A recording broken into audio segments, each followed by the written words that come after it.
This is Audible. Caspian's Fortune, Infinity's End, Book 1, by Eric Warren. Narrated by Larry Gorman. 1. Why must you disappoint me, Cass? Next time, come visit my side of the ship, the elegant woman said, descending the long metal ramp. Caspian Robeaux raised his fist to his chest in salute, ignoring the insinuation. The princess knew full well if Caspian so much as looked at her the wrong way, he'd see the end of a shooting gallery by the end of the day. But that didn't mean he couldn't at least be cordial.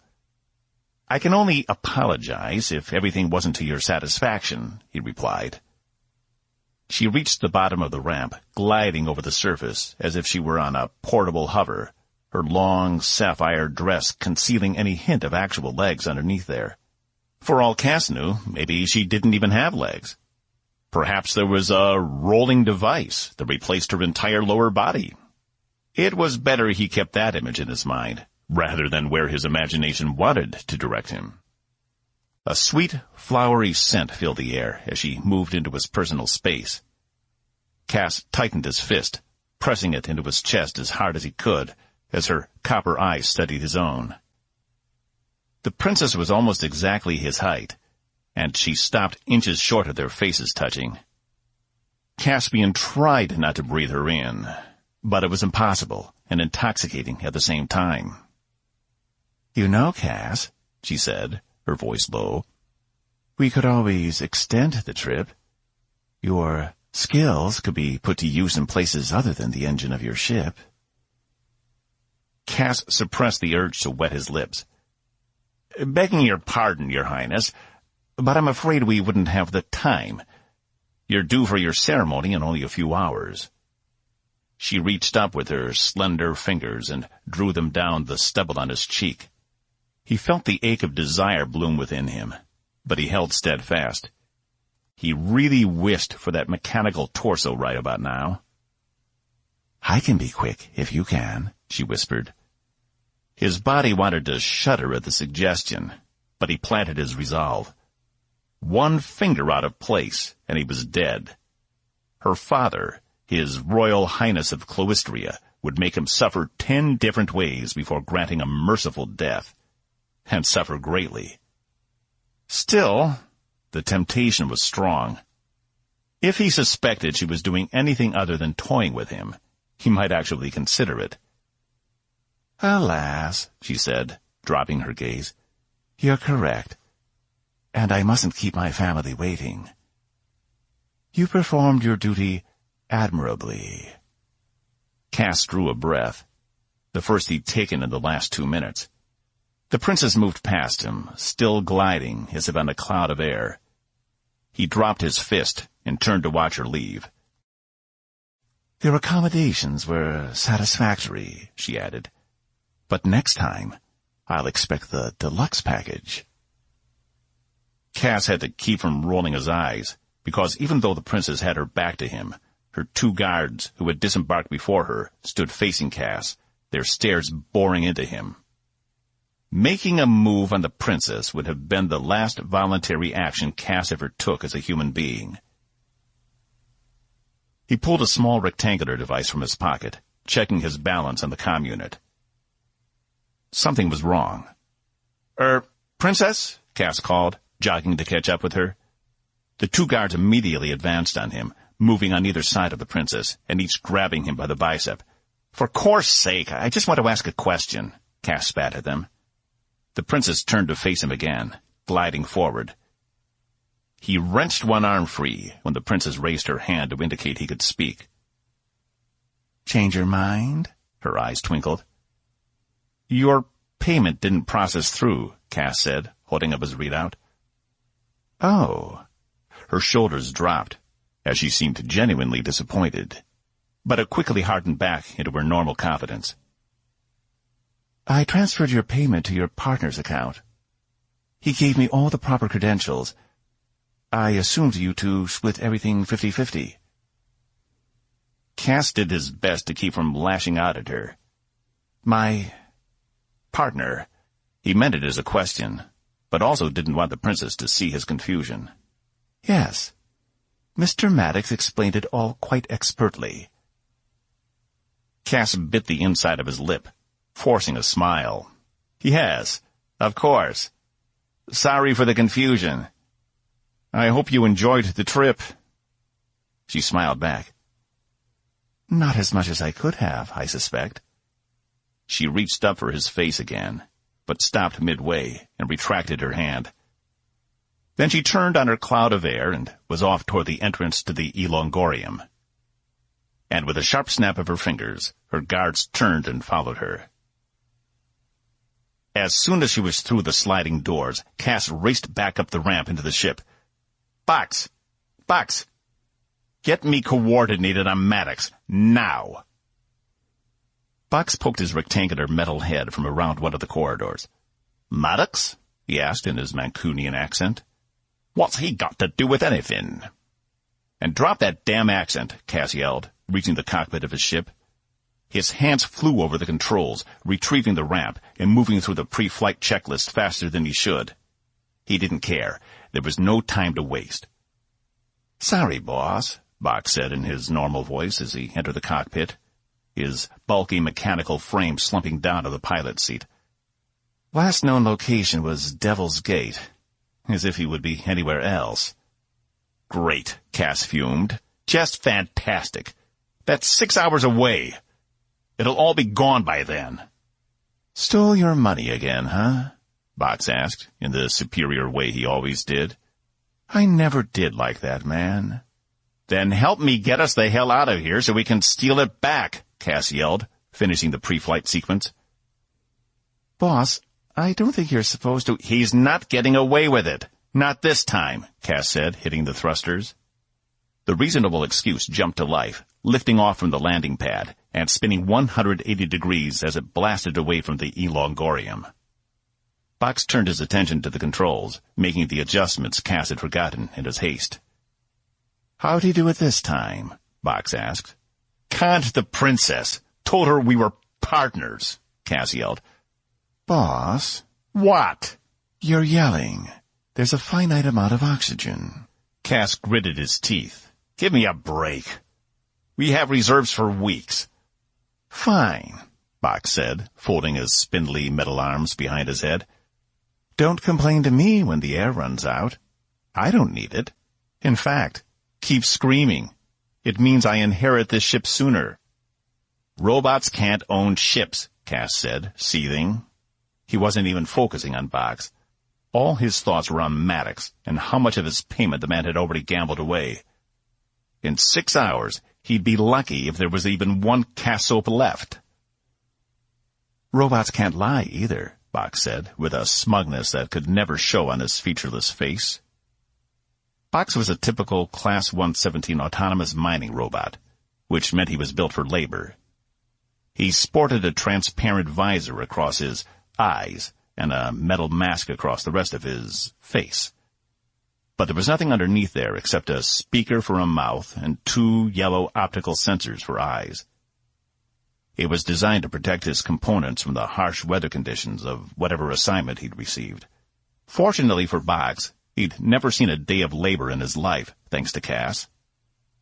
Cass rubbed his temples. He needed to get to Devil's Gate quicker. How close is one of the undercurrents to the gate? Approximately 50 billion kilometers, Box replied. At least he was good for that much. Cass never had to consult the nav system. And how close are we to the undercurrent? Vitar has an entrance at the edge of the system. 30 minutes at this speed. They had already reached the uppermost layers of the atmosphere of Vitar 4, home of Her Royal Highness and surrounding court. It wasn't a place Cass had visited before, and he didn't see what all the fuss was about. It was just another blue and green planet with a purple atmosphere. The only reason it was even important was because it was in Sargan space. Had it been part of the coalition— We're taking the undercurrent, Cass said. Boss, that will cut less than an hour off the trip, and put extra strain on the ship. Maybe you want to get her serviced before another undercurrent jump. He swiveled to Box. Tell me this, smart guy. How am I supposed to pay for any repairs without any money? Box shrugged. Steal? I noticed the princess had some fine jewels on her person. He wasn't going to dignify that with a response. No, he was going to go get what was owed to him, and nothing more. Except this time, he needed to make things clear to Maddox. The fat lip and black eye he'd left the man with last time hadn't been enough. You could always ask for another loan from Vina, Box suggested. Any more loans and she'll own this ship. Is that what you want? Cass asked, going over the controls for an undercurrent jump. She's probably nicer than you. I bet she'd give me a bed, he replied. You don't sleep. That doesn't mean I don't like to lay down every once in a while, Box retorted. Rest my creaky joints, my old servos, put up my ambulatory units. Cass's eyes narrowed. Even after 5 years in space with Box, he still had trouble knowing when he was being serious or not. Typically, robots had zero use for any recreation. But ever since Cass made the modifications, Box had been more interested in non-robot things. Maybe if you'd stop lounging around watching net dramas all day, your joints wouldn't hurt as much. Movement is a good thing. I need them to relax. Cass pushed away from the console, standing. Just input the coordinates, and let me know when we're ready to jump. And for once in your short life, don't complain about it. No promises. Box kept his focus on the controls in front of him. Cass shook his head and made his way back down the main corridor, the doors to the cockpit sliding closed behind him. He couldn't believe he let Maddox get the better of him again.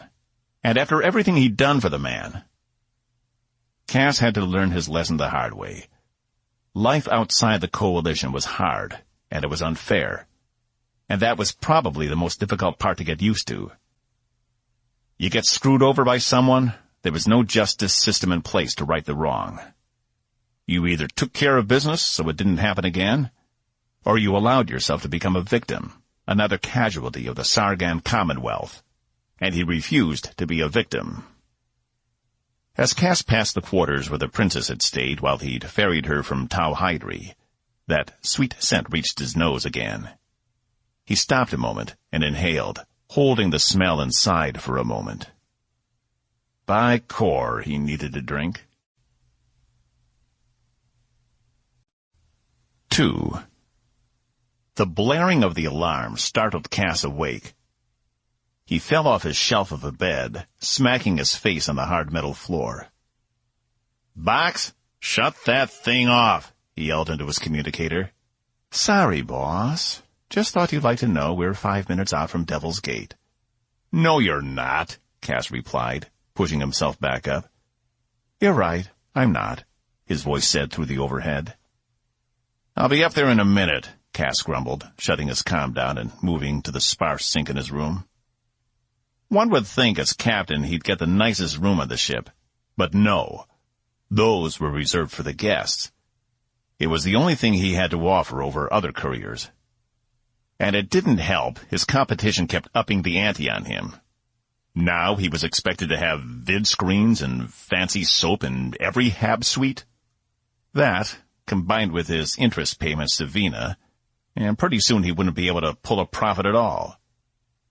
Cass splashed some water on his face, then cupped some and drank it greedily, his weak old stubble scratching his hands. He'd managed to finish off one bottle of Scorb from his stash before passing out, but it always made his throat dry. Not to mention the always-present headache. Headaches were par for the course, whether he was hungover or not. He checked himself in the mirror and ran his hands through his dark hair a few times to adjust his stubbornness. Once marginally satisfied by what he saw, he made his way to the bridge. Busy today, Box said as he entered the cockpit. They had exited undercurrent space to find at least 40 ships in various positions around Devil's Gate. The station itself was quite large, a giant upside-down domed disk a couple of kilometers across. Below the disk were dozens of levels for things like entertainment, shipping, storage, or habitation. Devil's Gate was one of the larger stations in this part of Sargan space. "Anywhere to park?" Cass asked, surveying the top of the disk. "I think I can squeeze in," Box said, jerking the controls. The ship lurched forward at considerable speed, and Cass grabbed his seat so he didn't fly off. "RE-12, slow your approach vector," a voice snapped over the comm systems. "Acknowledged," Box said before cutting the comm. He sped up. "There, right there," Cass said, bravely taking one hand off the chair to point at a space where another similar-sized ship was leaving. A third ship was waiting to take the spot above it. "Can you make it in?" "Watch me." Box's metallic fingers running over the control pad, while the other hand remained on the throttle. The parked ship pulled away as Box came screaming into the airspace. The ship waiting above them made a move to take the spot. "Not today," Box said, jerking the ship around so the rear thrusters decelerated them instantly as he dropped the ship into place, landing it perfectly. "I knew there was a reason I gave you the piloting job," Cass replied. There was no way a human, even an amazing pilot, could have pulled that move off. "It's what I do," Box replied, his glowing yellow eyes flickering with appreciation. Cass was glad Box didn't have a human face. He'd never wipe a smug look off it. Box turned the comm back on, only for it to light up with 3 different feeds coming in at once. "The station flight controller was angry with you," Box said, "as is the ship we cut off. A Rustian, I think." He paused a minute. "And the ship we almost clipped on the way in would like a word as well." Cass rolled his eyes. "It was your doing. You deal with it," he replied. "I'm going to find Maddox." Cass initiated the rest of the docking procedures, making sure they had a hard lock to the station. "If you think I'm missing that, you've gone crazy, boss," Box said in one of his accents. "I told you stop doing that," Cass replied. "Sorry, boss," Box replied in his normal voice. "Docking procedures complete. I'm sure these guys can wait a while." He cut the comms again, shutting the ship down. "Come on," Cass said. "Let's get out there before he finds out we're here. I don't want to spook him." The hypervator doors opened on level 35. It was primarily an entertainment level, with a few spaces reserved for goods and storage. But it was also Maddox's favorite level, where all the gambling tables were. If he was anywhere on the station, it would be here. They got off the lift with a dozen other people, mostly human, but a few non. Cass had noticed one of the Erustians on the lift eyeing him suspiciously, and he couldn't help but wonder if they had been on the ship Box had cut off. The only problem with pissing off an Erustian was they were, on average, over 2 meters tall and all muscle. Not to mention the hard pieces of bone or hoof growing out of their fingers, so when they made a fist and hit you, it felt like being hit by a sharp brick. It was not an experience Cass looked forward to repeating, and he made sure to avoid eye contact. Once they were out of the lift, the Erustians had gone their own way, while he and Box made their way down the main promenade, checking the different establishments for Maddox. He won't be hard to find. Cass tapped his sidearm underneath his jacket just to confirm it was still there, and he hadn't accidentally left it on his ship. It was a weapon of his own design, a Class L boom cannon, the only one in existence. Of course, it was probably illegal to have a weapon that not only fired a plasma pulse, but a projectile at the same time. But it wasn't as if the Sargans were strict on weapon control. It was in their best interest for people to arm themselves out here, because it meant squabbles might turn into firefights. Firefights meant less competition on quality goods, and the Commonwealth had no problem with that.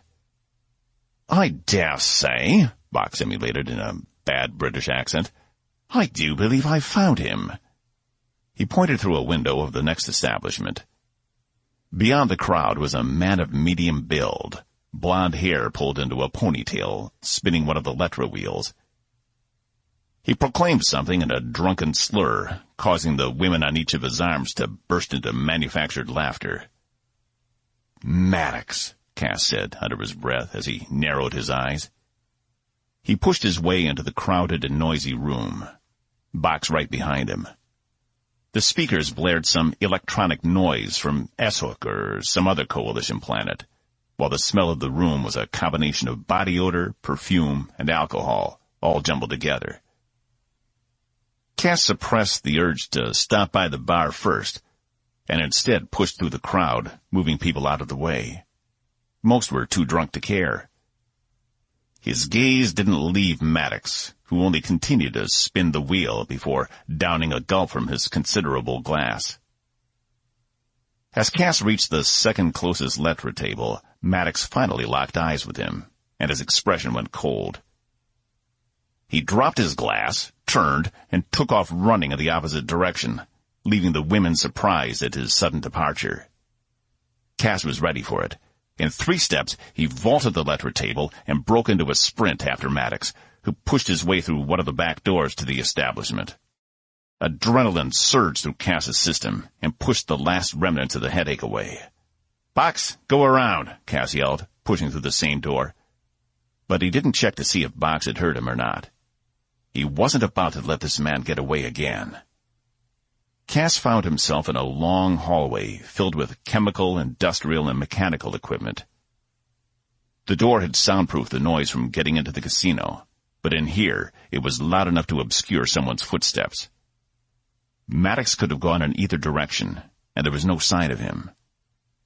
Cass glanced down. A puddle of green discharge covered a small part of the floor, and leading away from it was one footprint every meter or so. Maddox had caught one foot in the puddle. "He's gone to the east," Cass said into his comm. "Understood," Box replied. He wasn't sure where Box had gone, but he hoped he had a better understanding of the layout of this place than Maddox did. Cass followed the footprints until they began to dry out, causing him to slow. He didn't want to miss anything. The noise wasn't as bad this far down. There had been a gravity generator right behind the casino, and those tended to put out a lot of ambient noise. Probably a backup. In case the station lost power, the casino could keep everyone's chips where they were. Total gravity loss inside a money haven like that could turn into a bloodbath. The sound of metal hitting metal echoed through the hallway, and Cass took off toward the sound. It wasn't far away. As he rounded the corner at a T-junction, he saw someone stumbling down the hallway. It didn't take him long to catch up. Maddox glanced behind him, and with a panicked look on his face, tried to pick up speed, only to trip over his own feet and fall face first into the wall. Box appeared at the other end of the hallway. "Looks like you didn't need me after all," Box called. Cass didn't respond, only approached Maddox, who moaned as he tried to push himself back up to a standing position again. Cass grabbed his jacket from behind, jerking him into a standing position, then swiveled the man around and threw him against the wall. Maddox winced and slid back down. His eyes were half closed. "Oh, no, you don't." Cass grabbed him and kept him upright. "Did you really think you could get away with it, Theo? You don't steal another courier's money." Box came up behind Cass. I needed it," Maddox said in a pitiful voice. "You needed it?" Cass replied. "For what? Gambling? You needed to throw away my money?" No, it's not like that," Maddox said, his words slurred. "I was doing really good on the tables." "I don't care if you're a millionaire," Cass replied. "You don't steal from me." Maddox smirked and put his hand on Cass's shoulder, but Cass brushed it away. "Yeah, but you're okay, Cass. You won't kill me like those other guys. You're the only one I can steal from." "Oh, yeah?" Cass said, pulling his boom cannon from under his jacket and pressing it to Maddox's temple. "You want to test that out?" Cass caught Box beginning to reach for him, but the robot apparently thought better of it and pulled back. Maddox began sobbing uncontrollably. "Come on, Cass," he pleaded. "You don't want to kill me. We've been in this for a long time together. It'll never happen again. I promise. Please?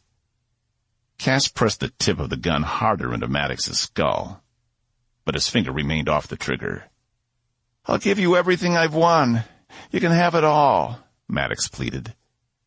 Cass waited a beat, watching the pathetic man. His eyes were slammed shut, as if he expected the hand of death at any second. Cass pulled the gun away and reholstered it.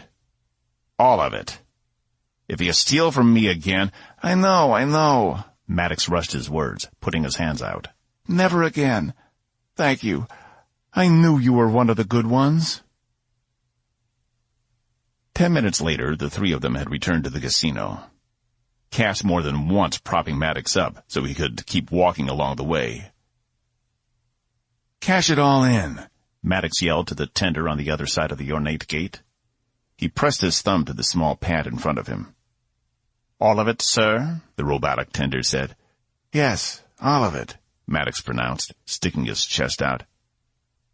Cass shot a glance to Box, shaking his head. Here you are, sir. The tender handed Maddox a receipt showing his full balance. Cass snatched it away from his hand as soon as they were clear of the tender. What the hell is this? Cass asked, shoving Maddox back. Remarkably, he stayed on his feet. I thought you said you were doing well on the tables. I did, Maddox protested. This is the best I've ever done. There is less than a quarter of my money here, Cass replied, his body tensing. That's all you have left? Maddox shrugged, then stumbled down into a chair beside him. It's what I owe you, he slurred. Then he lurched forward, and his head hit the table in front of him. A soft snore came from his mouth. Cass rubbed his temples. His headache had returned. I should have shot him. Probably, Box said. Cass looked at the slip. It had Maddox's transfer number on it, which meant all he needed was a scan of the man's thumb to get the money back into his account. I'm not leaving here empty-handed, Cass replied. Grab him. Let's go find a terminal. As you command, sire. Box bent and hoisted the unconscious man over his shoulders. 3.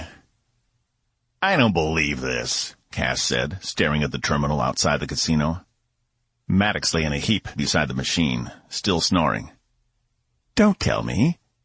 He was lying, and he's actually ridiculously wealthy, Box prompted. He's got less money in his account than I do, Cass replied. His winnings are pretty much it. He tapped a few controls confirming the account status. Maddox was dead broke. What about his ship? Box asked. Highly leveraged from what I can tell. I could take it and get at least a portion back of what I'm due. Cass gripped the sides of the terminal so hard his knuckles turned white. Which leaves him stranded here. Box scoffed. It was a strange sound coming from a robot. You already know what you're going to do. Can you just do it already so we can leave? You go back to the ship, Cass said. I'll take care of this. Box hesitated, then left him alone with Maddox. The rest of the promenade was fairly busy, and he disappeared into the crowd. Cass turned back to the terminal and transferred Maddox's winnings into his own account, using Maddox's thumb to confirm the transfer. He should take the ship. It would serve Maddox right for betraying him. But Cass couldn't do it. He couldn't leave the man stranded, regardless of what he'd done. He shut down the terminal, then hunched over and patted at the drunk man's jacket. All he had on him was a small data recorder in his inside pocket. Cass smacked him across the cheek. Maddox startled. What? I'm taking this, Cass said, holding the recorder in front of Maddox's eyes. He'd get a pittance for it, but he didn't care. It was something. Don't steal from me again. You got it, Maddox slurred before falling asleep again. Cass stood and made his way down the wide corridor. Security would come get him and let him sleep it off in the drunk tank. Cass wished he was ruthless enough to have taken Maddox's ship.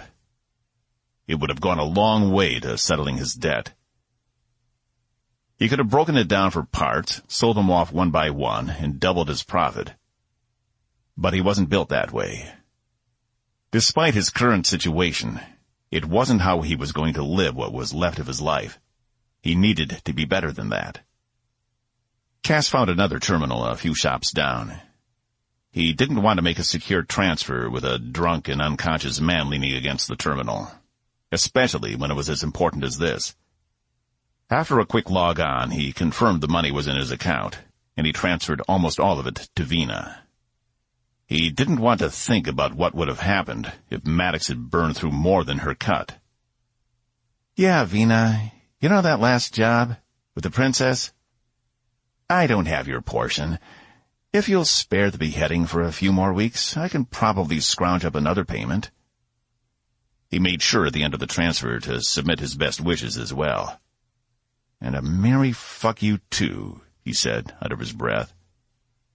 A man passing by had turned his head as Cass spoke, and Cass leaned over the terminal closer until he was gone.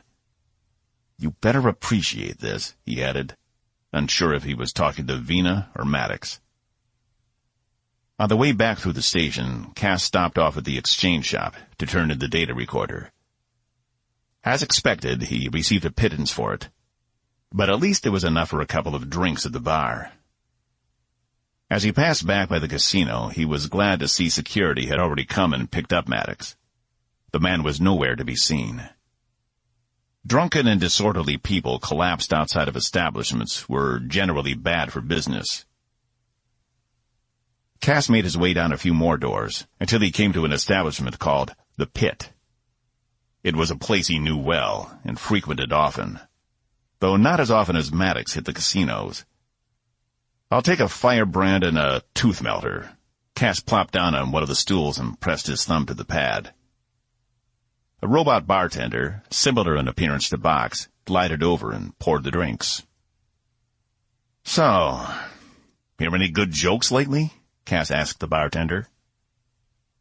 The robot's yellow eyes flashed while he continued to pour and mix the drinks. Two blind men walk into a bar. The third one ducks. Cass eyed the robot, wishing he'd kept his mouth shut. Maybe he shouldn't have told Box to go back to the ship. He was good for some entertainment when he wasn't in one of his moods. The bartender slid the drinks toward him. Tipping is not a planet in the Caledon system, he said. I'll try the drinks first, then we'll see, Cass replied, sipping the firebrand. True to its name, it burned all the way down. But accompanied with that was the sense of relief, knowing he wouldn't have to dwell on thoughts of how to pay for the repairs to his ship without any more money. In a few minutes, he wouldn't even care, and based on how much he got for that data recorder, he should be able to suck at least a few hours out of this place. Cass wasted no time in taking the tooth melter, a sickeningly sweet drink that helped chase the firebrand. The old bartender hadn't done a bad job. Maybe not tip-worthy, but certainly not bad by any means. Cass waved to the robot. One more round. After that, he'd have to switch to something he could nurse. Not often you see rugged ship captains order fruit drinks, a female voice said beside him. Cass wheeled around, dizzy by all the alcohol infusing his blood, and it took him a moment to comprehend what he was seeing. She was a mercenary, tall, and wearing a long cloak that reached the backs of her knees. Her dark brown hair was done into a braid that fell down her left shoulder, and her emerald eyes glittered like the jewels they stole the name from. But the most noticeable thing about her was the broadsword strapped to her back. "Excuse me?" Cass said. "Your choice of drink. It's unusual," she said. Perhaps his luck hadn't run out after all. How often did beautiful women approach him in a place as seedy as this? Though the sword was concerning, Cass leaned back away from the bar to get a better look at the weapon strapped to her back. He didn't recognize the hilt. What's with the sword? I use it to cut off the heads of my enemies, the woman said, deadpan. Hiding his expression, Cass leaned forward again and took the second firebrand the bartender had poured. Join me? He knocked the drink back. I don't drink. Of course you don't. So much for luck. Cass took the second tooth melter and knocked it back as well. What is that supposed to mean? The woman frowned. Nothing, Cass said, waving to the bartender again, who'd barely gone 2 meters. Give me a rank, whatever you have on tap. The bartender nodded and glided away. You really should clean yourself up, the woman snapped. Cass screwed up his face. I'm sorry. Is there something I can do for you? Since you're obviously not looking for any company, would you please leave me alone? The woman's eyes narrowed. Your demeanor is unbecoming, she said, especially for a captain. Cass sighed. Let me guess. Vina sent you. If she wants another courier job, she's going to have to wait. I need repairs, and Vina didn't send me, the woman interrupted, crossing her arms. I want to hire you freelance. Cass couldn't help but laugh.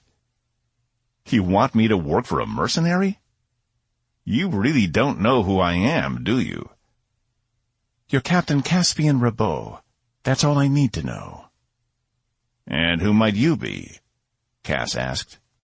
She stiffened. Evelyn. Does Evelyn have a last name? The bartender brought the rank. It was tinged green with a good amount of foam on the top, just how Cass liked it. He took a long draw from the mug. That's not important, she replied. Well, Evie, I hate to disappoint you, but my ship is in no condition to be doing freelance work. Not to mention, if my boss found out I was making money without cutting her in, she'd cut me off, if you get my drift. He took another draw. Sorry, you'll have to find yourself another captain. It didn't escape his notice. She bristled when he called her Evie. Evelyn took one look at his glass, and then at him again. It appears you're quite comfortable where you are, then, she said, her eyes boring into him. A wave of shame bloomed up from within, and it took every last ounce of the rank to drown it before it became unbearable. But the entire time he drank, he didn't take his eyes off Evie, and she didn't take hers off him, though they were filled with disgust. Cass took a breath and slammed the mug back down on the metal counter. Evie sneered and turned away, disappearing through the doors. That had been the right call, hadn't it? He couldn't take a mercenary's job even if he wanted to, not with his ship in its current state. It needed at least a dozen new parts before he was confident he could pull anything off. Perhaps the universe was reaching out with one hand, trying to give him a chance. Then again, perhaps Vina already knew about his troubles and was testing his allegiance to her. But Evie hadn't seemed much like Vina's type. In fact, she hadn't even seemed that much like a mercenary, except for that head-chopping comment. Regardless, the woman carried a sword. Not the kind of person he wanted to trifle with. No, he needed to keep his head down and figure out what he was going to do about his cash flow problem. But even that could wait. Cass motioned to the bartender one more time. And if he wasn't sure it was impossible, he could have sworn he saw the bartender glance at him with exasperation. But robots didn't have emotive faces. Except, maybe spending all this time with box had taught him how to read them better. "Yes, sir?" the bartender asked, approaching him. Definitely some malice in there. Had to be. "One more round," Cass said. 4. The alarm tore through the air, and Cass shot straight out of bed, puking on what remained of his sheets. Damn it! Cass wiped his mouth. The smell of vomit permeated the room. Turn that fucking thing off, Cass yelled in the comm. The alarm went silent. Everything all right, boss? Box said through the speaker. It would be a lot better if you stopped waking me up with an ear-splitting siren. He clutched his pounding head, recalling the brief image of a woman with a sword. Had he dreamed her? Sorry, boss, but I do love hearing you retch in the mornings, Box said. Cass coughed and spit what remained of the vomit into the spreading pile on his bed. He'd clean it up later. What time is it? 9 hours have passed since I brought you back to the ship, Box replied. You need to hydrate. Cass pushed the sheets to the side and staggered to his sink, splashing water on his face and down his throat. It didn't help. You brought me back? Carried. You were too drunk to walk. Again. Tell me I didn't do anything stupid, Cass said, hanging his head over the sink as the water droplets dripped down his face into the basin. No more than usual. That was a relief. Cass hadn't meant to let it get out of control. He hadn't even thought he'd had enough money to buy that many drinks. He'd underestimated how much he'd gotten for the data recorder. I'll be up there in a minute, Cass said. It was hard to concentrate under the shower. Each stream of water felt like an exhaust blast on his skull. He shouldn't have gone overboard, but what else was he supposed to do? He was almost as bad off as Maddox. At least Maddox had a functioning ship to make runs. Cass would be lucky to launch from Devil's Gate at all. And he still had no clue what to do about his money problem. No, he knew what he needed to do. He just didn't want to do it. Cass finished the shower and threw on his cleanest clothes. If he had to do this, he wanted to at least make a good impression. Morning, he grumbled, ambling into the cockpit. Box's attention was focused on a net drama playing on one of the screens. Coffee is brewing in the kitchen. Sleep well? With each step, a miniature shockwave blasted its way through his brain. Don't start. What's the ship's status? Box paused the feed and turned to him. Thruster 4 on the port side is dead. You have 2 magnetic coils that need to be replaced, and the undercurrent targeting system is off by 12%. It will need to be switched out with a newer model, unless you want to get lost in the deep reaches of space. That would almost be preferable. Cass slumped down to the captain's chair. Really, it wasn't the captain's chair. This ship was too small to have anything so grand.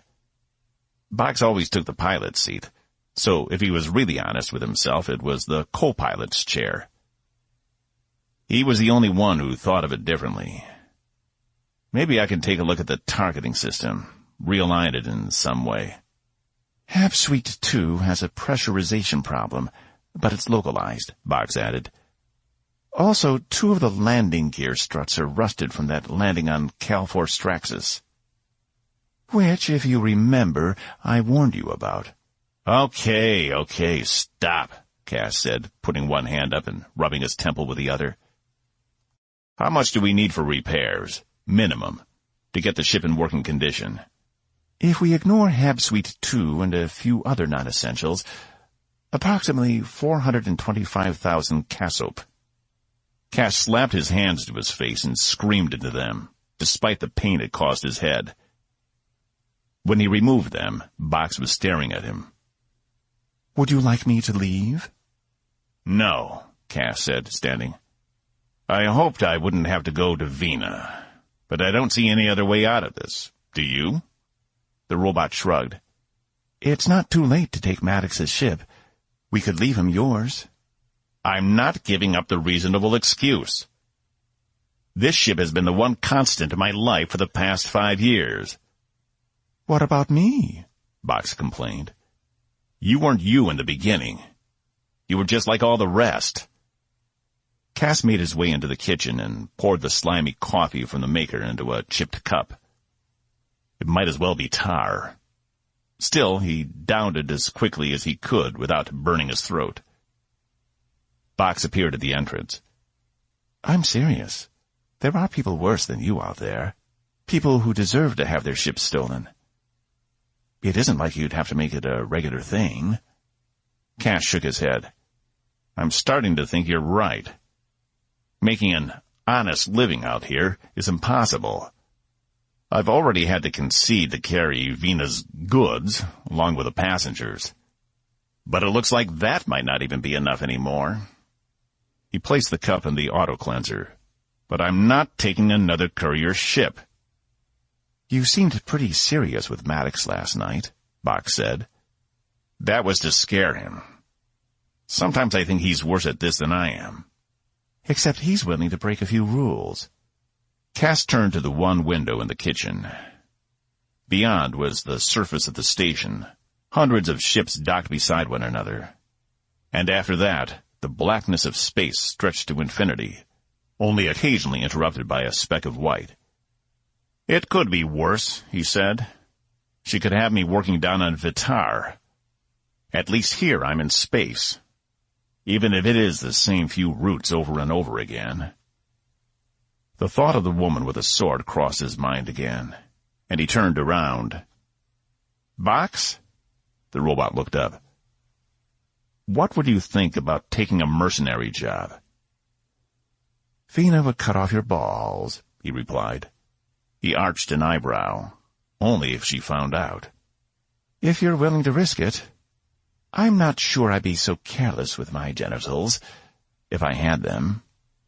"Let's take a moment and be thankful you don't." Cass immediately wiped that image from his mind. "I think something happened last night." "It must not have been up to your usual standards.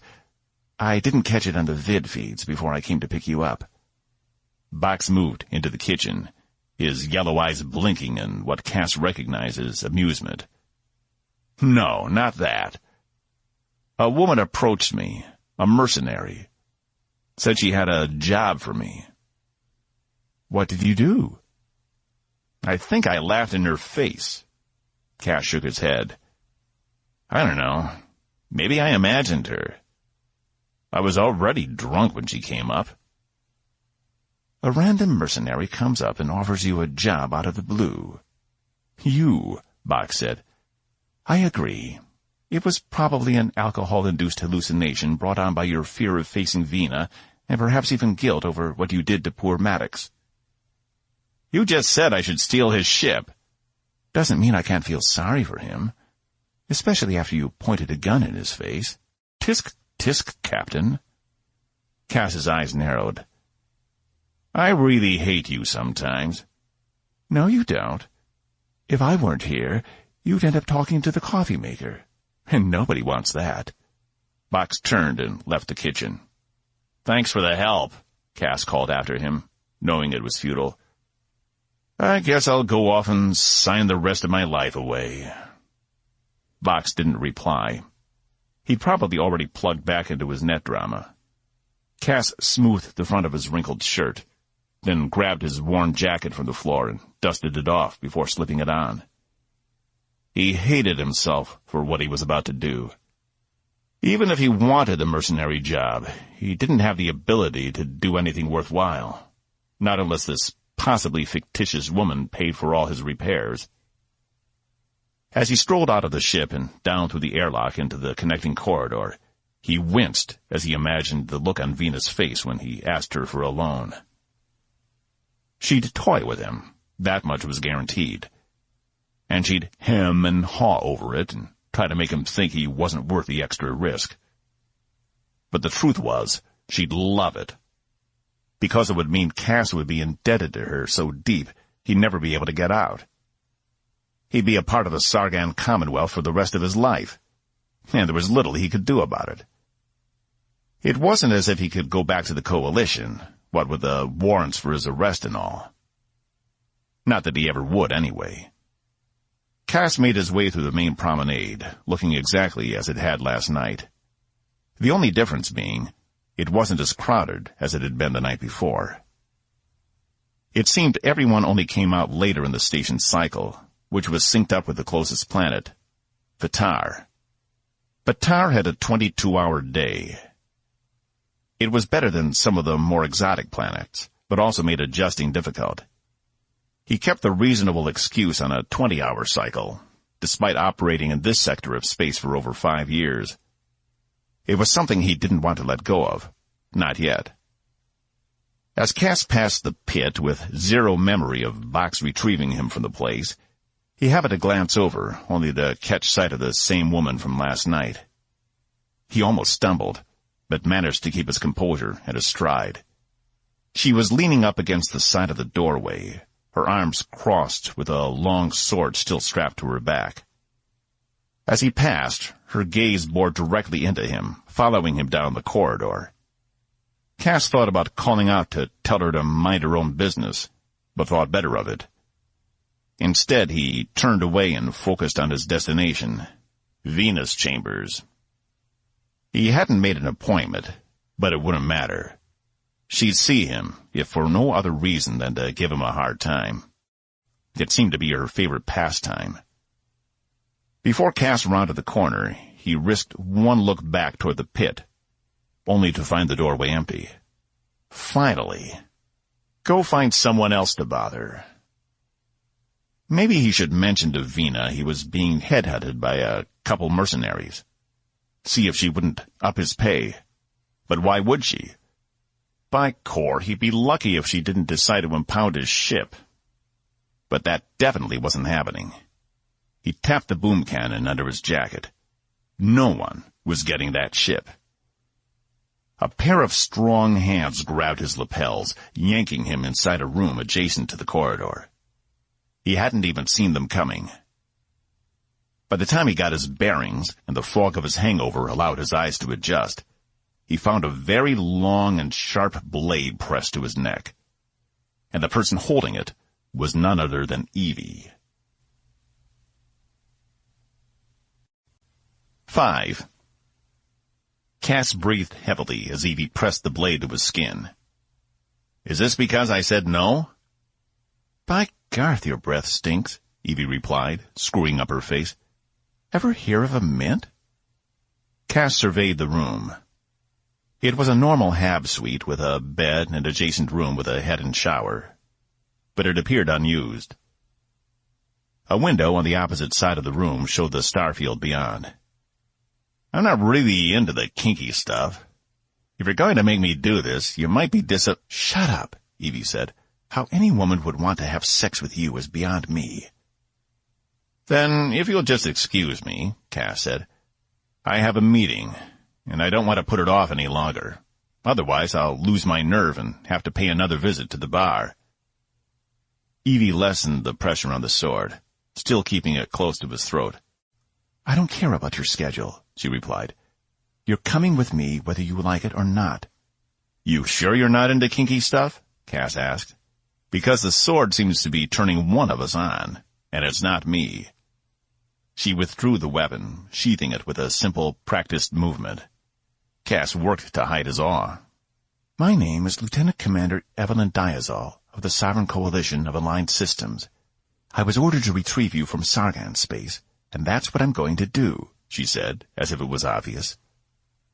Upon hearing the words Sovereign Coalition of Aligned Systems, Cass recoiled, pressing himself further into the wall, despite the lack of a weapon making him do so.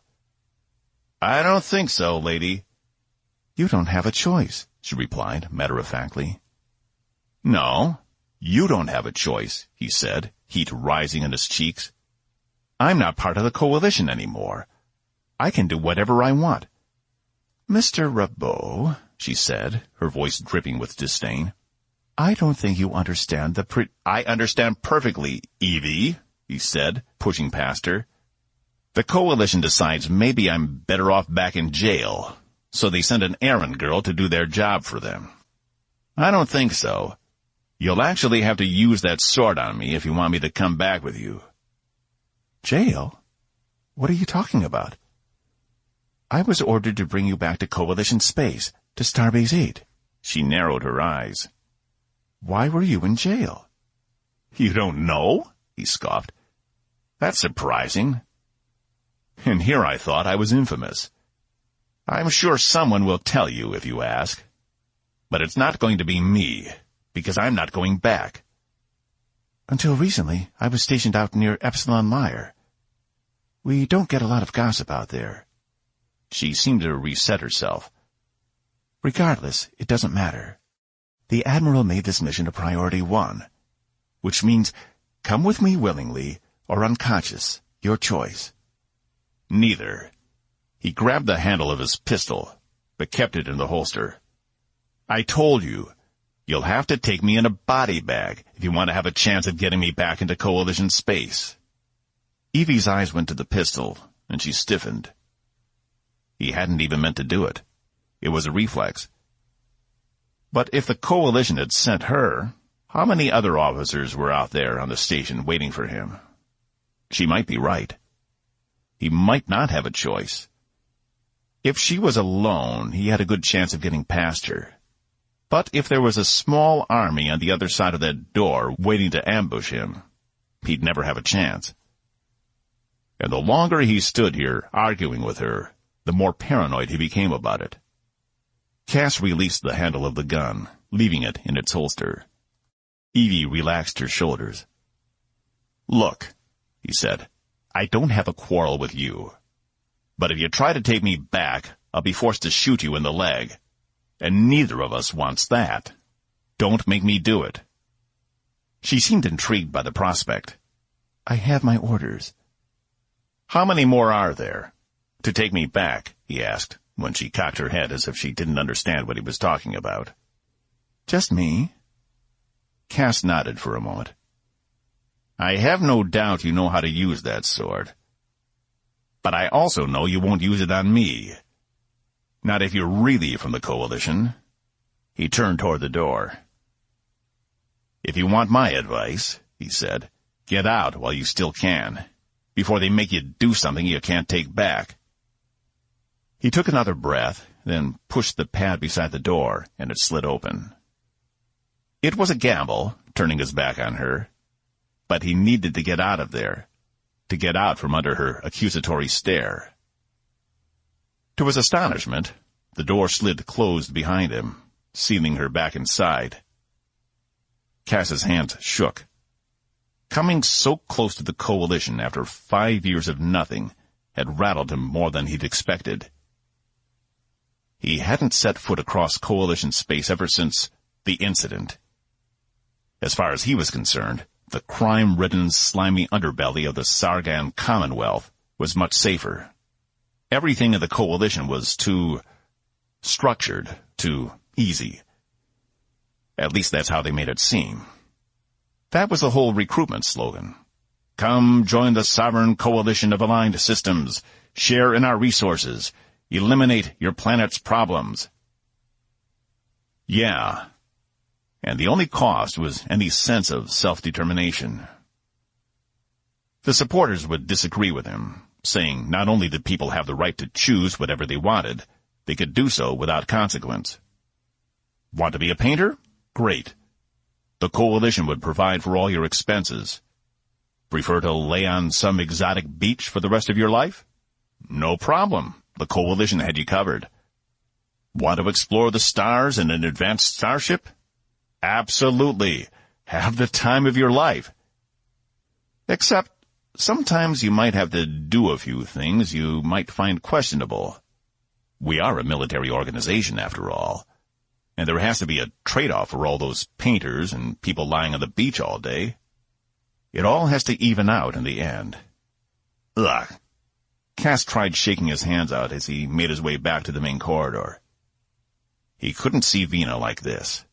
She'd play him like a Valderan skern. No, he needed to get his head straight.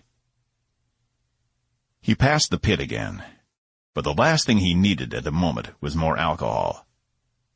He'd made the mistake of meeting with Vina drunk once, and it had not gone well. Apparently, it was difficult to make contract negotiations for what you're agreeing to haul for someone when you're intoxicated. He was still paying for that one. No, he needed to go back to his ship, get his head straight. Otherwise, he might as well curl up beside the wall like Maddox and wait for station security. 6. "That was quick," Box said as Cass re-entered the ship. He'd moved to the kitchen and had switched off his regular net drama to some other program. "I didn't get to Venus. Cass paused. "What are you watching?" Box said, looking up. "Oh, this? It's an old program called World on Fire. It's about this woman, Janet, whose husband has been cheating on her, but she doesn't know it. And then her teenage daughter finds out he was actually cheating with her best friend. But she doesn't want to tell her mom because she thinks her mom will think it's her fault because she's the one who invites Rebecca over all the time, and it will tear their family apart. And there's all this drama, and it's just great. It was on for 47 years. I'm on season 3. Cass stared at him, dumbfounded. "You know what? I'm sorry I asked." He rubbed his temples again. "I need to go lie down. I assume nothing else is broken in the 30 minutes I've been gone?" "I don't know. I've been engrossed." Box turned his attention back to the display. As Cass made his way out of the kitchen, Box called to him again. "What stopped you from reaching Vina? The smell of the bar?" "No, smartass," Cass said, returning to the entryway, his mouth firmly set. "That woman showed up again. I didn't dream her up after all. She's from the Coalition." Box reached up, turned off the screen, then swiveled around to face Cass. "Spill it." Cass fumbled a moment. "There's nothing to spill. The Coalition wants me back. I said no. End of story." Box took a step forward. "You said no? You think they're just going to let you go about your merry business?" "What the Coalition wants," Cass waved him off, "I know. And as soon as I splash some water on my face, I'm going back to meet Vina. I'll get the money to fix the ship, and then we're gone. The Coalition can't operate in Sargon space forever without being detected. And if she tries to stop me again, I'll just blow her cover. She'll have to go back empty-handed." "What's her name?" Box asked, reaching over for the portable terminal in the kitchen. It booted up easily. "Lieutenant Commander Evie Diazol. Evelyn Diazol," Cass corrected. "Evie, huh? Don't start." Box's fingers raced over the interface, breaking through the Coalition's primary firewall in seconds. "I knew there was a reason I kept you around." "I know. It's my winning personality," Box replied. "Here, Lieutenant Commander Evelyn Diazol, born 2568 on Sisk. That's pretty far outside the inner ring." "And a hell of a long way from here," Cass added. "Enter the Navy Academy at the age of 18, quickly rose through the ranks. Her parents are in the Coalition as well. But it looks like their files have been redacted. I can't seem to find anything on them." "Anything else pertinent?" Cass asked. The more he knew, the better. Despite his warnings to her, he knew he hadn't seen the last of the lieutenant commander. "A few commendations for service. Her postings have been all over the place, but mostly around the Outer Rim. She stayed away from Horus and the Central Planets." "Probably explains why she doesn't know about me, and why they chose her to bring me in. Lack of prejudice." "Anyone else would have smashed your nose in first," Box said, his eyes flickering with laughter. "Oh, she's also got one hell of a piloting record. She might even be able to keep up with me." "Great," Cass sighed. "So even if we do get off the station in one piece, she'll probably be waiting for us." He tapped his foot, pondering. "See if you can locate any ships with a faint Coalition signature. She'll have no doubt masked it, but maybe if we know what we're looking for, we can—" "Found it," Box replied. "About half a kilometer away. Pad 076 Delta. It's tiny, a 2-man shuttle with undercurrent capability." The coalition has been busy, Cass said. Those were still in the development phase when I left. He stared at the screen. Pad 076 Delta. It wasn't that far away. He could get over there quickly enough. There was even a good chance he could get on board without triggering the alarm systems. Are you thinking what I'm thinking? Probably not, Box replied, spinning back to face him. What if this is a good thing? What if they genuinely want you back? Not everything about the coalition is bad, you know. I'm not even going to dignify that with a response. Cass turned his back on Box, passing back through the entry into the corridor. Think about it, Box said, raising his voice to follow Cass down the hall. It's the perfect opportunity to get away from Vina. You'd have the coalition's protection. Cass's face flushed. Yeah, all 4 walls, with ample amounts of bread and water. No thank you. I'd rather take the risk. What if it isn't to send you back to prison? Box asked. Let's be honest. We know what this is about. And if they aren't going to send me to prison, then the alternative is much worse. Either way, it's a bad deal. At least with Vina, I know what her motives are. I know she's trying to manipulate me. She's upfront about it. But the coalition likes to pretend it is this giant, benevolent whale just gliding along, making sure everyone is safe, when really it's just another alpha predator. It will do anything and everything it needs to survive.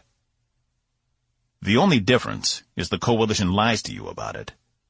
They pretend like nothing is wrong, that you will always be safe and secure and happy. And the truth is, there is no safe, secure, and happy. It doesn't exist. That's what most people in the coalition don't realize. I'm not going back to that fantasy. I like it better in the real world. Tell me how you really feel about it, Box replied. I don't know why I even bother with you, Cass said, extricating himself from the situation. Box loved to get him fired up. He just couldn't seem to help himself. You sure there isn't something you want to get off your chest? He called, his tone slightly mocking. Cass ignored him, trailing the hallway down to his quarters. He opened the door to his room, only for the stench of vomit to smack him in the face. He had to suppress the urge to relapse, and instead went to the small ensuite and closed the door. The stench in here wasn't as bad, but still present. He might just have to incinerate those sheets. He ran the tap, then splashed a generous amount of water on his face, noticing his hands had stopped quivering. The anger over the coalition had won out over any fear they might actually be able to take him back. Water ran down the sides of his neck, seeping into his shirt underneath. He took an extra few minutes to clean his teeth before giving himself a last once-over. He could do this. So what if it meant he knew how the rest of his life would turn out? There were worse fates. Maybe in another 10, 15 years working for Vina, he might even be able to move up in the organization. Though, he shuddered at the thought of what she required of her lieutenants. Perhaps it was best to stay in transport, to stay out in space. Wide, open space. This time Cass took the opposite direction outside the hardlock with his ship. Since Devil's Gate was a giant disk, it only made sense he'd get to Vina's by taking the long way around. Except he had a stop to make first. The upper corridors weren't as spacious as the promenades of the lower levels, most of them having been designed with function in mind rather than comfort. More than once he had to duck under pipes and squeeze through small spaces to get to adjacent landing pads. The first thing through his mind was Klaxians would have a hell of a time fitting through here. Which was an odd thought to have, considering he hadn't even seen a Klaxian since his court-martial. But it seemed the appearance of Evie was drawing out all sorts of unwanted and repressed memories. 076 Delta, Cass said to himself as he approached one of the locks. Let's see if anyone is home, or if you're still out there waiting for me. He pulled a scanner from his pocket and did a quick search for heat signatures, finding nothing out of the ordinary. The shuttle was remarkably small. Had she slept in it? Coalition space was at least 5 days away with the nearest undercurrent. He crept back into the lock itself, walking up the ramp to the shuttle door. All we have to do is make you think there's a coolant leak inside. Cass tapped a few commands on the access panel, and the door slid open. It was sparse, as all things Coalition tended to be. A small bench to his right doubled as a bed. A locker sat to his left, which had been left unlocked. He peeked inside to find 3 identical uniforms and a smattering of other personal items. A small door beside the locker led to the onboard utilities, also very clean and not smelling of vomit. The front of the ship had 2 chairs and a view screen. According to Box, all the Coalition had done was apply a layer of electronic paint and alter the engine signatures. It was enough to pass if anyone wasn't looking. But for someone with experience with Coalition ships, and shuttles in particular, he'd had no trouble identifying it. He'd almost forgotten what it was like. Shaking the thoughts away, Cass quickly went to work, removing one of the side panels to the shuttle to access the primary undercurrent generator. 2 minutes later, and the system had been permanently disabled. She'd need either a brand new generator, which she'd have a hard time finding here without revealing she was Coalition, or wait for rescue. Either way, she wouldn't be following Cass once Vina approved the loan and all the parts were installed, neither of which would take more than half a day at most. Cass dusted off his hands, replaced the panel, and made his way back down into the lock, careful to leave everything as he'd found it. One problem down, one to go. 7. Taking the long way around to Vina's, Cass didn't pass the pit again, but he kept an eye out for Evie anyway. He wasn't about to be ambushed a second time, and she seemed to have some kind of superpower allowing her to get right in his way. At the same time, he practiced what he would say to Vina. He needed to be firm, and yet grateful. He'd do what he had to do and get the hell out of the station. At least out there he was in control. And while he didn't relish the idea of ferrying any more princesses across the Sargon Commonwealth, things could be a lot worse. Cass approached the giant cylindrical dampeners near the center of the station.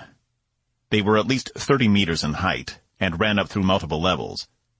But if not for them, any time a cosmic trench would pass through the system, every person on the station would go flying.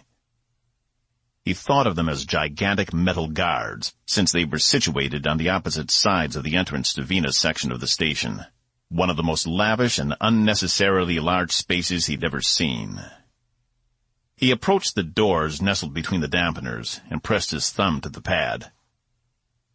The 20-meter-tall doors swung back, revealing the inner entrance, complete with human guard this time. He was tall, yet muscular, wearing a derby hat with what appeared to be the tip of a spear sticking out of the top. "Court," Cass said, passing the guard standing beside the scanning portal. "Robeaux," Court replied, tapping a few buttons. Cass felt a tingle as the scanners electronically probed every part of his body. "Gun," Court said, holding his hand out. Cass unholstered the boom cannon and slapped it into Court's hand, butt first. "Do everyone a favor and keep the safety on," Cass said.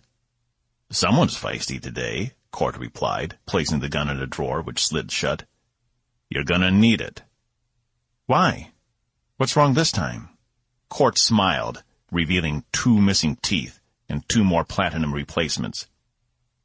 Cass hadn't seen it, but another one of Vina's lieutenants told him Court pulled them himself. Apparently he was working toward a set of specially engraved teeth.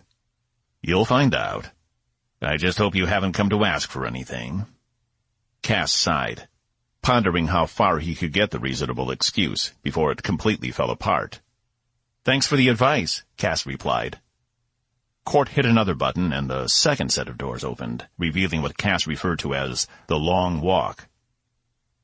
Past the second set of doors was a massive open room, 30 meters high, just like the dampeners. In front of him, a long walkway 100 meters long, decorated with a red velvet carpet straight down the middle. On either side of the carpet, the floor extended another 10 meters before dropping off into nothing. Below housed the guts of the station itself, and at least a 250-meter drop. Vina told him it was where she disposed of all the people who disappointed her over the years. She often joked it was becoming too full, which was impossible, as anything that fell was incinerated halfway down from the heat the station generated. Regardless, it provided a creepy atmosphere, with the orange glow emanating on both sides as her subjects, as she liked to call them, approached her. At the very end of the walk sat, what else but a giant throne, complete with steps leading up to it. Behind the throne, more dampeners gave the room the appearance of a church with a very large organ. Cass grumbled to himself as he walked, not allowing himself to be intimidated by the space, or her for that matter. He'd never seen her actual quarters. This was just where she tended to do business. And considering she owned the station itself, it was only fitting she chose the center as her lair. Off to the left and right of the throne were areas where the floor was not missing, and presumably led to her private sanctuary. Today, it looked as if he'd come at a good time. Typically, she was on the throne, mirror or console in hand, either preening herself or watching something entertaining. Though one time he'd walked in as she'd ordered an execution, watching as the man had been tossed over the edge. She had been in a particularly good mood that day. Cass marched along, taking less time than he normally did to get up to the throne. "Rasp, you're looking well," he said to the light-skinned man standing off to the side with his hands clasped in front of him. "Come back later, Robeaux," Rasp replied in a deep voice. "You don't want to be here today." "I'll make it quick," Cass replied. "Let me see her." Rasp shrugged. "It's your life." He turned and disappeared behind one of the walls to the left. Cass waited off to the side of the stairs. He didn't like being directly in front of the throne. It felt wrong somehow. Too ominous. The only sounds were the occasional swoosh noises from the dampeners and the general hum of the station. Otherwise, it was silent, which was impressive for such a cavernous room. He imagined it could be quite peaceful in here. Maybe that's why she liked it. After all, And what does he want? The screech came from behind the wall where Rasp had disappeared. The relative calm of the room destroyed as Vina's voice echoed throughout the entire room, bouncing off every surface over and over again. The distinct sound of heels striking the floor made Cass glance up to see Vina appear from behind the wall. But this wasn't the typical, together, everything is in its place Vina. This was a frantic Vina, a side of her he'd never seen before. "I don't fucking believe this," she huffed. She ignored him, making her way up the stairs to her throne. Her long green dress dragging on the ground behind her, as it always did. Her dark hair, typically in some kind of ornate braid he could never figure out, fell over her bare shoulders, while her green crown remained perched on the top of her head. She had vibrant blue eyes, which complemented her dress, except today they were hidden behind a sheer veil attached to her crown. She adjusted herself, then sat in the throne, crossing her ankles and grasping the armrests on either side, before turning to look at him. "Approach," she said. Cass swallowed his pride and made his way up the steps, stopping at the very last one to take a knee. "High Priestess Vina," he said, bowing his head. "Caspian Robeaux. What a surprise." Her tone caught him off guard, but he wasn't about to let it derail his plans. Vina liked pomp and circumstance, and it wasn't out of the ordinary to spend at least 5 minutes singing her praises. But everything about this meeting seemed out of the ordinary. He wasn't sure what to expect. "I'd like to thank you for taking the time—" "Save it, Robeaux," she snapped. We both know why you're here, so get on with it and leave me be.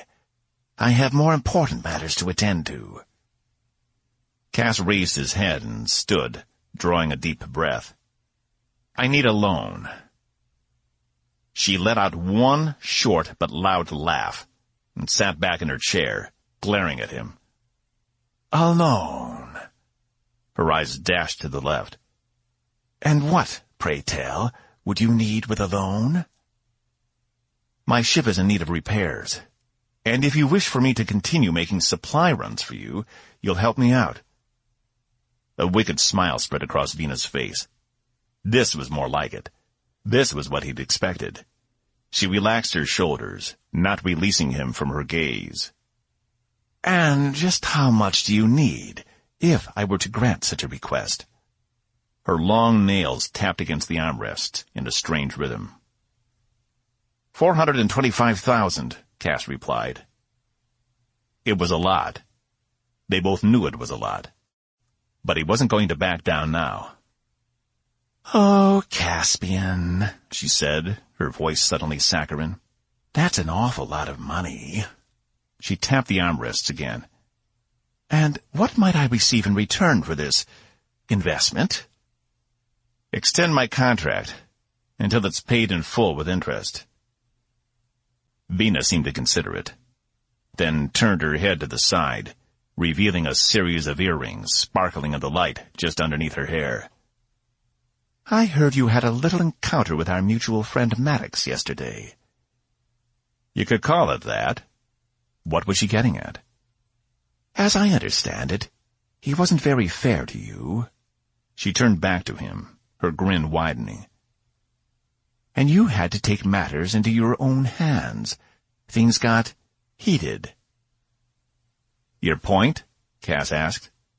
"It just seems to me that my little Boy Scout is growing up," she said, her voice still dripping with honey. "Maybe you're ready for something more serious." He struggled to maintain his composure. "I'm fine out where I am, ferrying diplomats and your other illustrious guests. You need someone you can trust out there." Suddenly, coming here seemed like a bad idea. He hadn't considered she might take the opportunity to renegotiate his contract. There were plenty of couriers. She could always use someone else. And why would she give him a loan when she could easily reassign him? He mentally slapped himself in the face. How could he have been so stupid not to see this before? Her long fingers traced imaginary lines on the armrest. "I don't know, Caspian. I hate the thought of you out there, all alone. Just you, your ship, and that pathetic robot your only source of company." She leaned forward. "I think we can find you something much more suited to your particular skills." "That's enough," a female voice announced from somewhere off to his left. Vina recoiled, as if she'd been bitten, the smirk on her face transforming into a visage of loathing. Stepping out from behind the same wall Vina had appeared from earlier was none other than Evie, arms crossed, and a smug look on her face. 8. "What are you doing here?" Cass said, stiffening. "And here I was hoping it was all a bad dream," Vina said, examining her long nails. "What is going on?" Cass asked, unsure of anything at this point. Why would Evie be conferring with Vina? Her story about being in the coalition hadn't been a ploy. Box confirmed that much. Which meant she had either gone rogue, or was more determined than Cass gave her credit for. "This mercenary," Vina said, disdain dripping from the word, "has purchased your contract." She put her hand down. "What?" Cass took a step back, broaching the edge of the stairs. He righted himself just in time before tumbling backward. "You allowed that?" He glanced from Vina to Evie, and back again. "It wasn't an easy decision, I assure you," Vina said, her chin higher than before. "But it was too good of a deal. Though, upon re-examination, I think I might have been cheated." She narrowed her eyes at Evie. We have a deal, Evie replied. Venus scoffed, flitting her fingers. So we do. Cass's comm unit beeped. He checked quickly to see it was Box on the other end. Problems? He asked. A team of Venus people are here, Box replied. They want access to the ship. Cass caught Venus' gaze. I have to get my goods from your hold if you're no longer going to be in my employ, she said. I can't allow you to walk away with $2 million in untraceable equipment now, can I? $2 million? Cass yelled. That's how much I was carrying? Venus' smile stretched wide as she sunk back into her throne. Don't blame me if you don't know what you're carrying. Weren't you the one who, how did you put it, didn't give two shits about what's in your cargo hold as long as you didn't have to deal with it? Maybe I'm paraphrasing. Box, let them on. They're going to lighten our load, Cass said, tapping the comm unit to cut the line. He couldn't believe she'd put that much on his ship. It was possible she just did it to goad him. Had he actually looked at any point during the journey, he would have realized he'd had more than enough to trade for all the parts he needed to fix his ship, and then some. With a couple million, he could have stayed in deep space for a few years, just cruising. And all he'd needed to do was take it and run. How long will it take to unload? Evie asked, her arms still crossed. An hour or so, Vina replied, no longer interested. Cass watched Evie. The answer seemed to satisfy her, as she still wore that smug look on her face. She knew she'd won. Vina no longer had any vested interest in him. How much had Evie paid? By purchasing his contract, she'd eliminated any protection he could have expected from the Sargans when the Coalition came calling. Evie would be able to drag him back into the Coalition one way or the other now. Unless he blew her cover.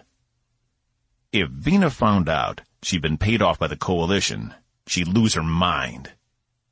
It was the one organization she refused to do business with, no matter how good the money was.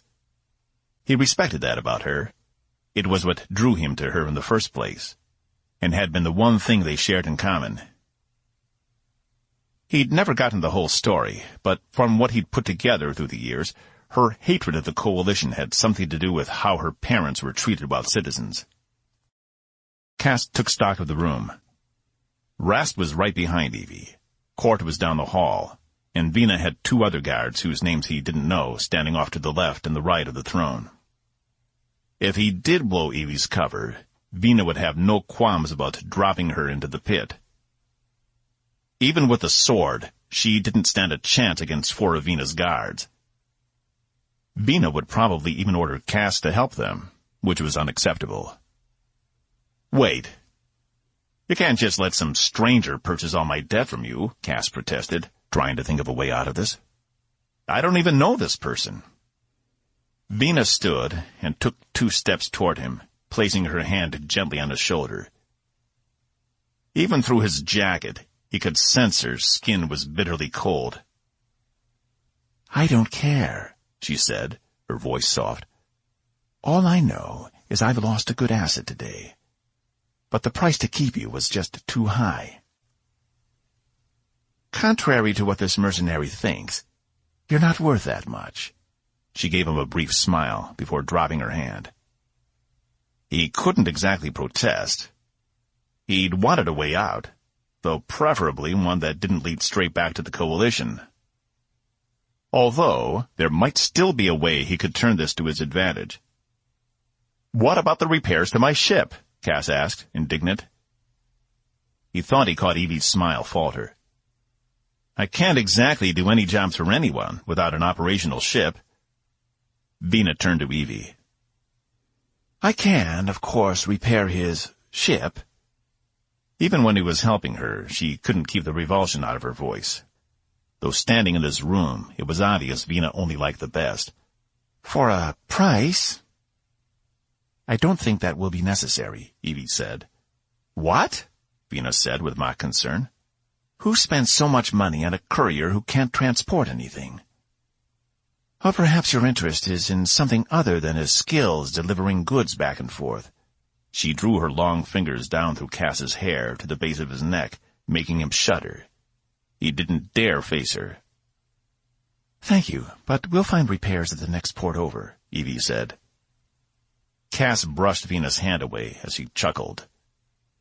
It won't make it that far, he replied. Evie snapped a look at him, with fire in her eyes. I doubt I can even open an undercurrent in the state it's in. You won't find anyone else on this station with the appropriate parts either, Vina sneered at Evie. But don't worry. I'd be happy to give you a 5% discount. How generous, Evie said through clenched teeth. It's my pleasure, Vina replied. After all, you did give me a once-in-a-lifetime deal. She'd lost any trace of her earlier anger, and that made Cass nervous. Rasp, Vina called out. See to it repairs begin immediately. We don't want to keep our new friend waiting too long. Though, she turned back to Evie, I'm sure you can find something to do with him for a few hours. Yes, Mum, Rasp replied, turning and disappearing behind the wall. Evie clenched her fists, dropping her arms. I'll transfer the second payment to your account as soon as we leave. Vina grinned, nodding, but not responding. All of a sudden, she'd reverted back into the collected, regal woman Cass had always known. She resumed her place on the throne and tented her long fingers together as Evie approached Cass. Let's go, she ordered, marching past him and onto the red carpet for the long walk. Cass took one last look at Vina, who seemed content now, and turned to follow. What the hell was that? Evie whispered as soon as they were beyond the outer doors and back in the main corridors of the station. Cass had made sure to check his ammunition when he retrieved his boom cannon from court. He couldn't afford sabotage now. What? Cass said, feigning ignorance. He needed a drink. Badly. That crap about repairing your ship. You could have put my life in danger, she said. You did that the moment you stepped on the station, he replied. It's not my fault you went to see one of the most dangerous people in the sector to accomplish your mission. Well, it doesn't matter. She can keep your ship for all I care. You and I are going back to Coalition space, and we're leaving right now. And in case you haven't noticed, you're all out of excuses. She picked up her pace, and Cass took longer steps to keep up with her. Well, actually, we're not, he said. She stopped cold. Look, unless you want a battalion of Coalition Marines on this station tomorrow, dragging your ass out of here, I suggest you cooperate. And don't think I can't do it. I told you this was a Priority 1 order, which means you don't get to say no. What I mean is, we're not going anywhere because I disabled your shuttle. Cass smirked. And it looks like my ship is getting the repairs it needs. So, in a couple of hours, I'll be saying adios, and you can just wait for rescue. Her jaw hung open slightly, but her eyes burned into his. How could... Only a Coalition? I told you. I'm an engineer. I know how stuff works. He turned and made his way down the hallway, leaving her standing there. But thanks again for getting me out of my contract, and for the repairs. He tickled the air with his fingers at her, as he sauntered off in search of the nearest bar. 9. Why is it 75% of the times I've seen you, it's been in or near a bar? Evie strolled up to the counter inside the pit. Cass moaned, and took another gulp of his rank, relishing the fizz going down his throat. Give it up already. You've lost. In a couple of hours I'm leaving the station once and for all, and you'll never see me again, he said. She sat on the stool next to him, unhooking her sword and laying it on the bar beside her. The robot bartender glided over. Yes? What he's having, she said. The bartender turned to the taps. You're absolutely right, she said to Cass. He arched an eyebrow at her. You've got me. There was not a thing I can do to make you come back to the Coalition. He took another sip as the bartender set her glass in front of her. "Why do I feel like there's a butt coming on?" he asked. No buts. No more tricks. Here's to you, as clever as they said you were. You've bested me. She held up a glass. He furrowed his brow, but lifted his own and clinked it with hers before taking another draw. "I thought you didn't drink," he said. Now is the perfect time to start, don't you think? Every good failure needs a pick-me-up. "What does this mean for you?" He couldn't help but wonder what the failure of a Priority 1 mission would mean for her. Going back empty-handed. She shrugged. Who knows? They'll probably reassign me, or maybe even demote me. Doesn't matter, though. "If you're trying to guilt me into coming, it isn't going to work." Cass finished the rank. "I'll take another," he said to the bartender. Guilt you? Ha! I'm not sure that's an emotion you're capable of, she said. I envy you. You have this uncanny ability to put yourself at the top of this little pyramid, and everyone else around you just slides down to the bottom. She made a sliding motion with her hand. But hey, you get to stay there at the top, so no harm done, am I right? I'd just like to know how you do it. She tipped the glass back and drank half the liquid in one move. The bartender set the second glass in front of him. "That's not how it is," he said, taking a large gulp himself. She was steering him into treacherous territory. Whatever you have to tell yourself.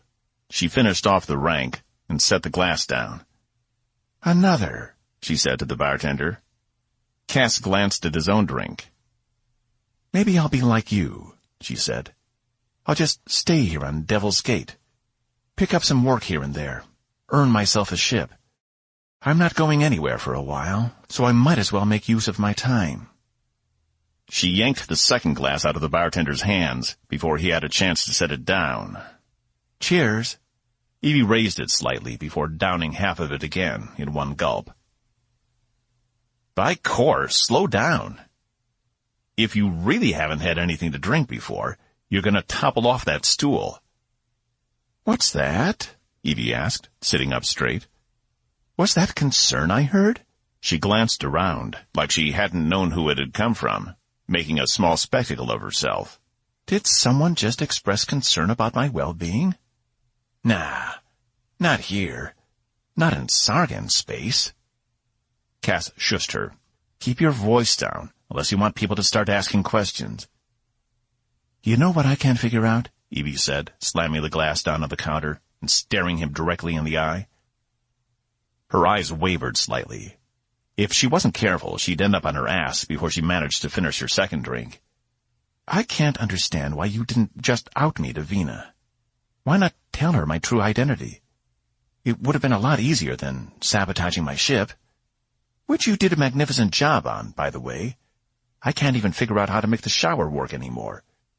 It was necessary, Cass said. I didn't have a choice. Answer the question. He hesitated, staring into his drink. You said you don't know who I am or what I did. No, and I don't care. If I needed to know, they would have told me.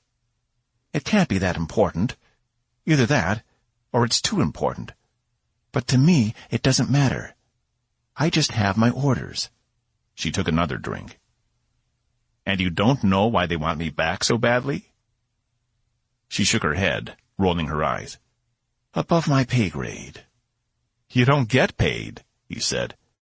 That's where you're wrong, she said, sticking her finger in his chest. I do get paid. I don't need money to be happy. I get paid in fulfillment from helping my fellow life form, whether it be human or other. I get paid in the life experience I earn through my actions. I get paid in the access to the virtually unlimited resources of the Coalition. Why anyone would choose this life over one there is beyond me. It's because you haven't seen the seedy underbelly of the Coalition yet, Cass said, draining his drink and motioning for another. But don't worry. One day it will all be clear. Then you'll think back to this moment and say to yourself, Cass was right after all. Evie scoffed. Doubtful. She'd finished her drink as well. The bartender brought them both a refill at the same time. She didn't bother toasting him this time. Instead, she greedily began drinking. Evie, seriously, slow down. That's a good way to knock yourself out. Just doing what you do, she said between sips. Numb the world so it can't hurt anymore. It's all part of my new mission to understand alien life, such as yourself. We're the same species. We definitely are not, she said, sadness reaching her eyes as she took another drink. Cass cursed himself. No, he didn't need this. He was home free. In a few short hours, he and Box would be off in the ship to some distant star, no longer concerned with the Sargans or the Coalition or any of this. Maybe he'd even discover a new civilization, something no human had ever seen before. All he had to do was get past Evie. All he had to do was leave her here. He watched as she drained the rest of the third glass. He'd barely even touched his. I didn't tell Vina, because I didn't want to see you killed. You might be a pain in my ass, but you don't deserve to die just because you were ordered to retrieve me. She eyed him, rocking back and forth on the stool. How generous, she spat. If I go, he said, testing the waters, I want it in writing I will not be jailed. She stared at him, probably looking for any signs of deception.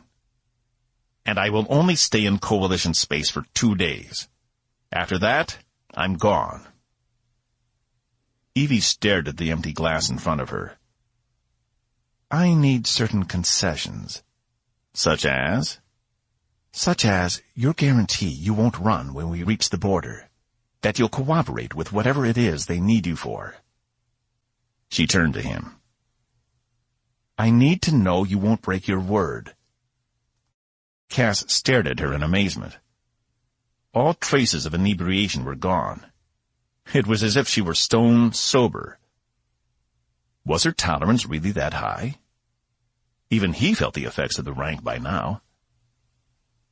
If you can give me yours, I can give you mine, Cass said, not believing what he was saying. Why was he willing to go out on a limb for this woman? Probably because he would always wonder what would have happened to her if he left her here, alone. Not to mention, he'd be looking over his shoulder for the rest of his life. The Coalition would keep sending people after him.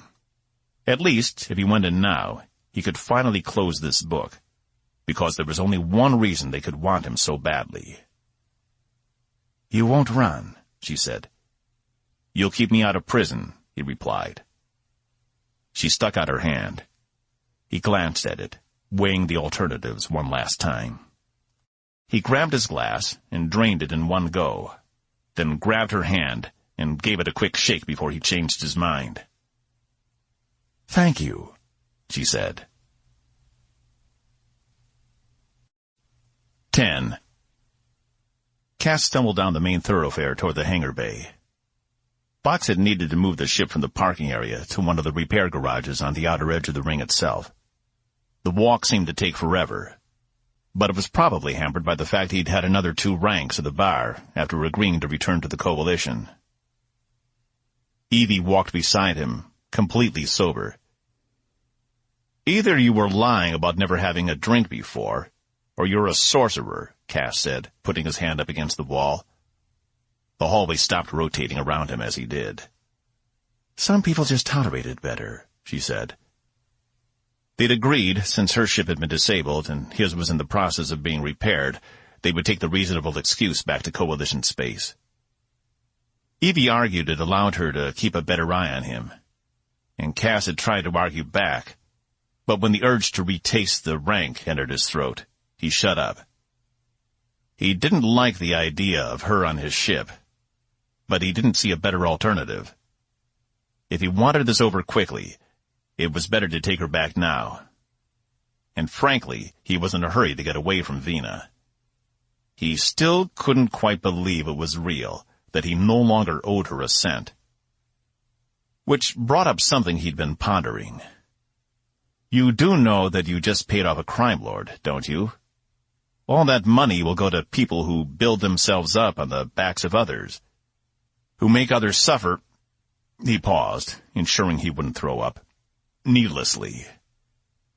I was told whatever it takes, Evie reiterated. And yes, that included paying off a few criminals. That's what I was afraid of, Cass replied. They reached the hangar bay as Cass's headache kicked in. Bina's workers swarmed the ship, replacing panels and wiring parts together. Off to the left of the ship was a pile of worn and damaged components. Bach sat in front of the ship in a fold-out chair, his metal legs resting on a transportation crate, while the hub of it in front of him showed that stupid show he'd been watching. "Box," Cass said as he approached. "Huh?" "Box, look at me." Box reached over and turned the hollow off, turning to face them. "Oh, Cor!" he yelled. "You look terrible. Why do you want me to look at that?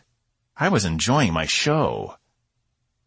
Evie stifled a chuckle while Cass approached him. "Are they almost done?" he asked, indicating the ship. "Oh." Box turned to watch the workers. "They're 92% done, boss," he said, suddenly serious. "They pulled a lot of stuff out of the holds. I watched them carry it away." "I know." "We could have been rich off that stuff." "I know, Box." "Could have traveled the stars for years. Made it out to Omicron Terminus and back again." He was staring up at the ceiling, 20 meters above them. "Yes, had either of us thought to look, we could have done that." Cass held his stomach a moment.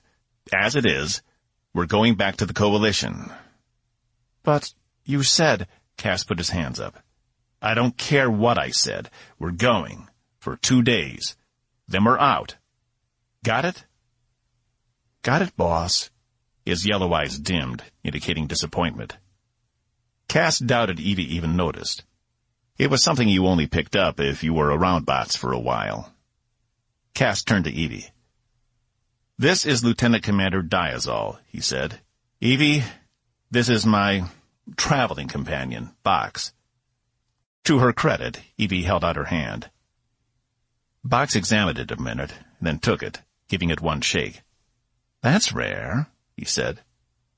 "What's that?" Evie asked. "Not many people are willing to shake a robot's hand. Most think I'll crush it with my mammoth strength. Others are just assholes," he said. "I've worked with artificial life forms in the past," Evie said. "You're no different to me than Mr. Robeaux here." "I hope I'm a little different," Box exclaimed. "He smells like Mugar excrement." Cass rolled his eyes. "Fine. I'll go shower. I assume the water pressure is working." Box activated the hollow again, except this time a manifest showed up. "The pressure is... yes, you're clear to clean your balls, boss." Cass turned to Evie. "Ignore him. He has an unhealthy obsession with genitals." Cass began walking toward the ship. "No more unhealthy than humans," Box called after him. Evie caught up beside him. "Maybe you could show me where I'm staying. That way I can stay out of your way until we're ready to leave." Cass reached the ramp to the ship, placing his hand on one of the struts. He took a deep breath. "I can't believe I'm doing this." He turned to Evie. "Follow me." Leading her up the ramp, he took a right when they were past the second lock to the ship, down the primary corridor. "It'll take at least 5 days to get the Coalition space from here," Cass said, passing the Hab suites. When he reached the last one, he pressed his thumb to the pad beside the door, which slid open. "So, make yourself comfortable." "I know how far it is. I flew here," she said, stepping into the room. It wasn't the nicest suite on the ship, because he wasn't about to give a Coalition officer his best accommodation. She was lucky he didn't put her in an escape pod and tow her behind them. The room was sparse, but functional. Not unlike Cass's room, except the window was on the other side. This will be fine, thank you, Evie said, removing her sword and laying it on the bed. We have limited food supplies, but it will be enough to get us there. Use the kitchen if you need it. I'll stay out of your way if you agree to stay out of mine, he added. Agreed. I'll be fine in here. Great, Cass said sarcastically. Just great. I'm so glad we're doing this. He left her at the entryway, heading back to his own suite. All he wanted to do was lie down. He didn't want to shower. He didn't want to clean up. He didn't even want to think. He just wanted to try not to think about the mistake he was in the process of making. Not thinking about it was the best thing he could do for himself at the moment. As the door opened, the pungent smell of day-old vomit hit him, and he doubled over, retching in the hallway. Is everything all right? Evie asked from her doorway down the hall. Fine, fine. He waved a hand behind him as he was still bent over. Just stay over there. I've got it. You sure? Yes, under control. When he didn't hear anything else, he assumed she'd returned to her suite. Cass tapped his comm. Box, get up here and help me clean up this mess. What mess, boss? The one in my room. And now the hallway, he said, his throat burning. Drank too much again? Huh? Box asked. Cass didn't respond. Instead, he cut the comm and ventured into his room, pulling the soiled sheets off the bed and balling them up. He took them down the corridor to the lock, down the ramp, and out into the garage, tossing them on top of the rest of the discarded equipment. Box came up behind him. I need you to print me a new set of sheets, Cass said, before we leave. Use the station's power. Box leaned down, putting his hand on Cass's shoulder. Are you sure we should do this? He asked. Why not just leave? Cass turned back to the ship, as if he could see right through it. Right through to where Evie was probably sitting on the bed, wondering how she'd gotten herself into this situation. Because I can't run forever, Cass replied. 11. Cass approached the door to Evie's room, pressing the button beside the door, causing a chime to ring inside the room. Just a minute, she called. He waited, wondering why he'd made the effort to come all the way down here, when he could have sent a message through the comm. The door slid open to reveal her in her full Coalition uniform. He hadn't seen her bring it aboard, but it made sense. She'd probably returned to the shuttle again before they'd left Devil's Gate, while Cass was sleeping off his hangover on his sheetless bed smelling of vomit. We're half an hour out, he said. Just wanted to make sure you knew. I knew, she said. Cass looked past her to see she'd hung the sword on one of the small hooks on the wall. You going to bring that back into Coalition space? She paused a moment, her eyes flickering back and forth over his face. Not that it's any of your business, but yes. It will go back into my personal storage. Not exactly Coalition issue, he said. I expect most citizens don't appreciate an officer walking around with a tool that slices off heads. She chuckled. No, it's just for infiltration. Plus, it doesn't hurt to have a family heirloom at my side. Helps keep me grounded. She stared at him, as if waiting for him to say something else. Why had he come down here? Anything I should know before we arrive? I don't want to be shot down once we get in the starbase perimeter. She arched an eyebrow. You know about that? Don't worry. I've already transmitted our description. They know we're coming. Did you get that agreement in writing yet? He asked. Evie tapped the back of her hand twice, and Cass's comm unit beeped. He grabbed it, glancing at the document it had just downloaded. Official Coalition letterhead and all. He closed the document and replaced the comm back in his pocket. I'm not stupid. I know once I'm on that base, you can keep me there. But I'm trusting you'll keep your word. Don't make me regret that decision. She watched him, her eyes scanning his face, You're not the only one going out on a limb here. How do I know you don't have some plan devised once you get on the station to sabotage it? You clearly know what you're doing in that department. For all I know, you could completely disable our closest defense to Sargan space. Cass almost laughed. He hadn't considered sabotaging the station until she'd brought it up. But stations like that were different than a simple shuttle. Not that he couldn't do it, but it would be a much more complex and lengthy procedure. I have a feeling that's going to be pretty hard, with guards watching my back every minute.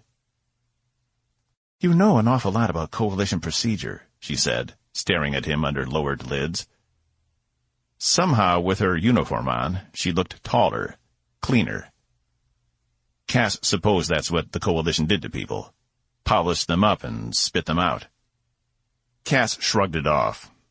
I know a lot about a lot of things, he said, turning to head down the hallway. Oh, he turned back. When we get there, make sure they don't mess with my ship or my robot. I'm fond of both. She nodded. You have my word. Cass continued down the hall. It had better be worth something, he muttered under his breath. He returned to the cockpit, where Box was monitoring the undercurrent. How's she looking? I think we'll get through with a clean run. No trenches detected so far, and we've only got another 4 minutes in undercurrent space. For once, Box was paying attention to what he was doing, instead of watching some program. How far from the station will we be when we exit the current? Half a second later, Box answered. 800,000 kilometers. Another 15-20 minutes to the station itself. Out in the distance, Cass could see the station, hanging in the blackness of space, like a child's mobile, held up by an invisible string. It was like a giant white hourglass, at least from this angle. A wide, flat cone at the very top, thinning in the middle, then expanding again down to the bottom. In the middle of the spire, various pods and instruments were attached. Each was specifically there for a purpose and could be removed or changed out as necessary. A deep loathing welled up in the depths of his core. This was crazy. He should have just left Evie back with the Sargans and fled to an uncharted sector of space. Get out of the local area. Maybe he would have died in the blackness of the void, but at least he wouldn't have to live with this fear permeating his system. You must have impressed Vina, Box said, pulling Cass from his thoughts. What? This new equipment. She set you up with some of the best stuff I've ever seen. Brand new thrust controllers, top-of-the-line undercurrent emitter, platinum-coated actuators. The ship has probably never run so well. Not since you've owned it, anyway. Cass furrowed his brow. Did you happen to talk to any of the installation crew while they were working? Box fell silent for a moment. No, I felt it was much better to just let them work and stay out of their way. You mean you'd rather watch vid programs than do your job? Cass took a deep breath. Why would she go to the trouble? She wasn't happy about my leaving. At least, not until the end. Box's shoulders jumped up. Maybe your new owner paid her good money for you. Cass exhaled through his nose, willing himself not to take the bait. Whatever the reason, stay on guard. I don't want to be caught by surprise out here.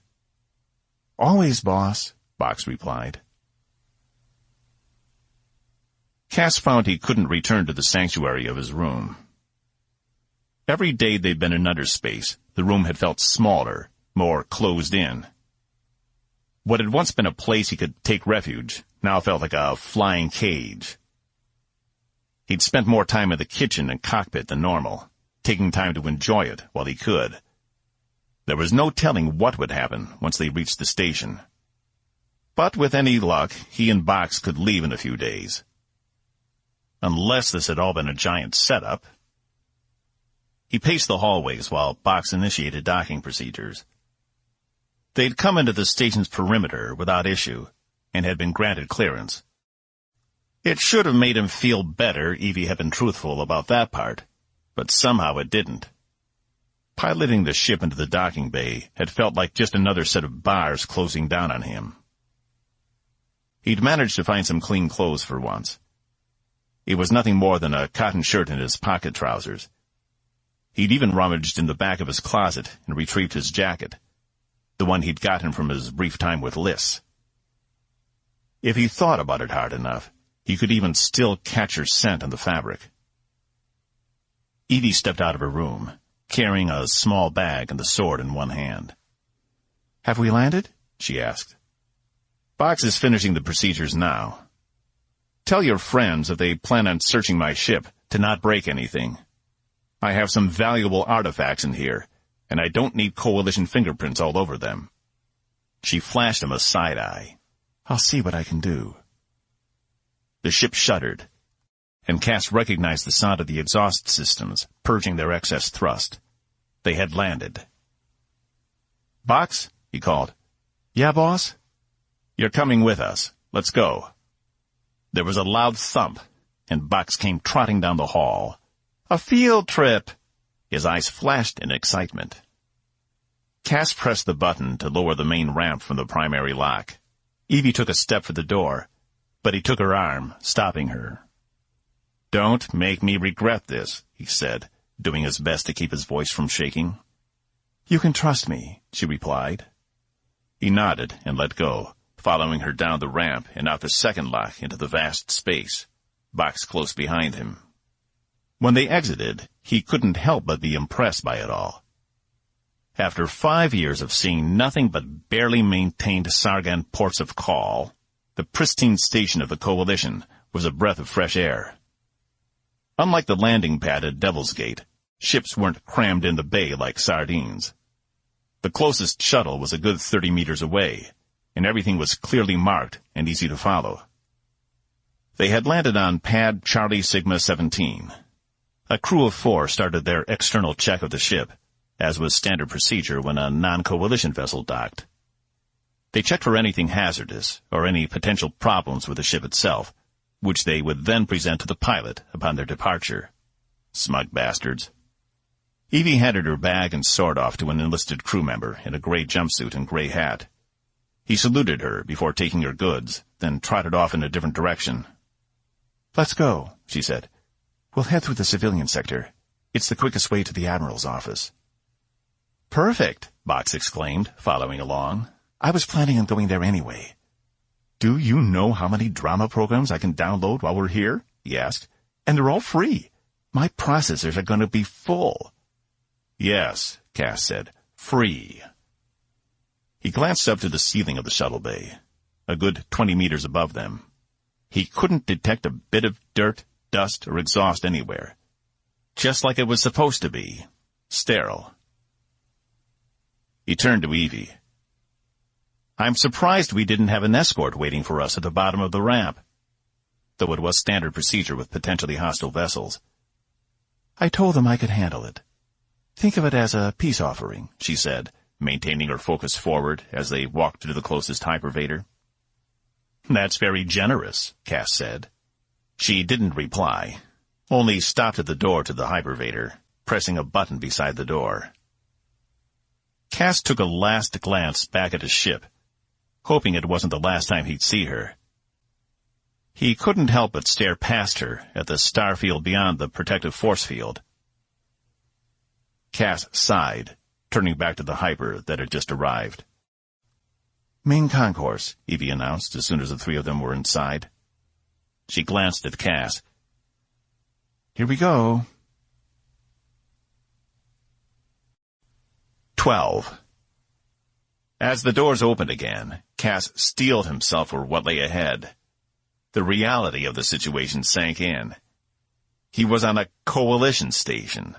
By choice. Being escorted by a Coalition officer. This was insane. He'd lost his mind. Before him was a long, wide corridor with shops on both sides. The corridor curved out of sight, following the natural curve of the station. In some ways, it was like Devil's Gate, and in other ways, it was the complete opposite.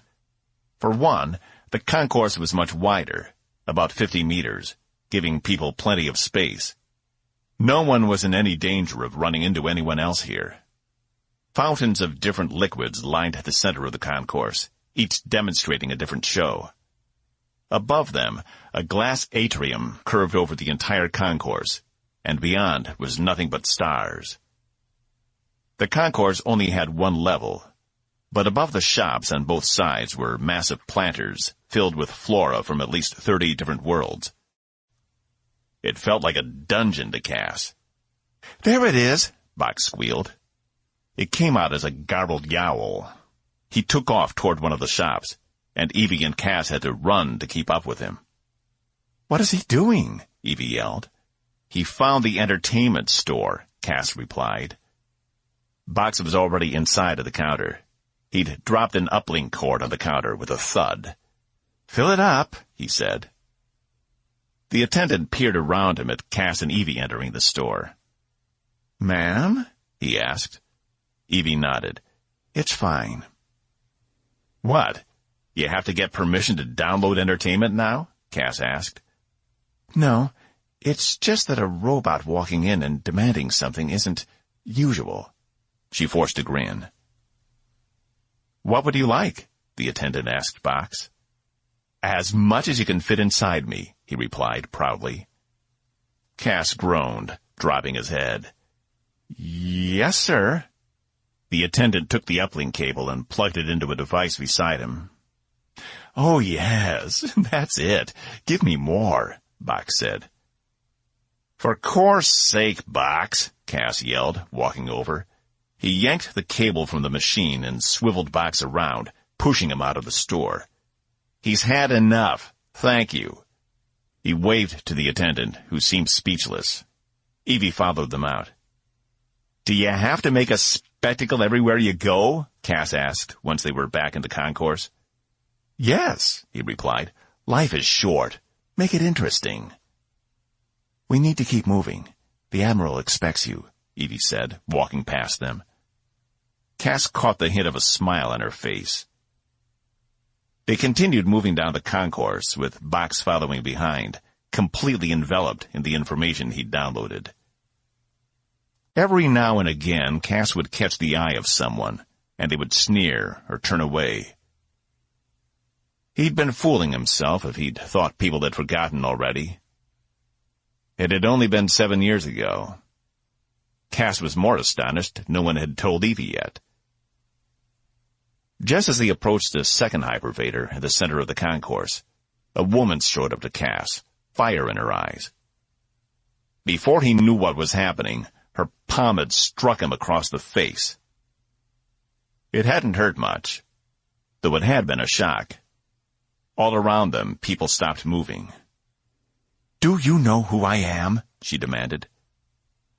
Cass forced himself to look at her. He nodded. "How dare you show your face here again?" she said, raising her hand to slap him again. "Ma'am, step away." Evie forced herself between them. "This is the Coalition. We don't assault people. Give me your hand. I need to scan you for security." "Me?" the woman yelled. "He's the criminal." She pointed to Cass. "You're letting him walk around free, and you want to arrest me?" "For striking another life form, yes," Evie said, raising her hand to her comm unit. "Evie, it's okay." Cass placed his hand on hers and guided it back down by her side. "It's fine," he reiterated. "Are you sure? She just committed a Class 1 infraction." He nodded, not looking at the woman.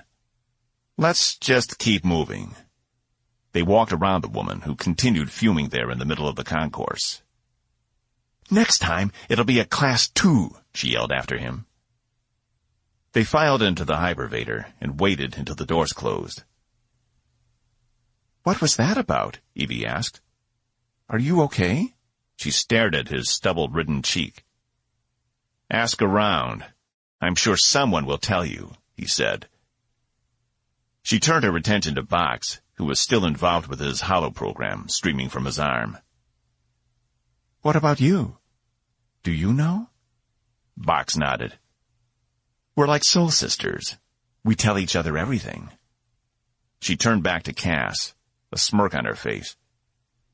"He's exaggerating," Cass replied. The hypervator stopped, the doors opening on a very clean hallway. The sides were a neutral gray, and the floor carpeted with something firm but pleasant. On the far side of the wall were a series of doors every few feet, each labeled with a different person's name. Some were transparent, and others weren't, but in the ones Cass could see through, people worked at desks inside. They'd reached the main offices. "Where to?" he asked. "Follow me." Evie turned right down the hallway. It sported a more pronounced curve, with all the transparent doors on the outside, with other non-transparent doors lining the inside. She tapped her hand as they walked. "Lieutenant Commander Diazol, with Caspian Robeaux, proceeding to Admiral Rutledge's office." Cass stopped cold. "What did you say?" he asked. Evie turned to him as someone passed them in the hall. "What?" "Which admiral?" "Admiral Daniel Rutledge," she said, her words falling off a cliff. She really didn't know anything about him, any of his history at all. "I'm not going. Deal's off," he said. He wasn't about to face that man again, not after everything that had happened. "Wait. You can't back out now," Evie said. "You gave me your word." Cass had already turned back down the hallway to get to the hypervator. He might not make it far, but he'd be damned if he didn't try. "You never said I'd have to deal with him." "Captain, don't do this," Evie warned. "Don't force my hand." He turned back. Box was leaning against the wall, watching the program, oblivious to what was happening around him. "I should have known," he said. "I should have suspected he was behind this, but I didn't want to believe it. That's my own fault. I should have been more honest with myself, because there was only one reason the Coalition would want me back, and it's sitting on the other side of a desk down there somewhere." He pointed down the hall. "What is this all about?" Evie asked. "Why not just meet with him? He's the one who ordered me to find you." "I can't say I'm surprised," Cass replied. "But I can't do it. I'd rather go back to Vina than face him." Her features softened. "You told me I could trust you." Cass cursed himself. He glanced down the hallway. More than likely there were guards down there, ready to grab him the moment he tried to run. His ship had probably been disabled, so he couldn't escape without authorization. He glanced back at Evie, pleading with him. He'd known it would come to this someday. He just hoped he'd been wrong. He took a deep breath and turned back toward her. "Fine. Lead on." She relaxed her posture, but held his gaze a moment. Then she turned, leading them down the hall until they reached a door larger than the others.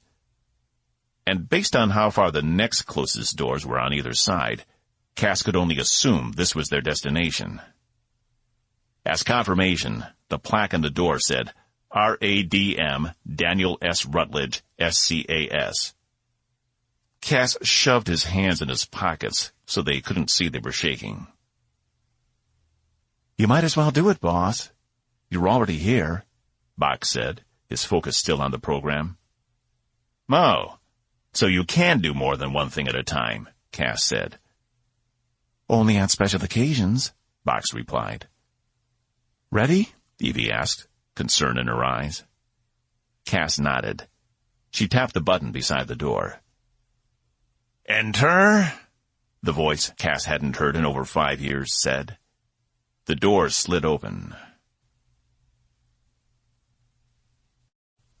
13. The office was clean and sparse, a perfect picture of how a Coalition admiral's office should look. In the center of the room sat a large, white desk made of some superpolymer. Cass didn't want to guess which one, with a built-in command system that would appear at the touch of a button. He'd seen desks like this before. They were often called war desks, due to their advanced tactical displays. Behind the desk was a giant map of coalition space, with the borders outlined in a dark blue. To the upper right was the Sargan Commonwealth, outlined in green, and down below, outlined in red, was Sil territory. The man Cass hoped he'd never have to see again stood up from the desk, a grin across his face. His broad, stocky shoulders filled out his admiral's uniform well, and his brown beard had gone a great deal grayer in it since the last time Cass had seen him. It seemed 10 years had passed for Rutledge, not 5, though those years had hardened him, not worn him down. His eyes were lit with activity, scanning Cass, then Evie, and then Box behind them. Cass had to work not to shrink from the man. He'd never thought this day would come, and if it had, he imagined it going much differently, with Cass pulling the boom cannon Evie'd made him leave on the ship and blasting a hole right through the man. "Commander," he said in his gravelly voice, "well done." He stuck out his hand for Evie, who took it, shook once, then placed her hands back behind her. Her braid fell off her shoulder behind her back. Rutledge turned to Cass. "I bet you never thought you'd see me again. Captain, is it?" "That's right," Cass replied, trying his best to hide his anger. Rutledge didn't offer his hand. "And this is—" he motioned to Box. "My associate," Cass replied. "Ah." Rutledge studied Box a moment. "Glad you could both make it." He put his own hands behind his back and walked to the side of the desk. "Commander, would you mind taking the robot outside for a few minutes? The captain and I have a lot to discuss." Evie's gaze flitted between them for a moment, before she realized she was hesitating. "Yes, sir," she said, taking Box by the arm. Cass heard the doors behind him slide open and closed again, but he didn't take his eyes off Rutledge. He swore he'd never turn his back on a man again. Rutledge chuckled. "Give yourself a promotion, I see." "It's my ship. It needs a captain." Rutledge scoffed, walking to the wall on the far side.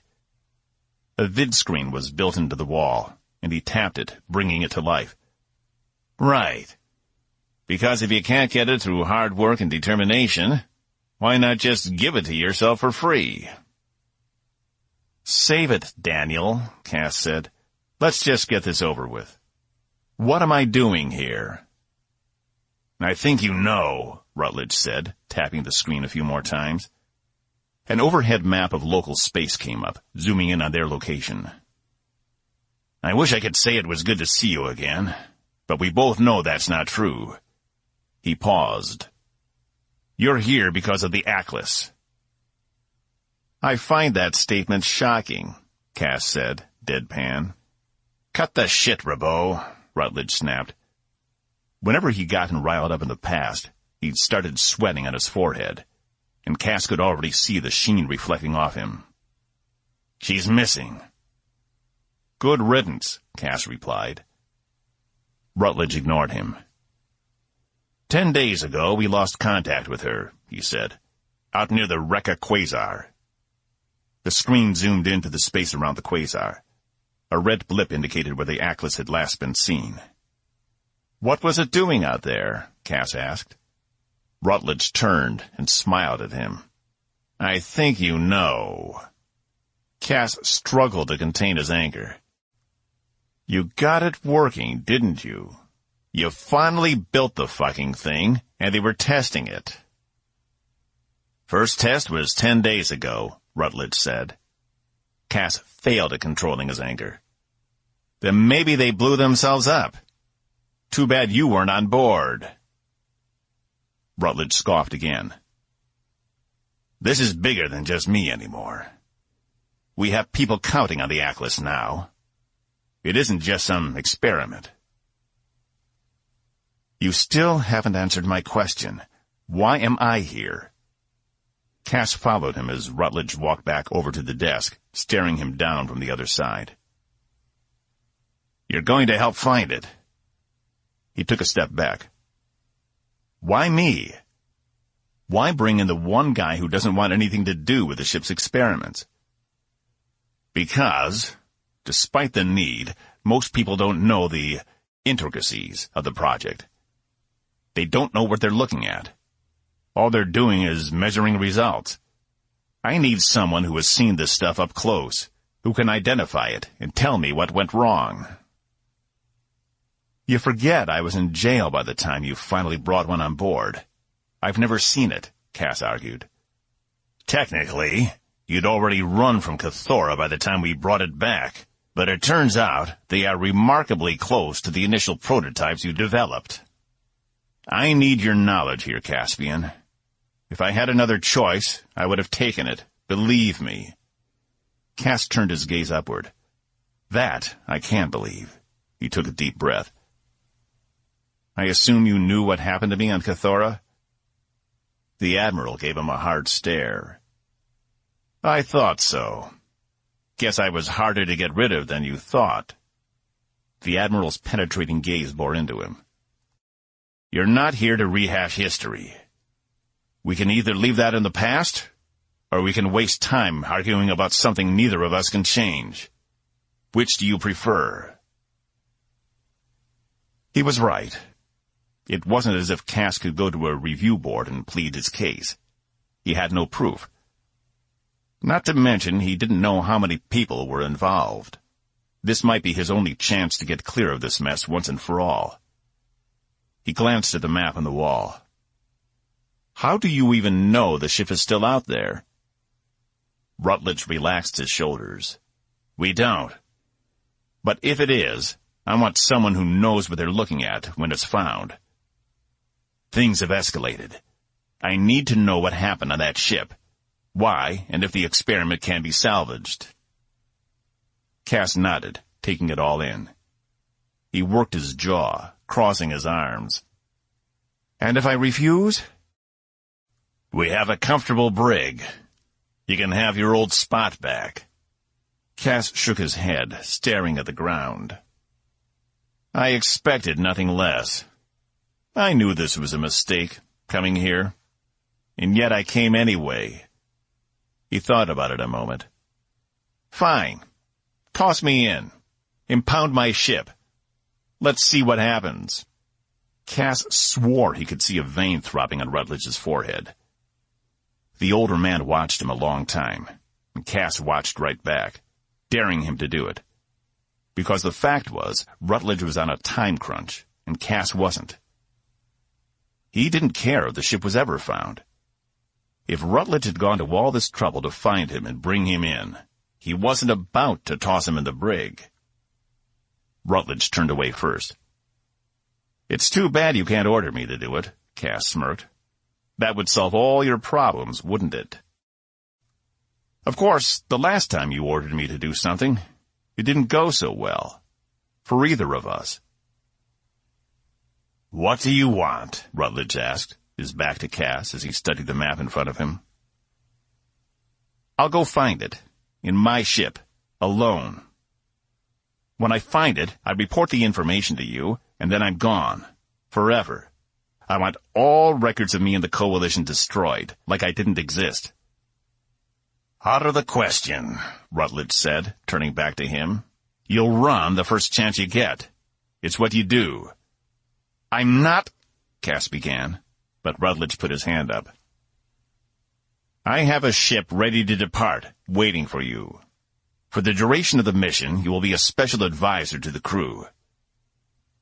If you find the ship, confirm what happened, report back to me. Once that's done, Rutledge said, raising his voice above Cass's objection, then you can depart from here. We'll load your ship on the Tempest. Cass shook his head, nails biting into the palms of his hands. If you think I'm joining another Coalition crew, you can... It's temporary. And I'll agree to your other terms, once it's found. He sat back down in his chair, eyeing Cass as he leaned back. Otherwise, it is the brig, and neither of us gets what we want. Fine, Cass clenched his teeth. Rutledge showed the smallest hint of a smirk, then tapped the back of his hand. Commander, come back inside, please. Evie entered, while Box remained in the hallway.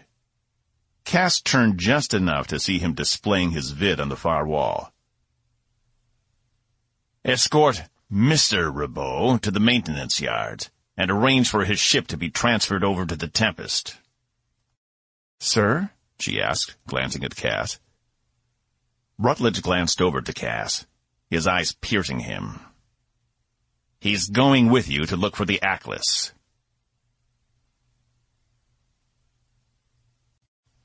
"14. The doors closed behind them, sealing the Admiral's office from the outside hallway. Cass took a deep breath, praying to core he hadn't gotten himself into something he couldn't find a way out of. When he glanced up, Evie was staring at him. "What?" he asked. "You two know each other," she said. He chuckled. "Yeah, we know each other. Who do you think threw me in prison for 2 years?" "You were an officer?" she asked, her eyes widening. Cass glanced to Box further down the hall, his attention rapt by the vid screen projected on the wall. "Believe it or not." "Why didn't I know that?" she asked, indignant. "I guess Ruddy in there didn't think it was important." He walked toward Box. "I looked for a file on you before I left, but there was barely anything there. It mentioned you were a citizen. You had an altercation, and you were no longer part of the coalition. Nothing about serving in the Sovereign Navy, nothing about being an officer or being in jail," she said. "Box," Cass said, ignoring her, "put that away. We have work to do." Box turned his head. "But it's on the best part. See, this guy Antonio just found his half—" "Box!" He reached up and tapped his arm. The video disappeared. "Where to?" "We need to get back to the ship.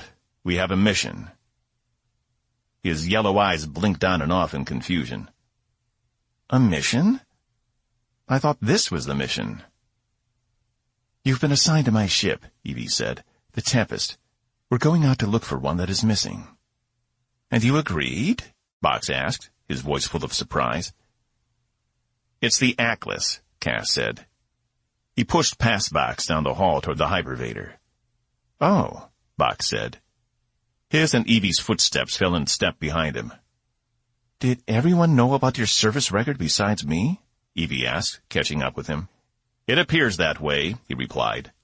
She sped up and stood in front of him, forcing him to come to a stop. "Rank." "What?" he asked.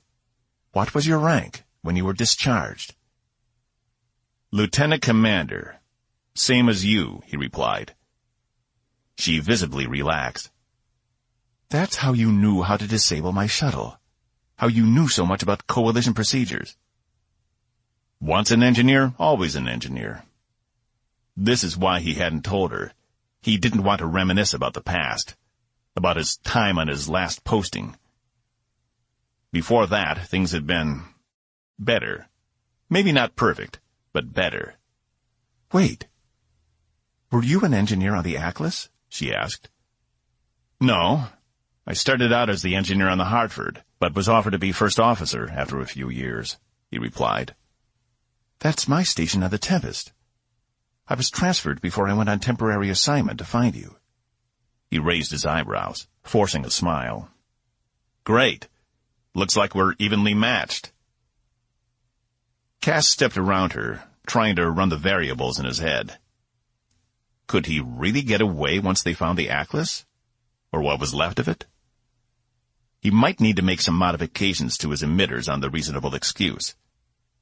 If Rutledge double-crossed him, the Tempest might be able to hold on to his ship if he tried a forced escape. It would be tricky, but he couldn't drop his guard. Not now. He reached the hypervator, pressing the pad to call the car. Evie came up beside him again, eyeing him. Box appeared on his other side. "When we get back to the ship, I want to do a full systems check," Cass said. "But I just did one before we left." "I don't care," Cass replied. "Check everything again. We're going into deep space, and I don't want to be caught off guard." He winked at Box, making sure he was turned away from Evie. "You heard the Admiral. Someone will move your ship for you. We're going straight to the Tempest." Cass shook his head. "No one moves my ship but me." "Sorry, Commander," she said, emphasizing the sarcasm. "Admiral's orders." Box tapped his metal arm as they waited. The doors opened, and they stepped in. "Shipyards," Evie said, as the doors closed. The hypervator shot past the civilian section of the station, speeding up. Below his feet, Cass could feel the car vibrating as it reached high velocity. The shipyards were on the upper end of the station. As he was thinking about the last time he'd been on the station, the back of the car turned transparent, and he was treated to a view of the inner workings of the spire as they rose through it. Floor after floor of either habitation, offices, or storage. And in the center, running through the entire station, a large power core, providing clean energy to the station itself. Starbase 8 had been here since before Cass had been born, and was one of the largest Coalition bases on this side of space. But you didn't feel the sheer size of it until you were traveling from one end to the other. Even at this speed, it was taking a long time, and Cass estimated they had to be traveling at least 300 kilos per hour. "Who is moving my ship again?" he asked Evie. "A competent officer," she replied. "I can't take the risk you'll leave. Transferring the ship means moving it from the civilian shuttle area to the shipyards, which means going outside the station's defensive perimeter. I'm sure you understand." "Then why didn't we just park in the shipyards to begin with?" Cass asked. "Because you told me you were here for 2 days, and then you were gone.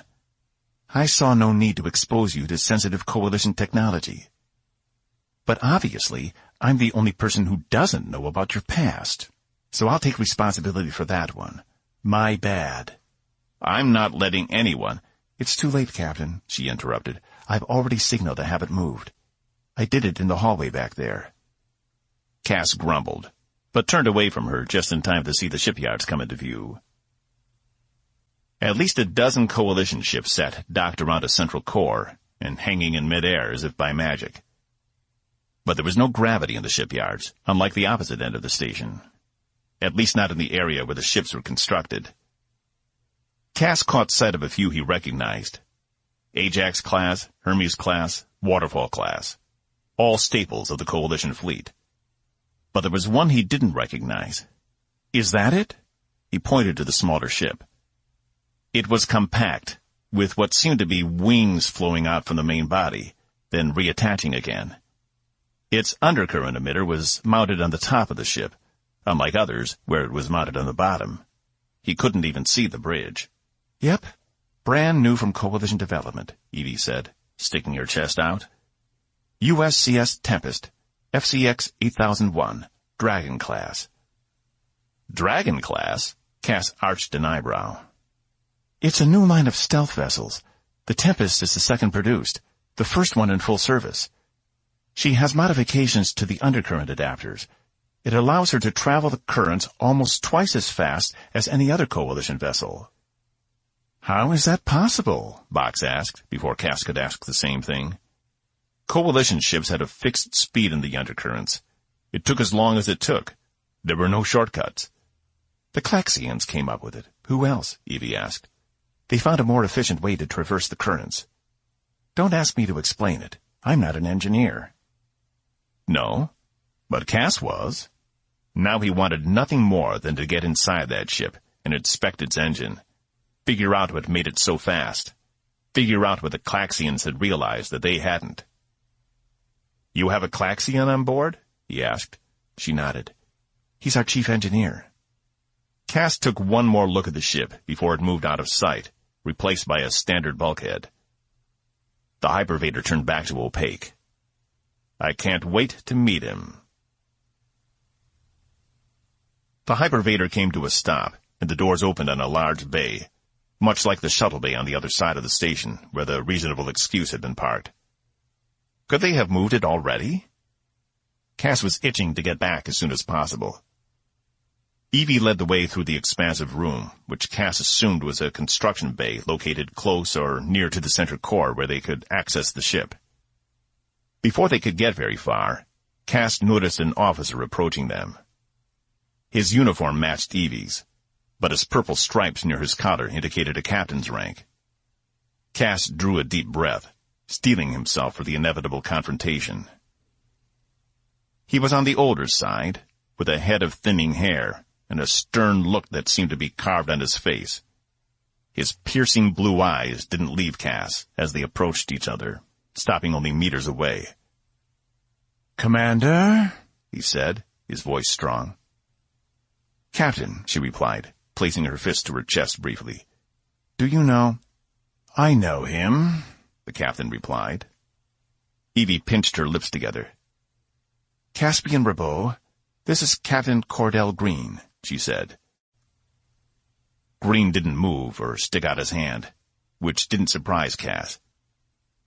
He'd heard the name before, but never met the man. He had a reputation for being difficult to work with initially, but fair. And he was one hell of a captain from his reputation. At least if he had to go into deep space with a coalition ship, he'd have one of the best captains the coalition had to offer. "I will be out of your hair as soon as humanly possible," Cass said. "I should hope so," Green nodded. "Who?" He trailed off. "This is Box, my assistant," Cass said. Green turned to Evie. "Is he coming too?" "Yes, sir," she replied. Green seemed to mentally right himself. He returned his gaze to Cass. "I understand we are searching for your previous posting," he said, his words coming out stoic and solid. "I have requested more information about this mission, but have been denied access. Information I assume you have." Cass didn't respond, though Green stepped closer. "I am in the unfortunate position of being required to trust you will not get me or my crew killed. But rest assured, if I see something I don't like, the mission is over. I don't care what the Admiral says. I'm not risking my ship for an escaped convict." "I didn't escape," Cass said, drawing himself up. "I was released on parole." "And ran," Green said. "I won't do anything that will put your crew in danger," Cass said, only realizing what he was saying as the words came out of his mouth. Green didn't laugh, as most others probably would have. He only watched Cass. Cass was the first to break the stare. Green turned to Evie again. "Commander, when he's on the ship, I want him under guard at all times." "Aye, sir," she said. "And this robot, too. Make sure they are both contained to non-essential parts of the ship." "You mean I don't get to see the bridge?" Box complained. "But that's my favorite part." Green only stared at him before turning back to Evie. "Carry out my orders, Commander," he repeated.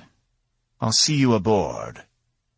He turned on his heel and left them standing there, walking with purpose back the way he'd come. "He's intense," Cass said. "Is that true?" "Did you run from your parole?" Evie asked, watching the captain walk away. Cass couldn't read her. Was she accusing him? Or was she trying to understand? "I didn't have much of a choice.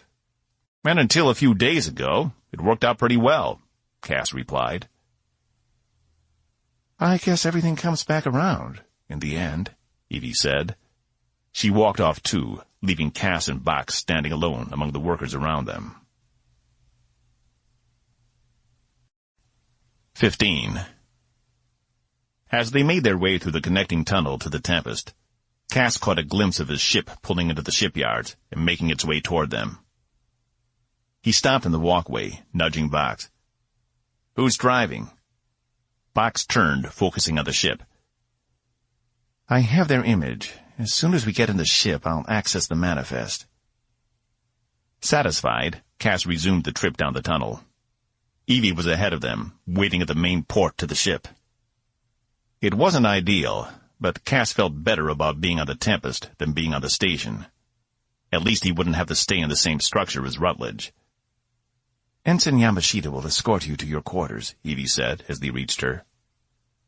A young woman with jet-black hair stepped out from behind her, dressed in a scientist's uniform. She glanced up to Box. "I've never seen an AMR in person before." "Ensign?" Evie said. Yamashita seemed to remember herself. "Yes, sorry, sir." She faced Cass. "If you'll follow me." She indicated they should fall into step behind her. Cass remained put, with Box behind him. Yamashita turned when she realized they weren't behind her, glancing at Evie as if at a loss. "Is there a problem, Captain?" Evie demanded. "I don't need quarters. I'll stay on my ship. And he doesn't sleep." He threw a thumb back to Box. "I watch him sleep," Box said, as if it was his duty. Both Yamashita and Evie seemed at a loss for words. But Evie spoke first. "You can't stay on your ship. It's a security issue." "Then talk to Rutledge. I'm sure he'd love that you have to bother him with something so petty," Cass said, ramping up his own hostility. If she could act like this, then he could too. "Ensign," Evie said, drawing her words out, "inform Lieutenant Page our guests will be staying on their ship. Make sure he maglocks it so the ship can't leave." She turned and left the three of them standing there. Yamashita shrugged. "I guess we're going to the docking bay. Do you know if your ship is in Bay 1 or Bay 2? "Which one's bigger?" Cass asked. "Enter," Captain Green said. The door slid open, and Evie stepped through, her posture near perfect, if she did say so herself. "Relax, Commander," Green said. He was behind his desk, reviewing something on the screen in front of him. "Have our guests been settled?" "He insisted on staying on his own ship," she replied. "I didn't want to bother you or the Admiral with it." Green glanced up for a second, then returned his attention to the screen in front of him. "Make sure Page knows." "Already taken care of, sir," she said. "Good." He shut down the program and leaned back in his chair. "Please." He indicated the seat on the other side of the desk. Evie hesitated a second, then decided it would be best not to be rude, so she took a seat. "We haven't had much of a chance to get to know each other yet," Green said. "But I want you to understand that I must have complete trust in my XO. You are not to protect me from any information you find pertinent." She began to nod. "If you have a dissenting opinion, I want to hear it. The only way this ship works is if all of us are honest and work together." "I agree, sir." She took a breath. "And I'm not just saying that." A smile formed on her lips. This had been the assignment she'd been pursuing for almost 4 years. So it was a stealth vessel instead of an exploratory ship. So what? She wasn't about to screw it up now. Green showed a hint of a smirk. "You brought Mr. Robeaux in. I need to know everything you know. Tell me what he's likely to do." "Unfortunately, sir, I seem to be in the dark about Mr. Robeaux. As I'm sure you know, I've been stationed on the outer rim of Coalition space for a long time. Not a lot of news gets out there." Green nodded, leaning forward and tapping on the table, pondering. "You wouldn't have heard this. The Coalition redacted all his records. They didn't want the information getting out. But it happened right here, so most of the residents know who he is." "Did you know him, sir? Before?" Green considered it. "Not personally, but I knew of him. Rising star in the Coalition. On track to be a captain of his own ship by the time he was 30. Gifted engineer. No one could believe it when it happened." "Sir," Evie began, glancing down for a moment. "I know I don't have clearance, but what did he do? I don't want to give you an erroneous impression, since I don't know all the facts." "He was first officer aboard the Atlas," Green said. "And the ship was thrown off course. It ended up in SIL space. That's pretty far off course, Evie said, building a mental map in her mind. They would have had to traverse a lot of neutral space, the large area separating coalition space from Sill. How did he get out there? The report mentions a gravimetric storm, something we haven't seen before. But you'd have to ask the Admiral. He was captain at the time. Evie sat back. Rutledge was his commanding officer? Green nodded. Apparently, on their way back, they ran into a Sill ship. Evie's hand went to her mouth. The Sill didn't see them at first. But when Rutledge ordered Cass to ready the weapons, he disabled them instead. Then he sent a coded message to the Sill, telling them where the Atlas was. What? Evie said, her mind trying to wrap around the idea. He'd betrayed his crew? They managed to get out of there before the Sill could do too much damage. According to the logs, Rutledge saved them. But 24 people still died in the attacks. When they returned here to 8, Robeaux was court-martialed, and Rutledge got a promotion. I don't understand, Evie said. If he was such a model officer, then why... Why betray the coalition and put his ship in danger? Green shook his head. The psychiatrists called it a psychotic break. The pressure of performing got to him. He temporarily lost control of what he was doing. Then shouldn't he have been rehabilitated? Evie asked. That was the plan. And the reason he was only in prison for 2 years, Green said. But then he ran off to the Sargans, and Rutledge had him banned from returning. There didn't seem to be a desire to go find him. A lot of people were angry at him regardless. Evie furrowed her brow. It was a lot to take in. And it explained a lot about Cass's behavior. But to betray the coalition like that? To cost those lives? It was unthinkable. I'll be honest with you, Green said, standing and going to his window that showed the rest of the shipyards beyond. Rutledge ordered me to place him back under arrest as soon as the mission is complete. Evie glanced up. Sir? He wants to make an example out of Robeaux. He's probably going to spend the next 20 years in prison. She screwed up her face. But Cass told me Admiral Rutledge made him a deal, Evie said, that he could go free when the mission was over. Green turned back to her. I don't like it either. But honestly, I'd feel better with him inside a cell. I don't like the idea of him roaming the ship freely. The man has no business being on any coalition ship ever again. He paused.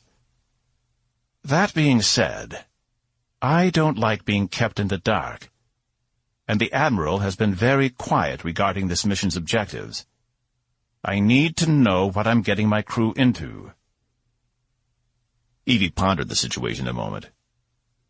He hasn't said anything to me, other than he was the XO on the ship we're hunting. Which makes sense now. Are you asking if I trust him? Green nodded.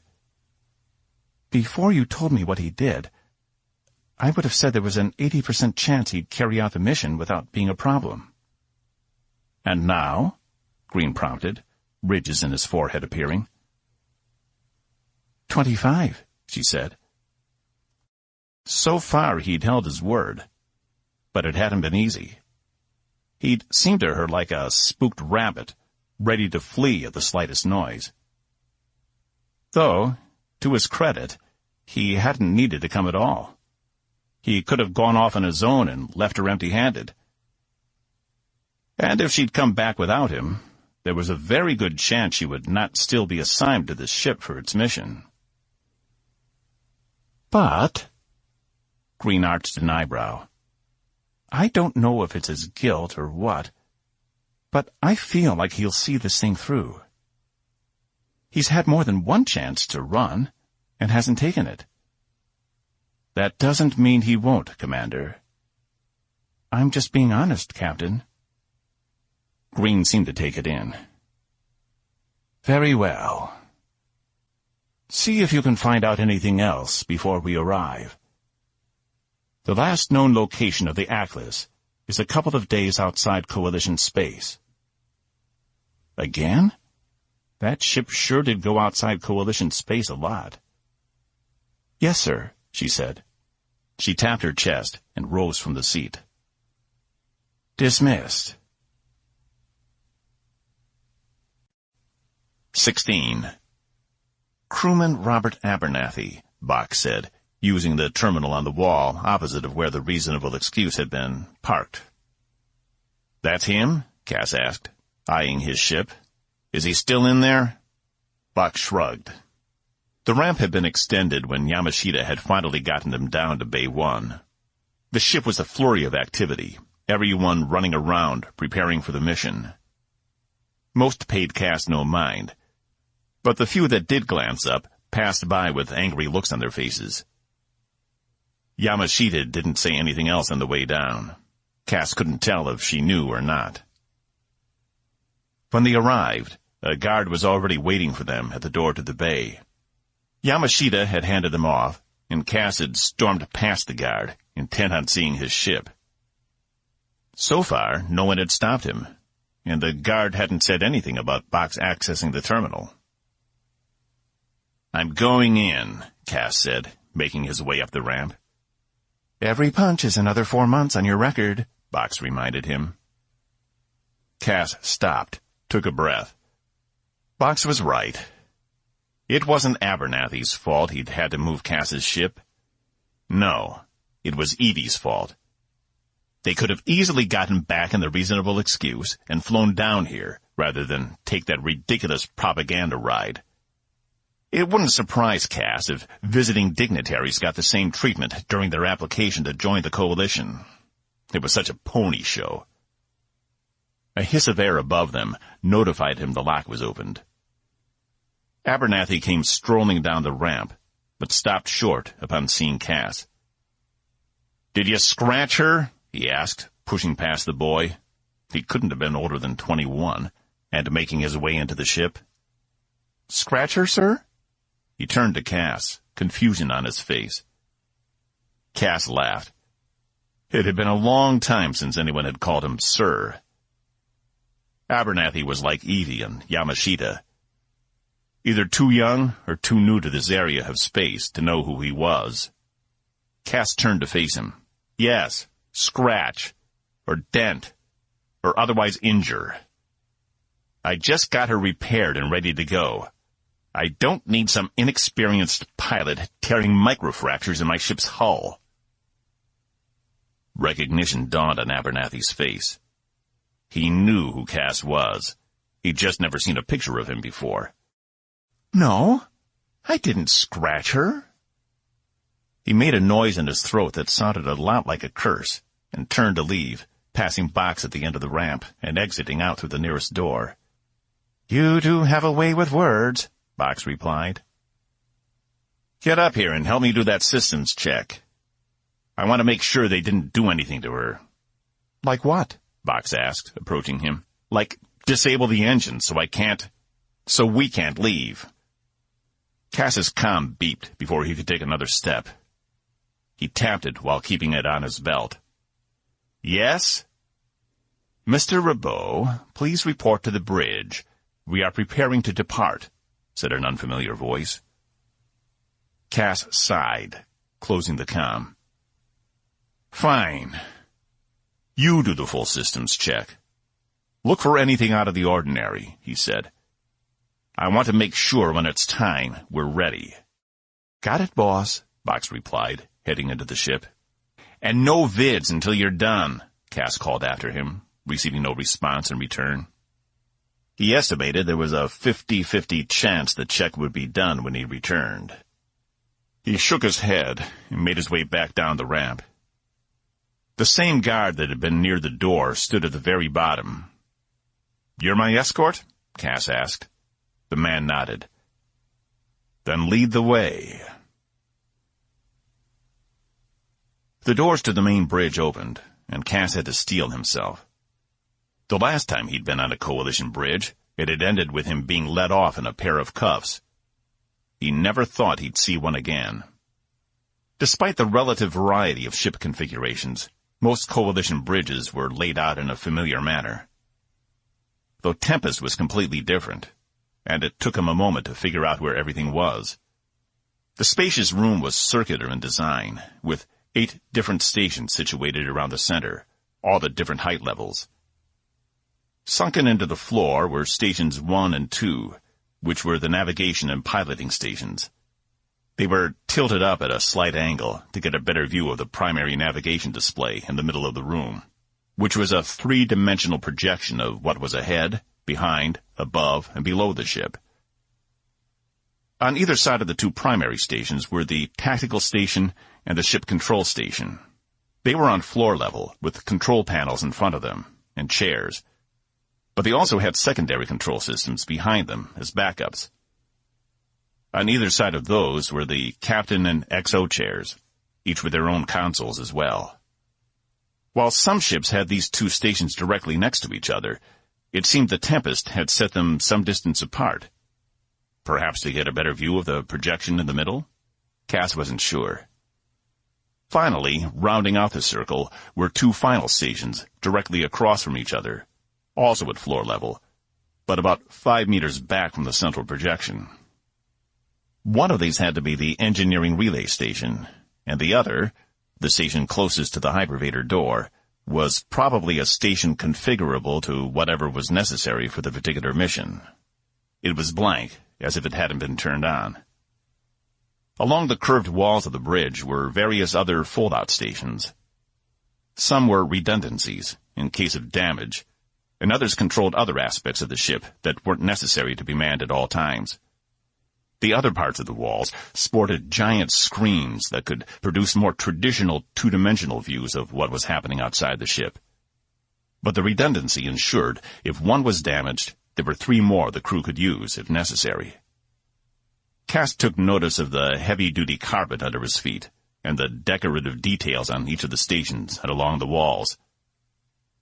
Someone had gone to a lot of trouble to make this place feel comfortable, at least subconsciously.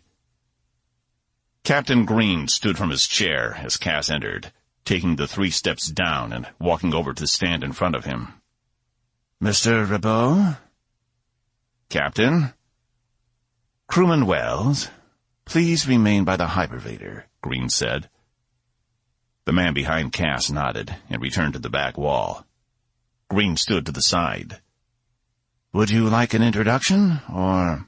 Cass forced a smile. No, thank you. He glanced to the people staffing each station.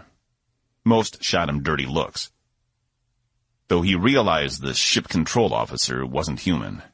It was evident by the dark blue robe he wore, covering everything except his face and hands. He looked human, but anyone who'd ever met an Untuburu knew it was nothing more than a hard light projection. Their natural form underneath was decidedly very unhuman.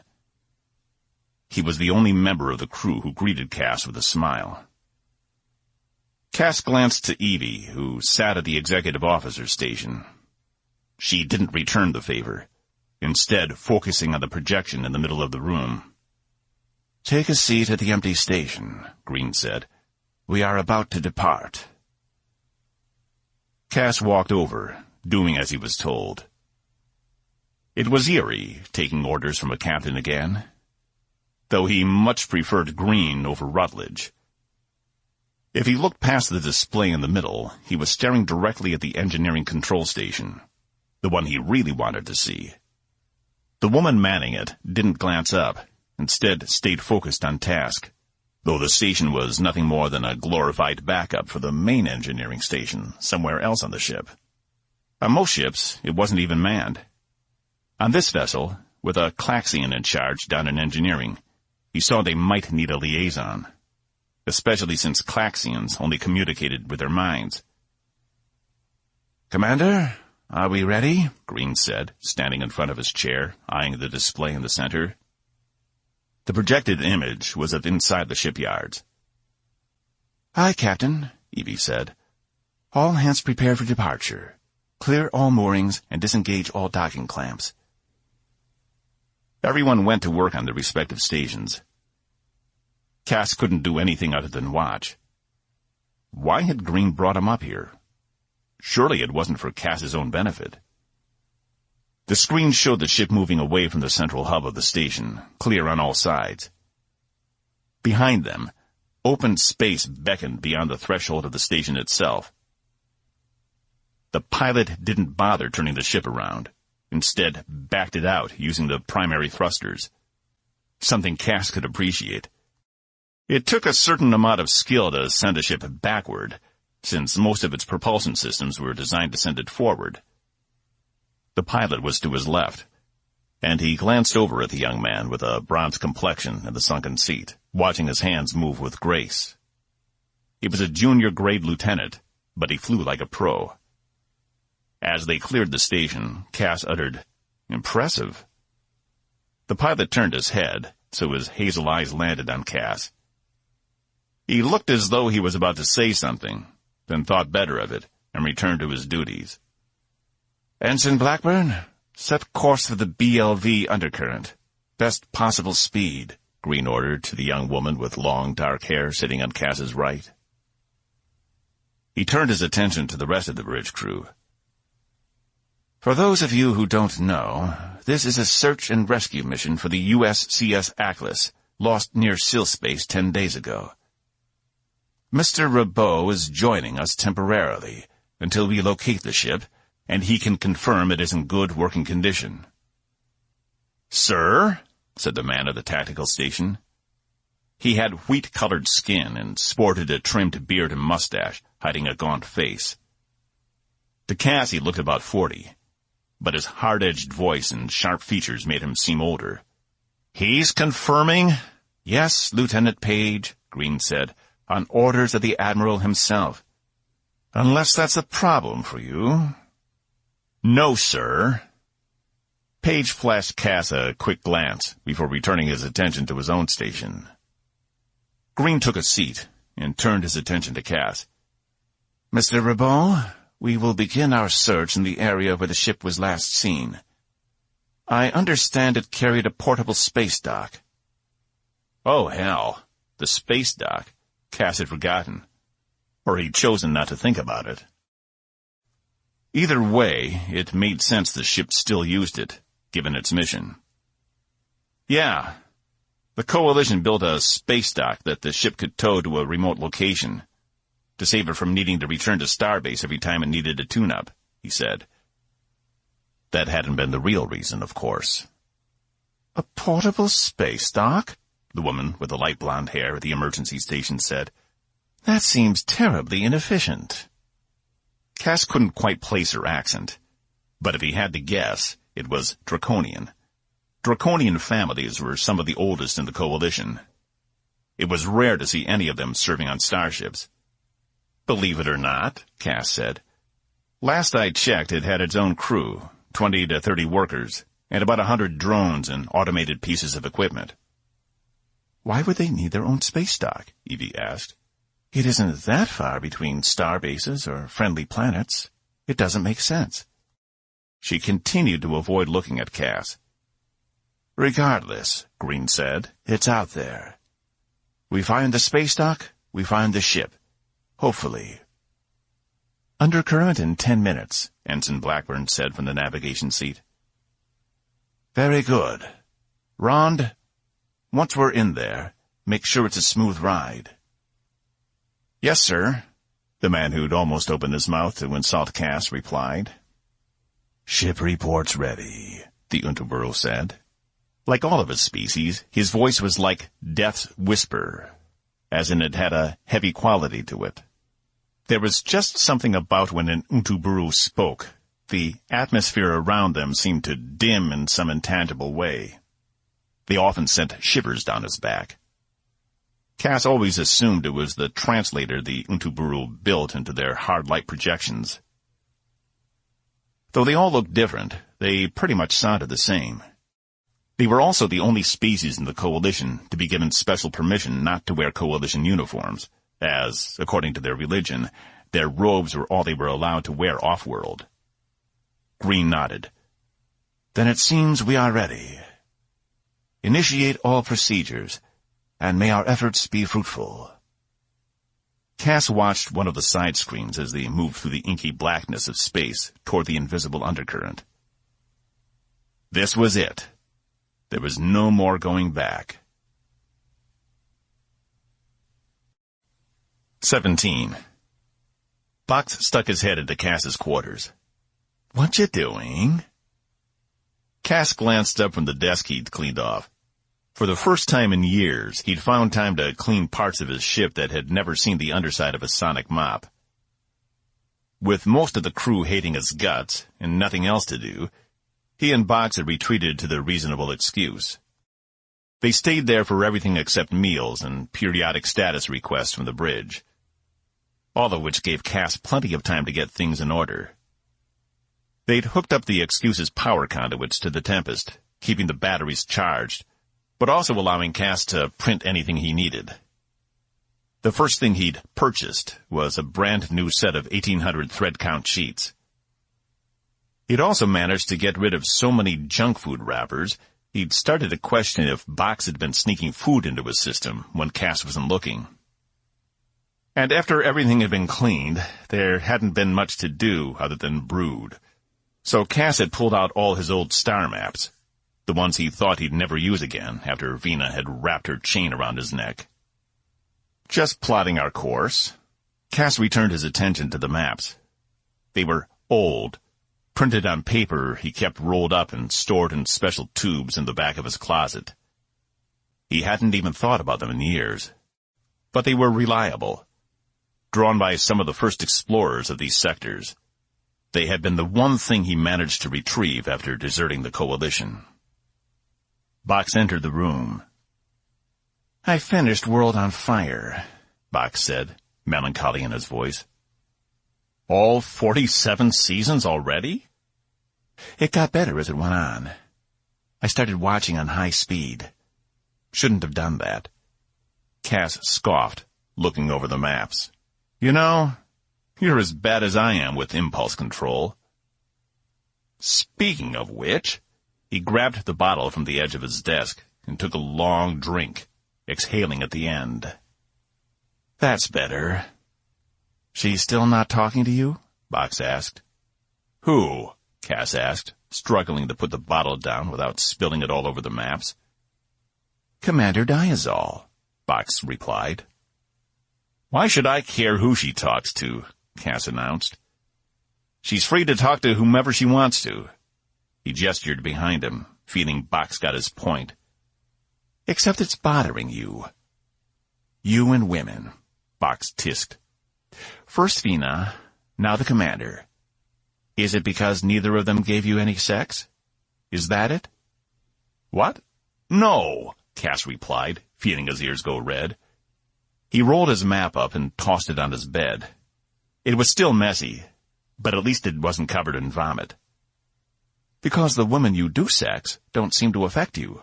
Box's eyes blinked. Listen to yourself. The women you do sex. Who says that? He took a breath. It isn't about sex, and it isn't about Evie. It's being back on a Coalition ship. I never imagined myself here. I wasn't prepared. For the hate. Cass nodded. At least you're not sequestered on this ship when there's a whole Coalition vessel to explore. At least you get to leave once in a while. He leaned against the door frame, crossing his arms. What are you doing? Cass asked, watching him. Being casual, you know, like you do. Cass shook his head. Whatever. Maybe I am upset about Evie. At least she was talking to me. Until we got here, anyway. He picked up the bottle and took another swig. Hooray for the Coalition! May she long live in infamy. Boss, maybe you want to... Do you know she hasn't looked at me once? I've seen her a dozen times since we came aboard, and she hasn't even acknowledged my presence. What the hell happened? She didn't seem to have a problem at Devil's Gate, or even on the way to Starbase 8. But then... What? Box asked. Cass smacked his forehead. Someone told her. He ground the heel of his palm into his forehead. How could I have been so dumb? Now he thought about it, it made perfect sense. As soon as someone who knew his past saw him, they told her what he'd done. It could have even been that ensign who'd first escorted him here the day they left. Why don't you tell her? Box asked. If it's bothering you that much. Cass glared at him through an alcohol-induced fog. Yeah, right. Stellar idea. You told me. You're not a coalition officer. Not only does it put us in potential danger, think about what kind of situation it would put her in. Especially since she's been taking orders from Rutledge. What if she reports back to him I told her the truth? Then what? Box seemed to consider it. Spacefaring accident? Cass nodded. Exactly. I just finished looking over my shoulder for the first time in a long time. I'm not about to start up again. Box was silent for a moment. Get me on the bridge. Cass looked up. What? No. These people already hate me enough. Are you saying you're ashamed of me? Box taunted. Green was very clear. You're to stay out of sensitive areas on the ship. Cass took another swig.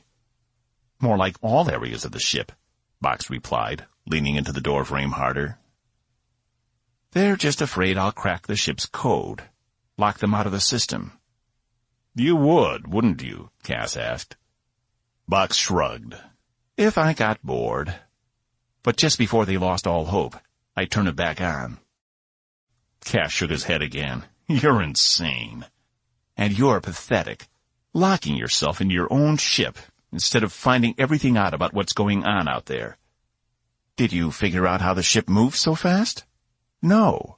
Did you look into the Coalition files to see if the Atlas is still performing the same experiments? No. It wouldn't be in there anyway, Cass said. Green and the rest of them have no idea what the Atlas is doing. Rutledge wants to keep it that way. Why do you think I'm here? There has to be something, Box said, straightening himself. But you need to go look for it. I don't need you to tell me what to do and what not to do, Cass yelled, the alcohol exacerbating his anxiety. I'm just trying to get us through this in one piece, and outside of any kind of room with bars on it. Isn't that enough? I guess it's going to have to be, Box replied. Evie made her way down the corridor toward Bay 1. As the large doors slid open, she noticed Wells still on his post beside the door. How are they doing? She asked, as he caught sight of her. Same as before. They're staying put for the most part, he replied. The crewman's eyes were heavy. He'd been on the same posting for 4 days in a row now. No trouble? She looked up at the ship she'd spent 5 days on. It seemed smaller in the large shuttle bay. Not yet, though I'm not taking my eyes off him, Wells said. You know what he did, right? Evie nodded. I know. She'd been trying to reconcile it ever since the captain had told her, and she'd done a poor job at it. The best she could do was avoid Robeaux and his robot for the duration of the trip. But something didn't feel right about all this, and she wasn't about to let blind hatred get in the way of her judgment. She'd gotten hold of his psych reports after some persuading of Dr. Zach's, telling her it was a matter of ship security. Zach's didn't put up much of a fight. Her people were naturally curious and scientific, and she hadn't found a reason not to give Evie the information. Crewman, take a break. I'll stand watch for a while, she said, not taking her eyes off the ship. Sir? He said. She turned to him. Did you not hear me, crewman? Wells sputtered. No, sir. Yes, sir, I did." He tapped his chest and walked out of the bay, leaving Evie alone with the ship and its occupants. She checked the chronometer on her cow device. It was late, and yet lights in the ship were still on. She approached the ramp and walked up, heading to the ship's main airlock. It opened without prompt. "No big deal," she thought. "If they ask why I'm here, I'll make something up about a spatial anomaly." Why was she there? Didn't she have enough on her plate with the initial crew evaluations due in the morning? Not to mention the primary coolant systems were only operating at 65% efficiency. And yet, she was wasting time here with these two renegades. Raised voices filled the hallway, and she made her way toward the personal quarters to hear better. The room she'd stayed in was only a couple meters away. "Just not willing to give it up," Cass yelled. "I told you I'd get us out of this, and that's exactly what I intend to do." "And if he double-crosses you?" Box asked. He must be in Cass's room with him. There was a rustling of papers before Cass replied. "We'll be ready before then. The ship is charged and ready, and we've got enough supplies for a few months until we can get to the nearest non-aligned port. I'm not about to let Rutledge stop me again, not when we're so close. I promise you, we will never have to deal with the Coalition again." Evie's heart panged. He thought he'd be able to get away. They still hadn't yet realized Green had ordered his ship disabled. But then again, Blom was as skilled an engineer as Evie had ever known. If anyone could disable the ship without them knowing, it was her. If they tried to run, it would only further incriminate Cass. The only problem was, he was holding up his end of the bargain. And Rutledge wanted him arrested anyway. Was it revenge? Or was there something else? Evie had no way of knowing without finding more information. And she couldn't do that unless someone magically granted her a higher security clearance. "Boss, get some rest. You look like hell," Box said. "I like looking like hell," he yelled. He was clearly drunk. "It's your life." Box appeared in the hallway, staring at Evie, who had neglected to even try and hide herself. She froze, at a loss for words. Box turned his head back so he could see inside Cass's room. Evie fumbled to explain somehow. Box returned his gaze to her and put one finger against his non-existent lips. Then he strode past her, back toward the ship's cockpit. She watched him go, letting out a breath and thankful for his silence. The last thing she wanted was Cass knowing she'd snuck on his ship. She should have been more careful. There was a further rustling of papers, and then a thump against what sounded like a bed. The door to Cass's room remained open, and she felt the urge to glance inside, but restrained herself. Instead, she turned back toward the airlock and let herself out. 18. Cass stumbled into the cockpit, his shirt off one arm and his pants still undone from tossing and turning the night before. "What time is it?" he asked. Box glanced up from his vid. "Almost 9. There was a ship-wide announcement a few hours ago. We're close." "What?" Cass ran his hands through his hair. "Why didn't you wake me?" "You look too peaceful. I didn't want to bother you." He returned his attention to the vid. "I thought you finished that show," Cass said, righting his shirt. "Spin-off series," Box replied. "Of course, spin-off. Why not?" Cass said to himself, adjusting his pants. When he'd woken up, he'd been dismayed to see he'd finished the entire bottle last night. And it had been a significant part of his stash. He only had 3 left. And since he wasn't welcome at the ship's bar, he might need to ration himself until this is over. "Feel better?" Box asked, not taking his attention away from the screen. "No." Now I feel sick and hungry. They're still serving breakfast in the mess, Bach said. Commander Diazol is there every morning. He snapped his attention to Bach. How do you know that? She keeps a regular schedule. Breakfast right before her daily shift. He paused. Must be nice. All those waffles and pancakes, syrup and eggs, toast and rice. Stop! Cass closed his eyes and braced himself against the wall. Maybe he wasn't as hungry as he'd thought. Box turned to him. Do you need to see the doctor? No, I'll be fine, Cass replied. Then how about the ship's therapist? What?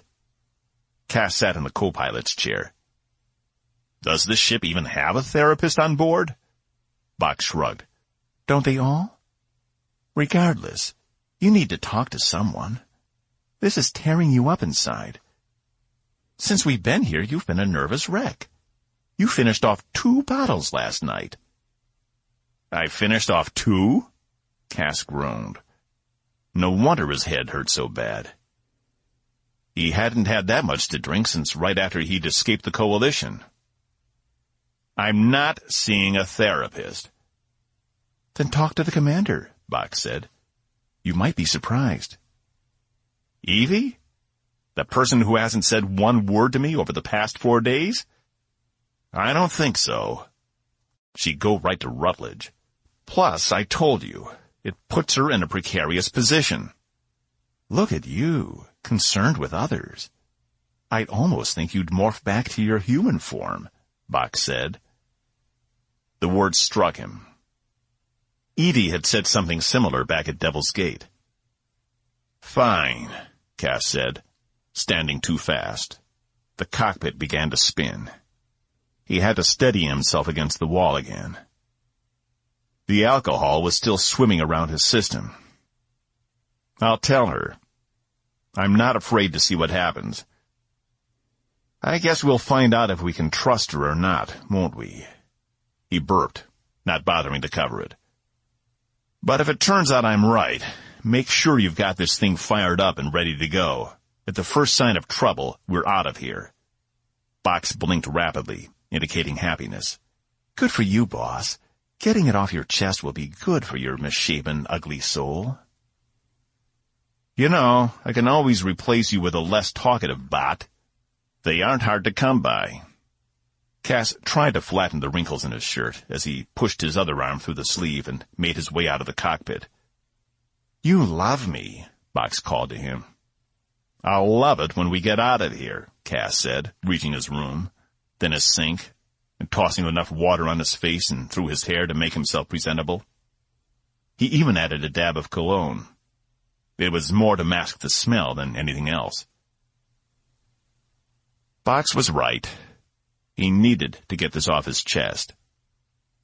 Cass thought he'd be able to handle the pressure, but the constant looks, the incessant needling was wearing him down. Someone needed to know. If just one other person knew the truth, then maybe he could get through the rest of this assignment without having a mental breakdown. There was a good reason he'd left all this behind. Out of sight, out of mind. Cass meant to thank his escort to the mess hall, but forgot when the doors opened to reveal a bunch of crewmen walking around and eating breakfast. The commander sat at one of the far tables of the mess hall, her attention on an honest-to-core paper book. Cass hadn't seen one in years. He wondered if she would appreciate seeing his maps before he remembered why he was there and made a beeline toward her. Along the way, he kept his gaze straight, but couldn't help but catch dirty looks from the crew members. Though his vision swam, he didn't question his motives, except to briefly consider he might not be there at all had he only had 1 bottle last night. Cass avoided the food line and pulled up a chair in front of Evie, sitting down uninvited. Her eyes glanced up for the briefest of seconds before returning to the book. Make yourself at home, she said sarcastically. Got a minute? He asked. We're almost at the quasar, Evie said, and I'm trying to finish my breakfast. This will just take a minute." She sighed, closed the book, and took a bite of scrambled eggs. "I'm not pausing my breakfast for you, so whatever you're going to say, get on with it." He noticed she'd taken a cursory look around the room. Those who weren't staring were in the midst of trying to figure out what the first officer of the ship was doing with a known criminal. But to her credit, she didn't seem to let it bother her. Instead, she waited in silence. "I'm assuming someone told you," he began. "I've heard the gist of it," she replied, chewing the eggs, then swallowing. "Are you working for Admiral Rutledge?" he asked. She sat back, the question catching her off guard. "No, it was just that one assignment. Why?" "Because if I tell you what I'm about to tell you, and it gets back to him, it won't end well for me." Her eyes narrowed. "Tell me what?" Cass glanced around their immediate area. Anyone who'd been close when he'd arrived had given them plenty of room. It was as if he had his own personal force field around him at all times. "The reports were faked," Cass said. "The Atlas wasn't off course. We were where we were supposed to be." "In Sill space?" she asked. "That's impossible. There's a treaty. Coalition ships don't violate Sill space." "This one did. The Atlas is classified as an exploration vessel, but in reality, it's a cover. It's really a battleship." "Bullshit," she replied, tossing her fork down. "The Coalition doesn't commission battleships. They haven't for 100 years. They don't commission stealth ships either. And look what we're sitting on," Cass replied. She considered it. "Okay, keep going." "Our mission was to infiltrate Sill space. On purpose." "What?" Evie gasped. "That's illegal." "Keep your voice down," Cass shushed her. "I know it's illegal. And it's in violation of the Coalition Charter and the treaty with the Sill, as well as going against the core values the Coalition purports to represent." "Why?" Evie asked, skeptical, though she had lowered her voice. He wasn't about to give her all the details. If she knew the real reason they'd been out there, it would put her in serious trouble, especially if she wasn't working for Rutledge. Not even some of the people who cleared the project knew what they'd been doing. "I can't tell you. Just know it was Rutledge's baby. I didn't even have all the information, but from what I gleaned, he and a few choice admirals and the higher-ups made the decision. The crew on the ship and space dock was minimal for a reason." She leaned forward. "To keep the secret?" "Can you imagine if that got out? What it would do to the Coalition?" he asked. "There would be internal anarchy," Evie said, her eyes glazing over. "The whole thing could break apart from the inside out. What if the Klaxians found out?" "Exactly," Cass said. "But why risk going into their space? We don't need the resources, and the Sill aren't a threat to us. Not since the end of the war almost 100 years ago." "I just know my mission." She studied him. "So is that what happened? You did disable your ship's weapons?" "Only after Captain Rutledge ordered me to fire on a Sill civilian vessel we accidentally encountered," Cass said. "We'd infiltrated Sill space for 2 weeks when they spotted us. Rutledge said there couldn't be any witnesses. He told us to disable the civilian vessel before they sent for help." "But you didn't do it," she said. He shook his head. "It was the wrong call. We should have just run.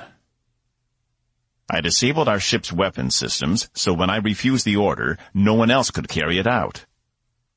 I knew he wouldn't stop, so I sent out a coded frequency to the Sill, alerting them to our presence. I thought he'd leave then, but he was too stubborn and wouldn't go." "Is that why your crew died?" Evie asked. "Because he wouldn't leave?" "If he'd returned to neutral space and just left the damn ship alone, we could have made it back before we ran into trouble. But he wouldn't let it go." He had one of the other officers restrain me, while he and the bridge engineer tried to fix the weapons. I take it you didn't have a Klaxion in your engineering section, Evie said. Cass shook his head. No such luck. He took a breath, then let it out. Anyway, 2 Syl warships showed up, and we barely made it back to the undercurrent before they destroyed the Atlas. On the way, Rutledge apologized to me, told me he knew he was wrong, and he'd take responsibility once we returned to 8. You can guess how well that went. He got promoted to Admiral, she said. For bravery in the face of mortal danger, Cass replied. What about the rest of the crew? Evie asked. They knew what really happened. It seems, Cass said, smacking his lips. He was parched. They all agreed with him. Or at least that's what I assume, since no one came to my defense. He grabbed her glass of water and drank the rest of it in one long draw. So, now you know the truth. I don't know what he's capable of if he finds out I've told you. Evie was speechless. She only sat in the chair, staring at him, probably trying to decide if he was lying or not. But he had to admit, he felt better talking about it. Even if she didn't believe him, he'd managed to tell his story to someone. All hands, prepare for undercurrent exit. Officers, report to the bridge. Cass glanced up to the hidden speakers in the walls. They were here. He hoped the ship had been destroyed. At least then it couldn't do any more damage. Evie stood, gathering up her book. Come with me, she said, depositing what was left of her breakfast in the matter recycler and marching out of the room. Cass swayed slightly, getting his feet under him, before he followed. Did she believe him? Was she going to talk to the captain about it? Or had he just made a fatal mistake? 19. Evie didn't say a word the entire way to the bridge. She'd dismissed Cass's escort, the same crewman who'd escorted him to the mess hall in the first place. When they got in the hypervator, she didn't look at or speak to him. Cass could only assume she was about to make a report to the captain. If that's how things were going to go, he needed an exit plan. He'd taken some time studying the ship's schematics, and because the bridge was in the center of the ship, it was easy to get to from almost anywhere. So there wasn't just one access point. It also had backup evacuation options in case of disasters. He'd noticed it when he first entered the bridge 5 days ago.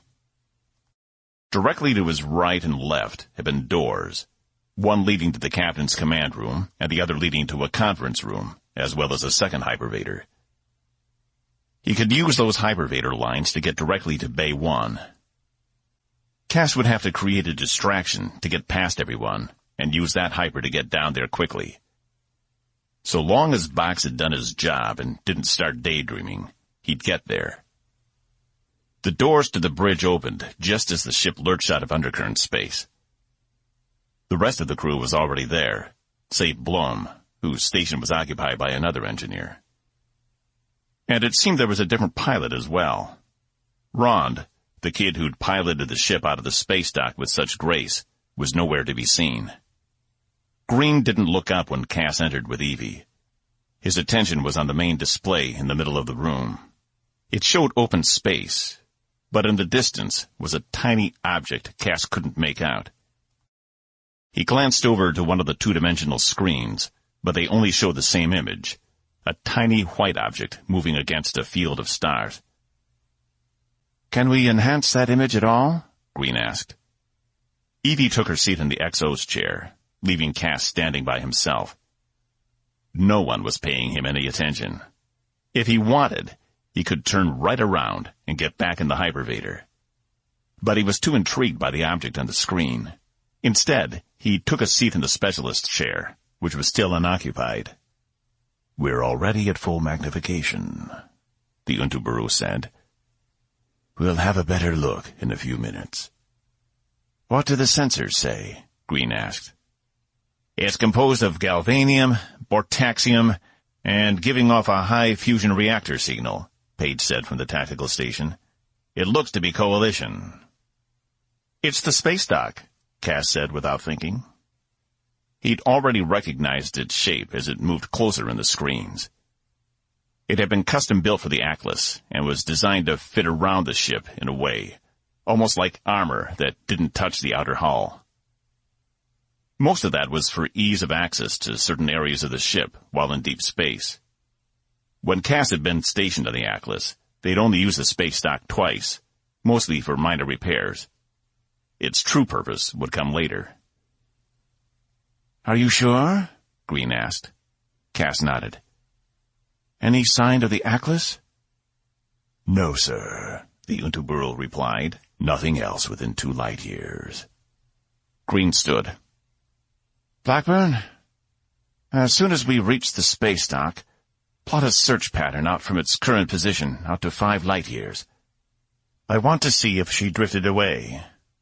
"Aye," Blackburn said, already plotting the search grid. Cass could barely see her console from where he sat.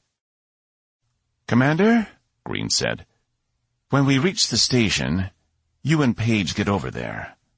I want to know what's going on." "I assume they're not responding to communications?" Page shook his head. "Nothing but a faint power signature from them." Green nodded. "Sir," Evie said. "may I have a word?" Cass's heart nearly stopped. He glanced at Evie, then back to Green. Neither of them paid him any attention. "Of course. In my command room, please." Green turned and left the bridge through the door to the left, and Evie followed, still not looking at Cass. As soon as the doors closed, Cass felt more like an imposter than he'd ever been. Everyone else continued working at their stations, and the space dock only grew larger in the viewers. But he didn't belong here. He'd been tethered to this place by a connection he'd probably just cut in half, and no longer had any reason to be here. Evie would make her report to the captain.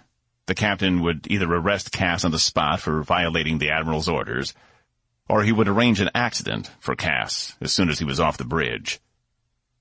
And if Green was in Rutledge's pocket, Evie's life could be in danger too. Why had he been so stupid as to tell her? Because he was still drunk from the night before? Or was it something else? Had he really needed to get it off his chest that badly? Cass realized he should have just kept his mouth shut. He'd managed to do it this long. Why had he finally broken his silence? Just as he was eyeing the hypervator door, he felt a presence beside him and glanced over. The Untuburu stood there, a smile simulated on his holographic face. "Hello," he said, the word coming out as an ominous whisper. "We haven't had a chance to meet. Zal." He reached out with his robed hand, and Cass took it, not thinking. What he ended up gripping was not a hand at all, but something that felt mechanical and hard in his grip. He let go almost immediately. "Sorry," Zal said, his voice deep and heavy, yet somehow cheerful. "I forget to warn humans sometimes. The projection only does so much." "No, it's fine. It's just been a while since I've met an Untuburu, and I've never known one willing to exchange physical contact," Cass said. "I'm expanding my horizons," Zal replied. "I wanted to welcome you, since no one else seems to want to." Cass appraised him. As an Untuburu, he could make the hollow projection display whatever emotion he wanted at any time. Some people said it made them untrustworthy, since you never knew what was going on behind the mask. But Cass figured you could say that about any human. Humans were excellent liars. "Thanks," he said, "though I won't be here for long." "I was hoping to speak with you longer," Zal said, drawing out the last word, as Utuburus tended to do. "It isn't every day someone leaves the Coalition. I find you a fascinating person." Sure," Cass replied.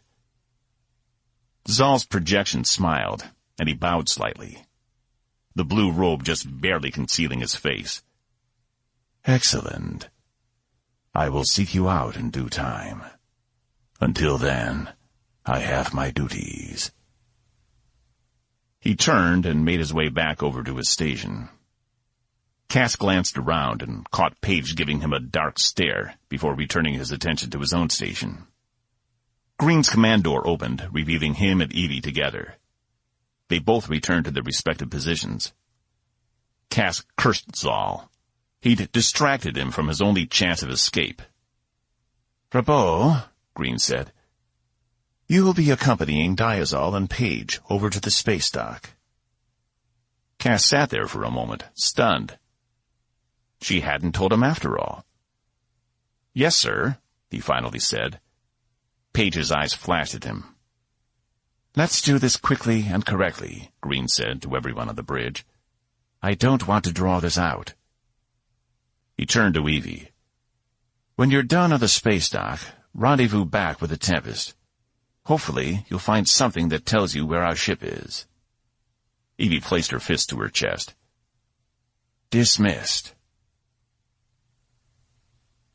They stood in Bay 2, close to one of the larger support craft Tempest carried.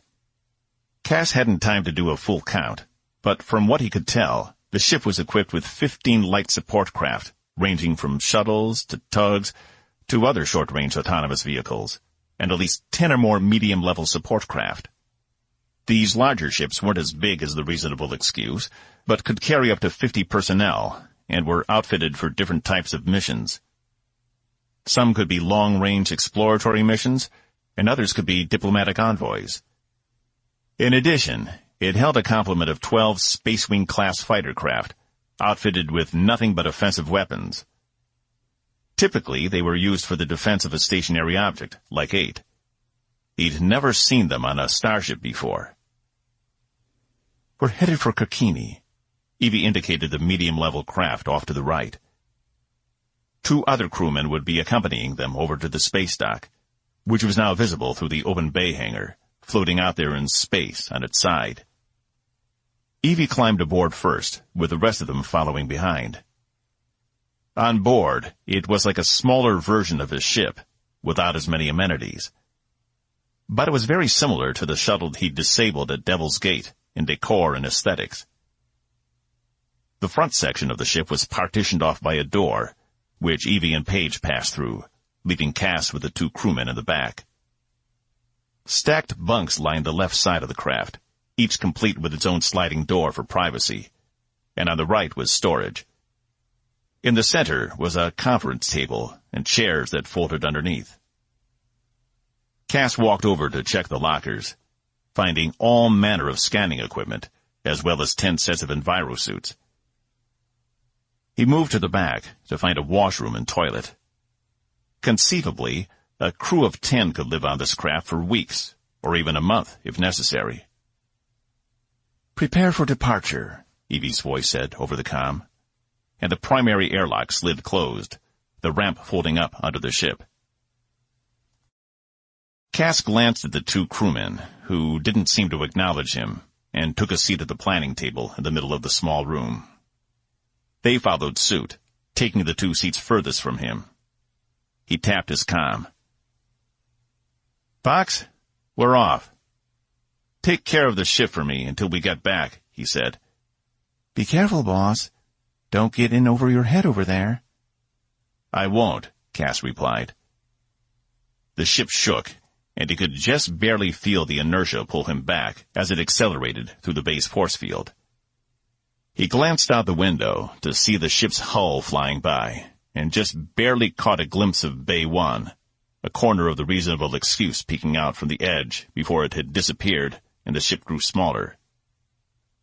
After a few minutes of uncomfortable silence, Paige entered, heading for the lockers. "We won't need the envirosuits," he said. "We'll be using the repel fields. Equip yourself with one and prepare to disembark in 3 minutes." He pulled 5 field generators out of the equipment locker, tossing one to each of the crewmen, then casually sending one in Cass's general direction. He had to stand and back up to catch it before it smashed into the far wall. Paige didn't say anything else, only returned to the front section with the remaining 2 generators. Cass affixed his to his belt. They were standard equipment for non-hostile environments.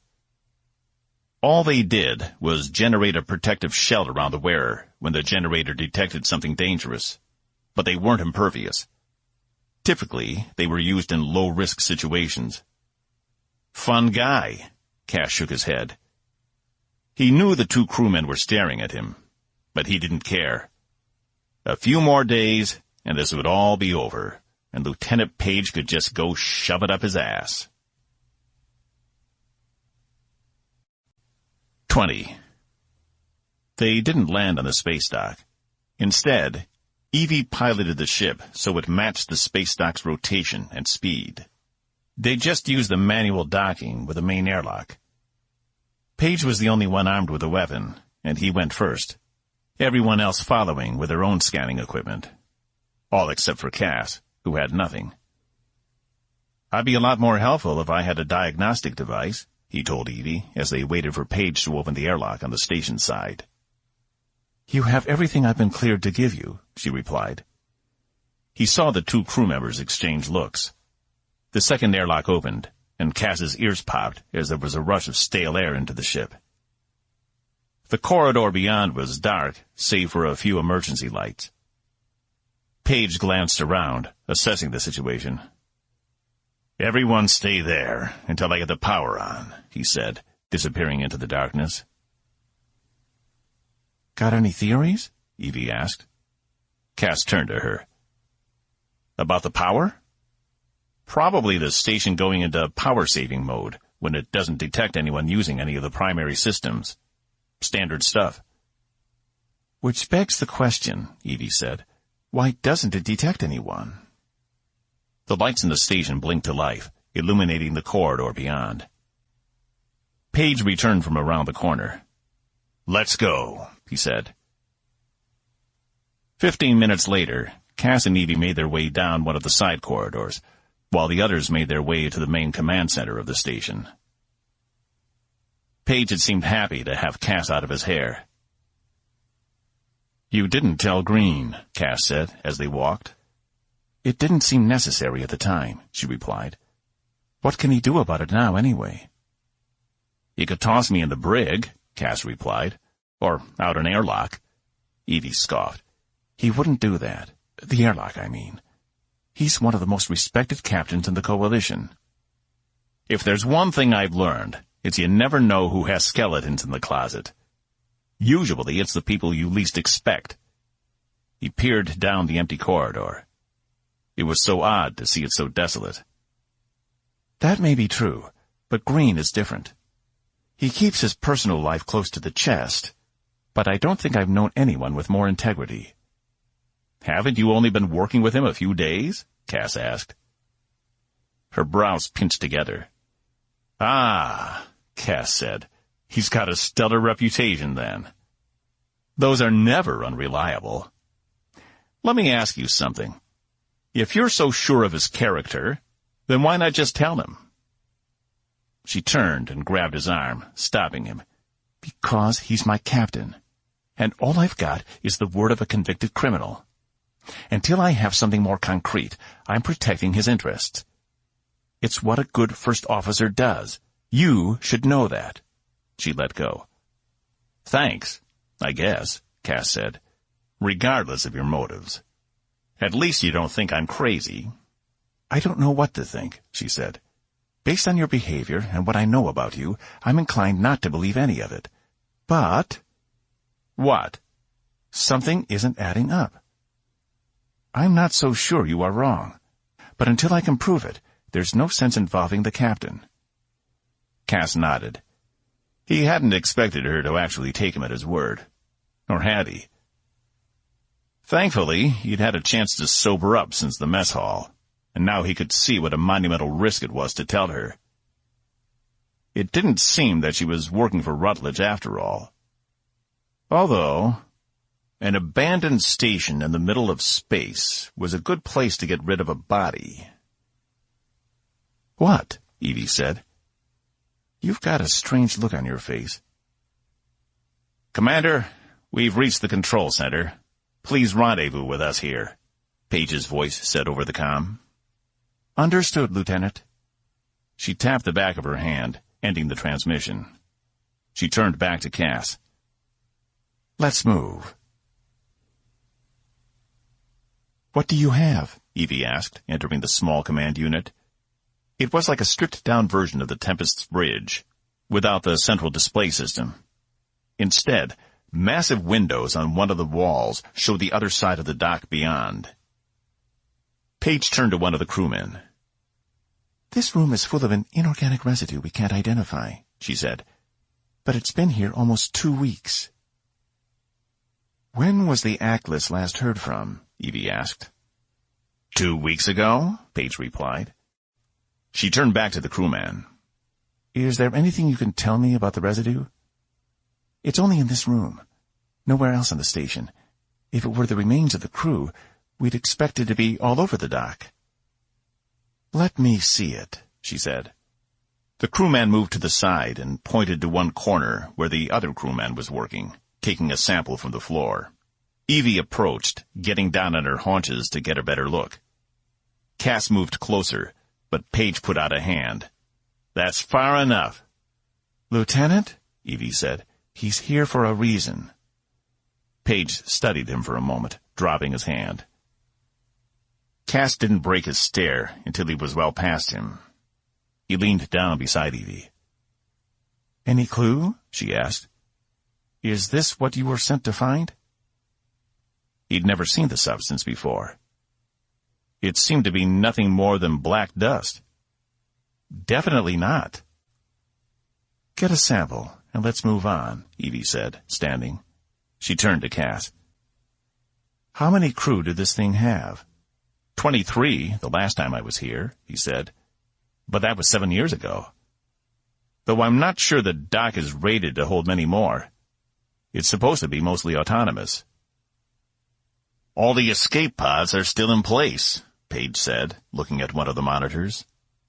Evie turned back to Cass. Is what you're looking for here? He went over and performed a quick scan of the station. It was obvious it wasn't here. What Rutledge wanted was more than likely on the ship, and there's no way anyone on the space dock would have left it unguarded. The dock was nothing more than an accessory, a way to keep everything the Atlas was working on secret and in good working order. It never would have been on the station in the first place. Cass shook his head. He really wished the ship had been here. He'd be done and off by now. Evie nodded. Download all the logs. We'll take them back with us. Let's get back to the Krikini. Every second we waste here, the Atlas gets further away. Hey, Cass said, pulling Evie aside as everyone else disembarked back on the Tempest. She turned to him. I know you're the reason I was over there. I didn't want you to think I overlooked that. Is that your attempt at a thank you? She asked, walking down the short ramp while he kept up beside her. No, it's just, I'm glad to know there are people out there that are still capable of fairness. She studied him a moment. It's stupid to have you on the ship if we're not going to use you. Taking you along was reasonable. The captain just had to be convinced you could be trusted. Ahead of them, Page stood at the main bay doors, watching as they approached. You like staring contests, Page? Cass asked as they passed. It seems to be your favorite pastime. Page gritted his teeth. Permission to escort the criminal back to his quarters. Denied. I want him back on the bridge, Evie said. We're back to square one here, and Mr. Robeaux may have some insight into our next move. Page didn't say anything else, only fell in step behind them. The two crewmen had already disappeared to what Cass assumed were the science labs to analyze the dust. Cass's comm beeped. Boss, you back okay? Box asked. Cass tapped the device. Yep, smooth trip, Box. Did you confess your feelings toward the commander? He asked. Evie slid her eyes to him without looking over, but didn't falter. Cass cringed. feeling Page's gaze boring into the back of his neck. "I will talk to you later." Cass cut the comm. "You'll have to forgive him," he said. "He watches a lot of drama. He thinks we're becoming a bonded pair." There was a snort of derision from behind Cass. He ignored it. Evie scoffed. "If he breathed, I tell him not to hold it," she said, as they reached the hypervator doors. Cass was more embarrassed than anything else, though he tried not to let it show. When he got back to his ship, Box was getting all his vid privileges revoked. A short trip later, they were back on the bridge, Page taking his station from a female officer Cass didn't know. Evie held him back as Green approached. "Commander," he said, his eyes flicking between them. "No luck, Captain. Whatever we're looking for, it wasn't on the dock," Evie replied.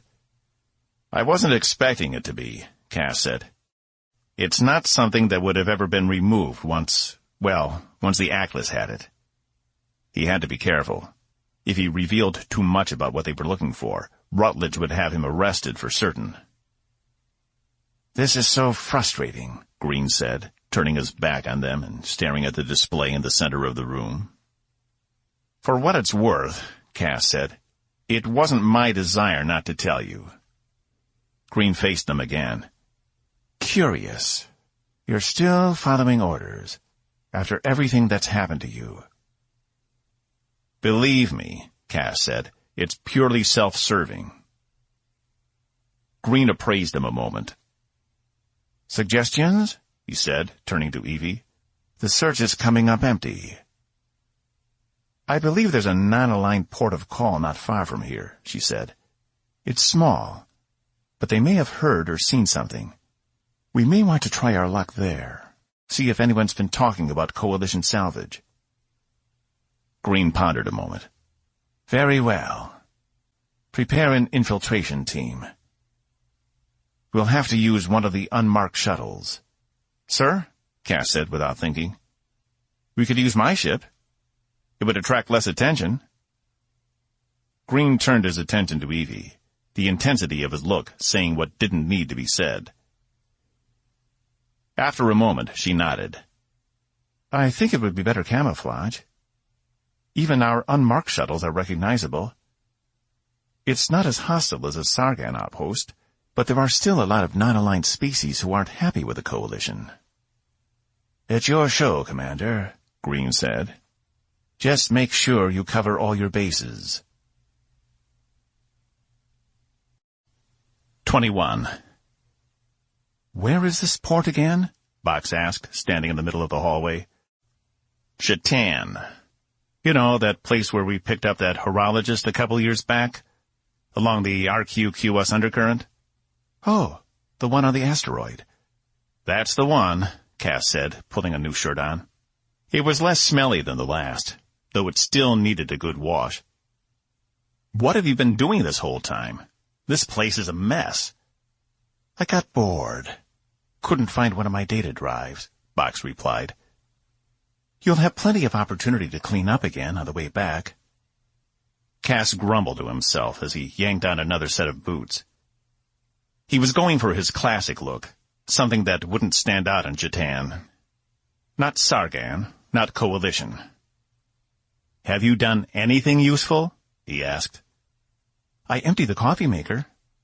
It had all this crusty brown residue in the bottom. Took me almost 2 hours, and I managed not to break it," Box said, poking his head in. "Are you decent yet?" "Enough, I suppose," Cass said, catching his reflection in the mirror. He'd added an extra heavy coat and gloves. Chatan was cold, even inside. Satisfied with the level of ruggedness he'd self-inflicted, Cass returned to the hallway. "Go ahead and plot the course. I'll wait until—" The airlock opened, revealing Evie. She was wearing the sword again, and sported a large leather coat. "I see you're familiar with Chatan," Cass said, taking in her outfit. "I do my research," she replied, walking past him to the cockpit. An old mining colony on an asteroid hurtling through space, where the system's sun only reaches the surface at random times. It's bound to be about as cold as you can get. Cass had turned his back on the airlock when it opened again, revealing the same ensign who'd originally escorted him when he'd first boarded the ship.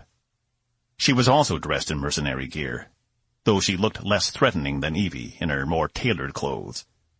"Ensign," Cass began, struggling to remember her name. "Yamashita," she reminded him. "Just call me Laura. I don't need you telling every alien on that station I'm with the Coalition." Cass furrowed his brow. "You don't think I can handle myself out there? I'm pretty sure I know how to navigate a place like Jatan. Can you say the same? How long have you been out of the academy? A year?" Her face turned red, but she didn't reply. "Is there a problem?" Evie asked, approaching them. "Not with me," Laura said. "Cass?" Evie prompted. He let it go, though held Laura's stare for a moment. "We're good." He turned away from them while Laura walked down the corridor, exploring the ship. He looked over at Evie. "Remind me again why she's here?" "She's the best exobiologist on the ship. If we encounter something we don't know how to deal with over there, she'll know how to communicate. I don't want to leave any stone unturned." "I don't think it's going to be that hard," Cass said. "If someone's heard of or has Coalition parts from a salvage job, they're going to want to get rid of them. And if anyone's heard of a derelict Coalition ship, word will have traveled fast. It was a good idea coming over here." "Thanks." Evie had a faraway look in her eyes. Then she seemed to come to herself. "Let's get going." Box expertly piloted the ship through the few asteroids left in the field, though they really weren't close enough to be of any danger to the reasonable excuse. The Tempest, which at this moment was parked behind another planet in the system to obscure it from any non-aligned ships, might have had more trouble, but as asteroid fields went, this one was pretty typical, sparse enough for easy transit. When they arrived at the colony, there were already a dozen larger ships in orbit of the small asteroid, all locked into a geosynchronous orbit. Box landed on one of the 30 pads available for passers-by. Cass watched as Box began the shutdown procedures, feeling just the slightest bit of envy at his skill. But he just wasn't pilot material. Never had been.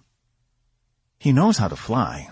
I'll give him that," Evie said, as the four of them exited through the airlock into the colony's tunnels. As soon as they stepped inside, a blast of cold hit them. Somehow, it felt even colder than the last time Cass had been here.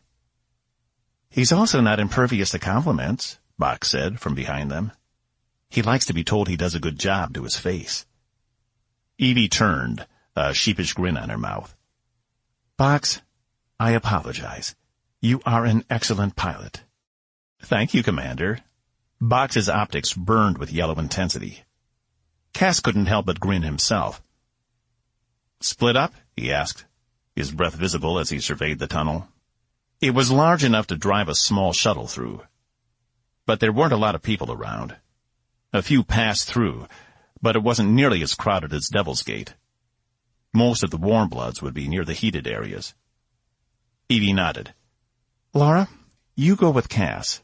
I'll take Box. I assume he knows what we're looking for." "He knows it," Cass replied, shooting Box a look. It was times like this when he wished the robot had a more expressive face. "You find anything, calm me. And don't lose each other. This is not the place to get lost." Evie was talking to both of them, but Cass had the feeling the warning was more for Laura than him. She didn't seem scared, but instead alert, on edge. "Box, let's go." Cass turned to Laura. "We should start asking around in the main trading areas." Laura shrugged and turned, leaving him in the tunnel. He picked up the pace to catch up with her. "You didn't know who I was when we first met, did you?" "No, and I don't care now," Laura replied. "Bullshit. You couldn't have a bigger chip on your shoulder if you tried." "And what?" Laura said, avoiding his gaze. You don't think you deserve it? All I'm saying is don't feel like you need to hide it. Don't conceal things on my account. Laura shook her head as she walked. I don't see why the commander keeps giving you opportunities. Let me guess, Cass said. If you were in her position, you would have run me through with a sword already. That brought a smile to her face. Not exactly, but I wouldn't let you come on missions. I'm only here because I have to be, on orders from the Admiral. Evie didn't have a choice, Cass said. They turned a corner. This tunnel felt a bit warmer. They were quickly approaching the common areas. That's disrespectful, Laura said. What? It's Commander Diazol, not Evie. She glowered at him. Maybe to you, but I'm not in the system anymore. To me, she's just plain old Evie. You still shouldn't do it. She clenched her jaw. Why does it bother you so much? Cass asked, narrowing his eyes. It doesn't. It's fine, Laura said, picking up the pace. Wait just a second, Cass said, a smile spreading across his face. This is more than just respecting a superior officer, isn't it? I don't know what you mean. They emerged into a large carved-out space. Shops and eateries had been erected along the walls of the cavern, and there were large gathering spaces all around. The area was heated by giant red lamps above that made the space about 20 degrees warmer than the tunnels. Let's just start talking to people. Whatever you say, Cass replied. Evie walked beside Box through the tunnels, moving down into the lower sections of the old colony. They'd already talked to 6 different people, finding nothing promising so far. The lower sections were more dangerous, as it was where unlawful transactions were more likely to take place. But they had the best chance of finding information there. Box was surprisingly silent as they walked.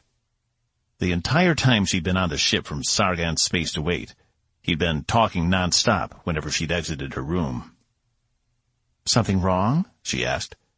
I'm not the biggest fan of enclosed spaces, Box said, his head moving back and forth to survey the walls and ceiling of the tunnel. Don't worry, she said. This place has been here for hundreds of years.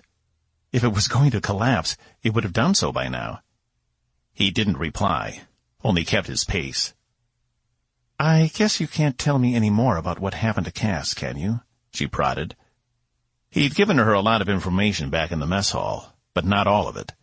There were still missing pieces, and she needed to find out what they were before she made any kind of decision whether she should tell the captain. The biggest red flag was Rutledge's insistence Cass be arrested once the mission was over. It hadn't sounded right from the beginning, but after what Cass had told her, it made a lot more sense. If Rutledge really did order him to fire on a civilian vessel, that could be very damaging.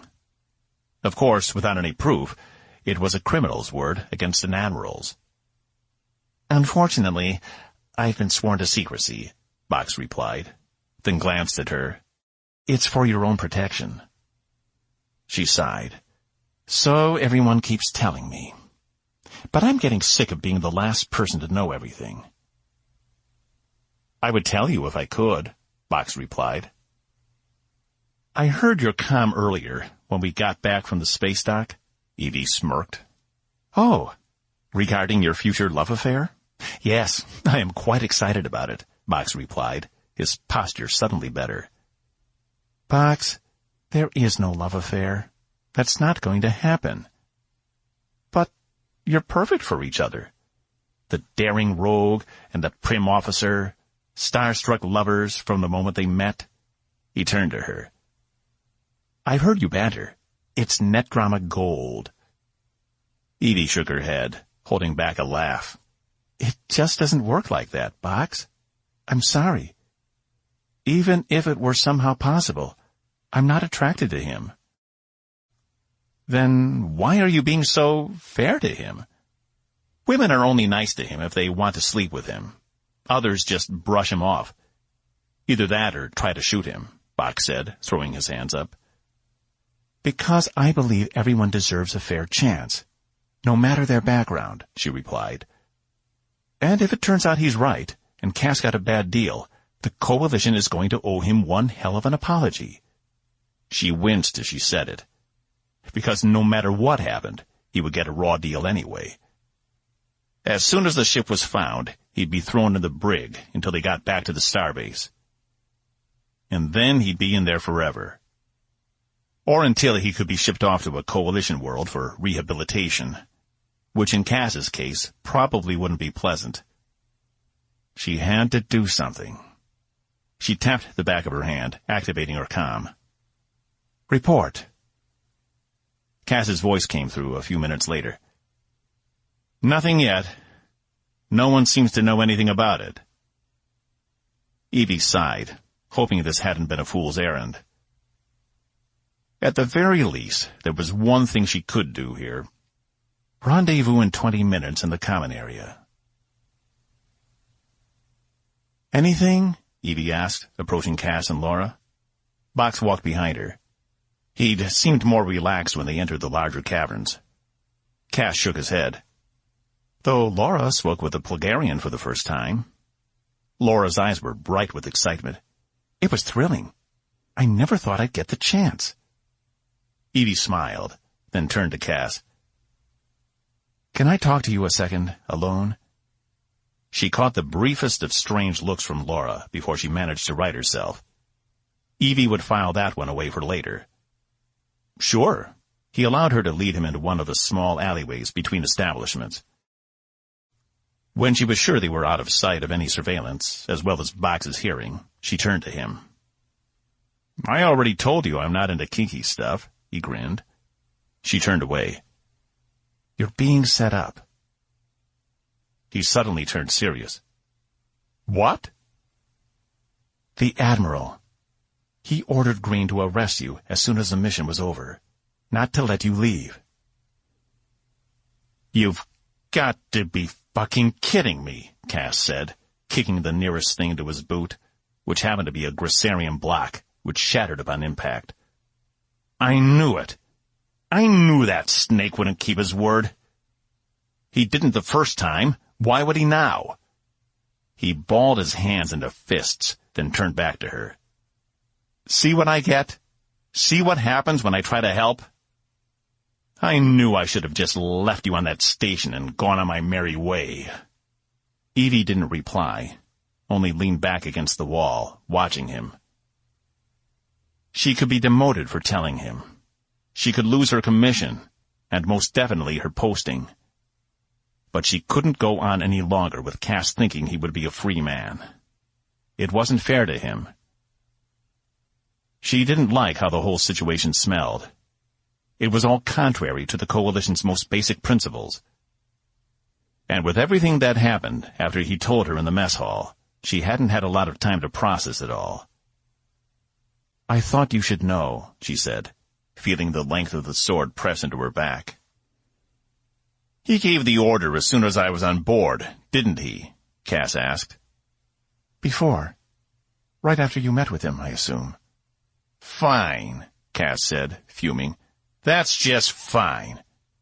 If that's how he wants to play, then that's how we'll play." He turned, leaving the alley back the way they'd come.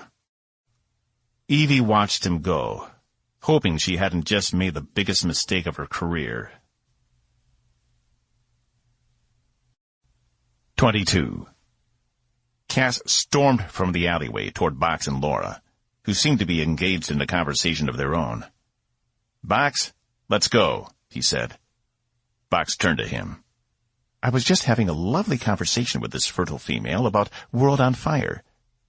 Did you know she's seen it as well?" "Fertile?" Laura said, resting her hands on her hips. "I don't care. I need to talk to you. Alone," Cass said. Evie approached from the alley as well. "Excuse me, Laura. It seems my boss is having a tantrum day," Box said, making a slight bow, then following Cass. "Don't do that," he snapped. "Do what?" "Belittle me in front of others," Cass replied. He didn't need Box making the situation any worse. They moved through the crowds, pushing around all the different species packed in close to the heaters. Somewhere off to the left came the sound of shattering dishes, followed by a smattering of applause and boos. One of the restaurants. When they were far from Evie and Laura, Cass turned around. "They're going to arrest me." Box's yellow optics blinked in confusion. "Who?" "Green. Under orders from Rutledge. He never intended on keeping his word. Which means, I assume, he plans on impounding the ship, and you too." "How do you know?" Box asked. "Evie just told me. They got the orders before we even left." Box lifted his hand and stroked what passed for his chin. "We shouldn't do anything rash. This might work out in our favor." Cass shook his head. "No way.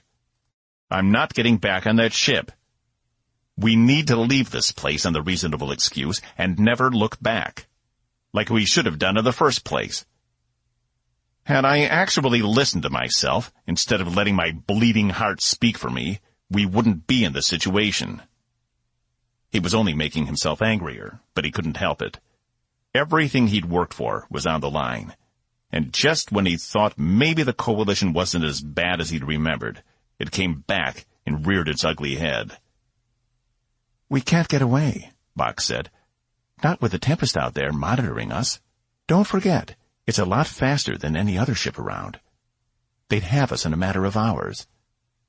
"Not if we could sneak away," Cass said. "And what about Evie and Laura? Do we just leave them here?"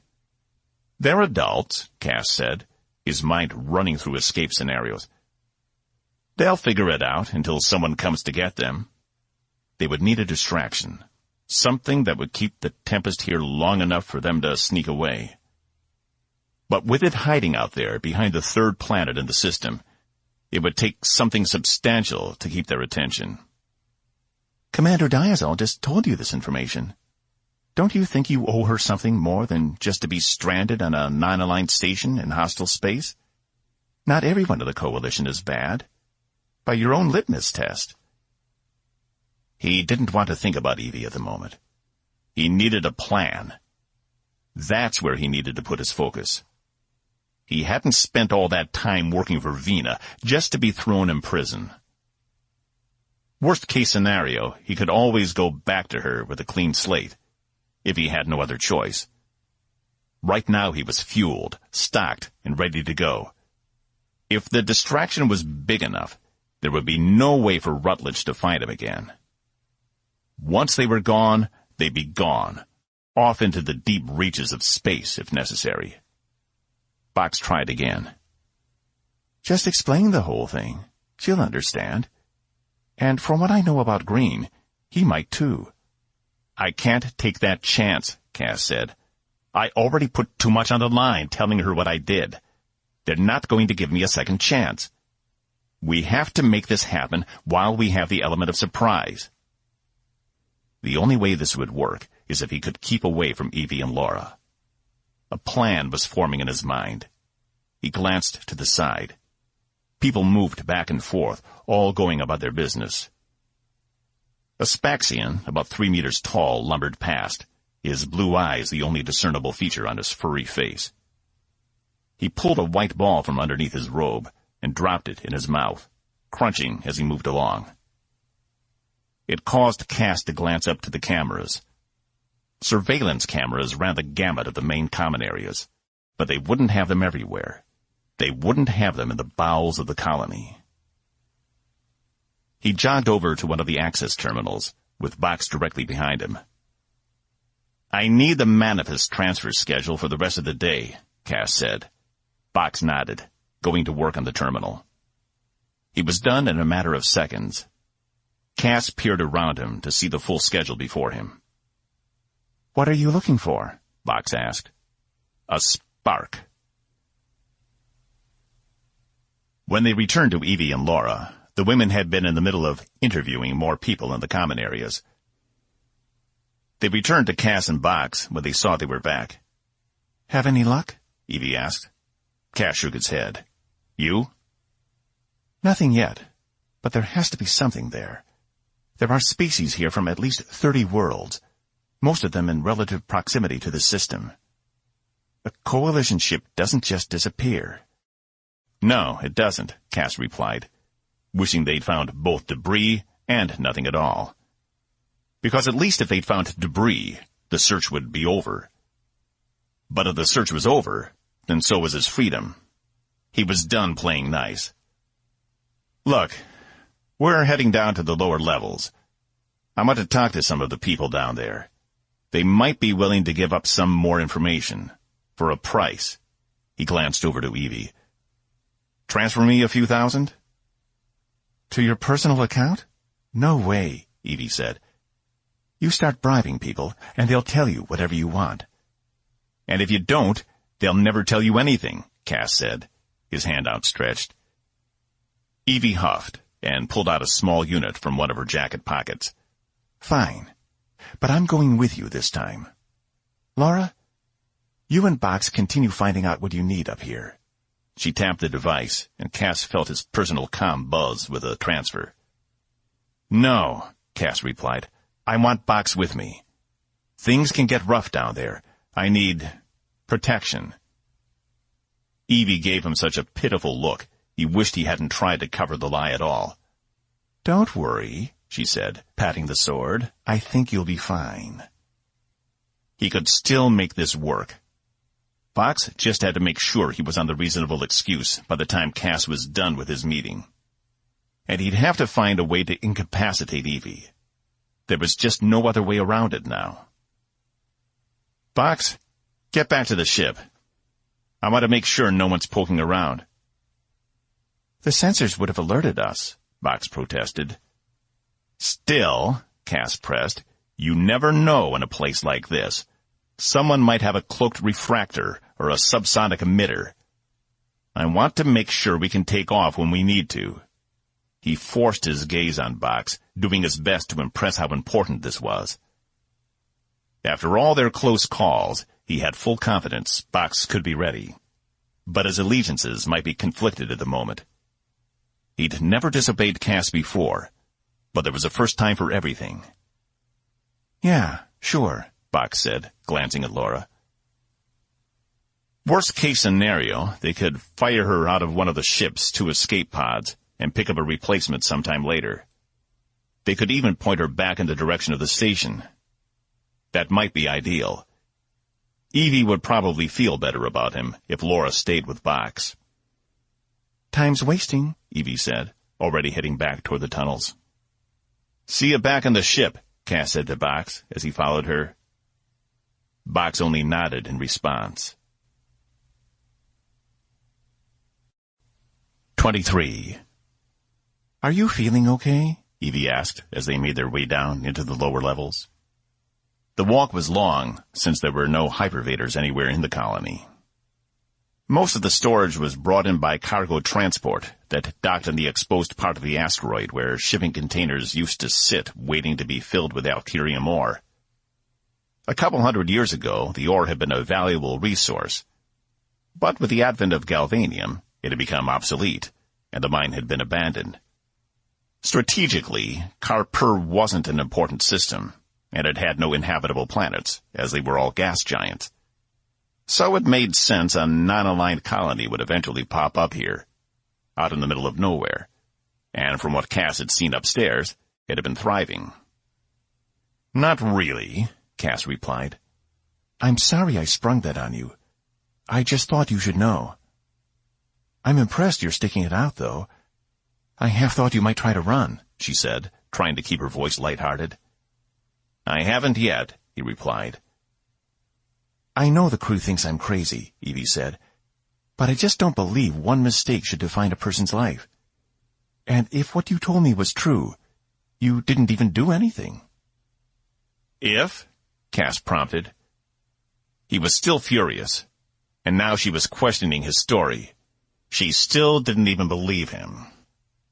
I'm a coalition officer, she said, and as much as I'd love to go on someone's word alone, I can't do it. I need concrete proof. Concrete proof doesn't exist, Cass said. So you either believe me or you don't. She didn't reply, which gave him his answer. That was fine. At least he wouldn't feel as guilty about leaving her behind. They reached the lower level in silence. It was a wide space full of shipping containers in one direction and a dark corridor in the other. The wide space had different partitions of containers, each indicating a different cargo port. Not all the slots had something to ship, and this place was notorious as a place where illegal goods could be exchanged. Cass wondered just how many valuables were in some of these containers. Probably enough to buy 5 reasonable excuses.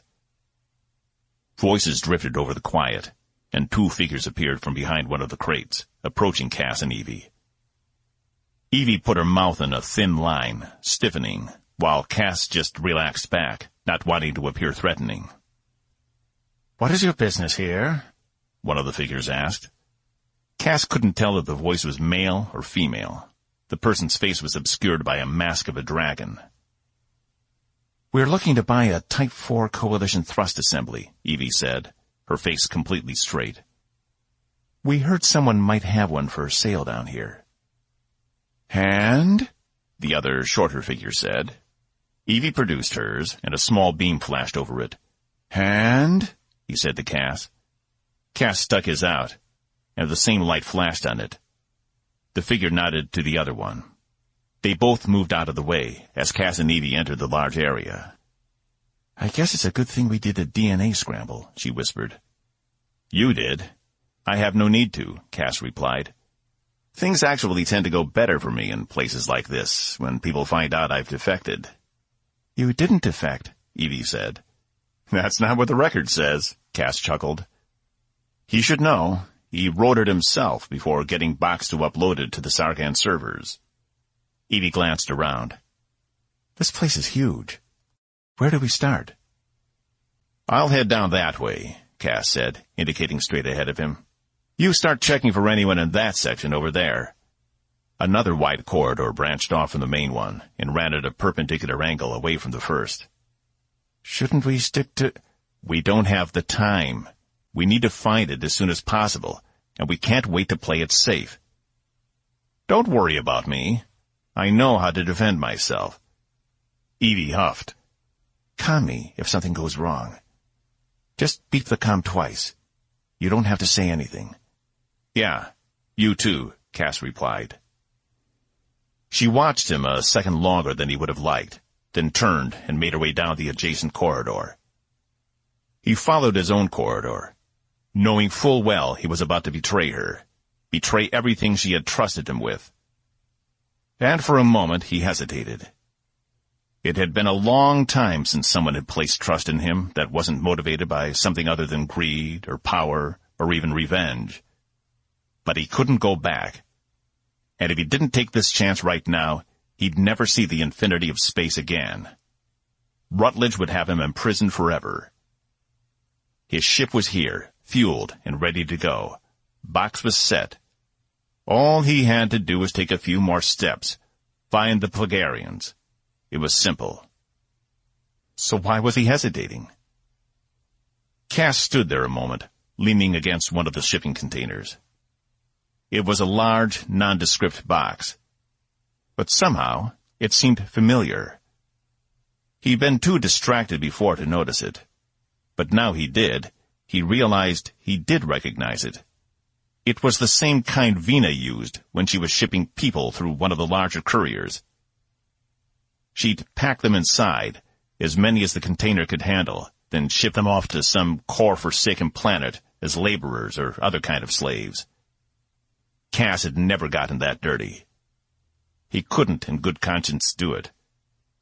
If he had, he'd never had to worry about parts for his ship again. But he also wouldn't have been able to sleep at night. The container presented a larger problem. Why was one of Vina's containers way out here, outside Sargan space? The only way it could be here is if one of her couriers delivered it. And Cass wasn't aware of any courier working this far outside her territory. He inspected the container, hoping to find some evidence of when it had been shipped or which transport it had come on. but it had no markings other than her telltale seal that only the couriers knew. It helped keep them from stealing from each other when they were off-world. Vina liked competition, but not for her own goods. Cass knocked on the side of the container, praying he was wrong, that someone had marked the box incorrectly or perhaps even reused one of her containers. But then there came a light knock in response. It sounded weak. "Fuck," Cass said. He had two choices. Either leave them to their fate, or try and get them aboard the reasonable excuse. Neither was ideal, considering there could be as many as 20 humans inside. Unfortunately, not everyone always survived the journey. He tapped his comm twice to alert Evie. There was no other choice. He couldn't leave these people here. He'd have to abandon the plan. As he was looking for a seam to break, he caught voices approaching. At first he thought it might be Evie speaking to someone on her own comm. But as they grew closer, he realized they were familiar for an entirely different reason. They were the same Plagarians Laura had spoken with earlier. He ducked down behind another set of crates, out of sight. "And you guarantee full happiness?" one of them said in their odd lilt. They spoke through a type of translator that didn't always get the words correct, as it was trying to interpret the Plagarians' emotions about any given topic. Laura had enjoyed the challenge. "Of course. If there's a problem, just contact my mistress. She will reimburse you," said another voice Cass recognized. Rasp, Vina's first lieutenant. He must have been the one to deliver the cargo out here. "Insufficient goods will be expunged," one of the three Plagarians said. "I'm sure you'll be satisfied," he said. "Now, where is my payment?" "The human is strong any moment," a Plagarian said. "Human? And you're sure it's him?" Rasp asked. "Joyful. We scanned his life earlier. Robeaux confirmed. He set up appointments." Shit. Backstabbing Plagarians. No wonder they weren't allowed into the coalition. They were going to turn him into Vina. But why would she want him now? Evie had compensated her. And how did she find him in the first place? Something was very wrong here. He needed to notify Box. "We will inspect Saro," a different Plagarian said. "Afternoon." Cass peeked around the crates to see the four of them standing there. Rasp was nodding. Yes. Inspect whatever you want. There's enough life support to keep them alive another day or so. But you haven't delivered my payment. And if I don't get my payment, you don't get yours." "Very angryable," the first Plagarian uttered. Rasp shook his head and walked closer to where Cass hid. He stopped less than a meter from him. Yeah, it's Rasp. Get her for me." A pause. "I don't care, just get her." Another pause, and Cass risked an exhale.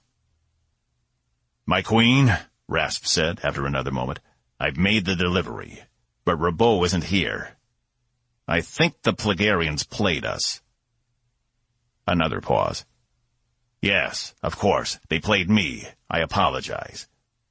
Cass drew in another breath, holding it. "No, his ship's here. It's docked on the asteroid. I saw it when I came in. They're here looking for it. Him and that coalition woman." Cass almost made a noise in his throat. Could Vina know what they were looking for? How? And they knew Evie was from the coalition. What was going on? No, they don't have a clue. I will. Yes, mistress. You can count on me. Rasp ended the call. Cass didn't have a choice. He needed to take control of the situation.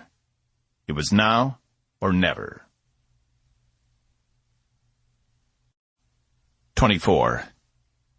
As soon as Rasp turned his focus back on the Plagarians, and his comm was in his pocket, Cass jumped from his hiding place and tackled him from behind, knocking him to the ground. They both landed with an oof. Cass made a move to flip Rasp over and start pummeling him. But an ear-piercing screech penetrated the air, causing both of them to cover their ears. Even through his hands, the noise was close to unbearable. Cass glanced up at the three Plagarians standing still, yet wailing at the top of their lungs. "Shut them up!" Cass yelled. Rasp either didn't hear him, or didn't care. He struggled under Cass's weight, throwing him off. He got up on his knees, but kept both hands to his ears. The Plagarians remained motionless, screeching. As long as they kept wailing, there was no way either of them could make a move for each other. The sound would burst Cass's eardrums if he removed his hands. Cass got on his feet and made a move to charge one of the Plagarians. When the tallest one of the back collapsed, his screech silenced. Behind him stood Evie, sword drawn, and tiny blinking devices in her ears. Rasp caught sight of her at the same time and took off running. Evie took the hilt of her blade and smashed it into the small space between the shoulders of the other two Plagarians, knocking them out cold. The noise stopped, and Cass dropped his hands. Her face was red. "The Plagarians! You were going to make a deal with them?" she yelled, tapping each of the devices in her ears. Cass shook his head. "We don't have time. Vina knows what we're looking for." He pointed to the crate behind him. "And there are people in there. Their payment to the Plagarians for info about me, about what we're doing." She sheathed her sword in one simple move. "I know. I heard. We can come back for them. We have to find Rasp." She took off running in the direction he'd gone, and Cass ran after her, pulling his comm from his pocket. "Box, Vina is close by somewhere. Rasp is here in the lower levels. Make sure you have all defenses on high alert," he yelled into the device. "You got it, boss. But I doubt she'll try anything this close to the colony. The other ships won't let her fire."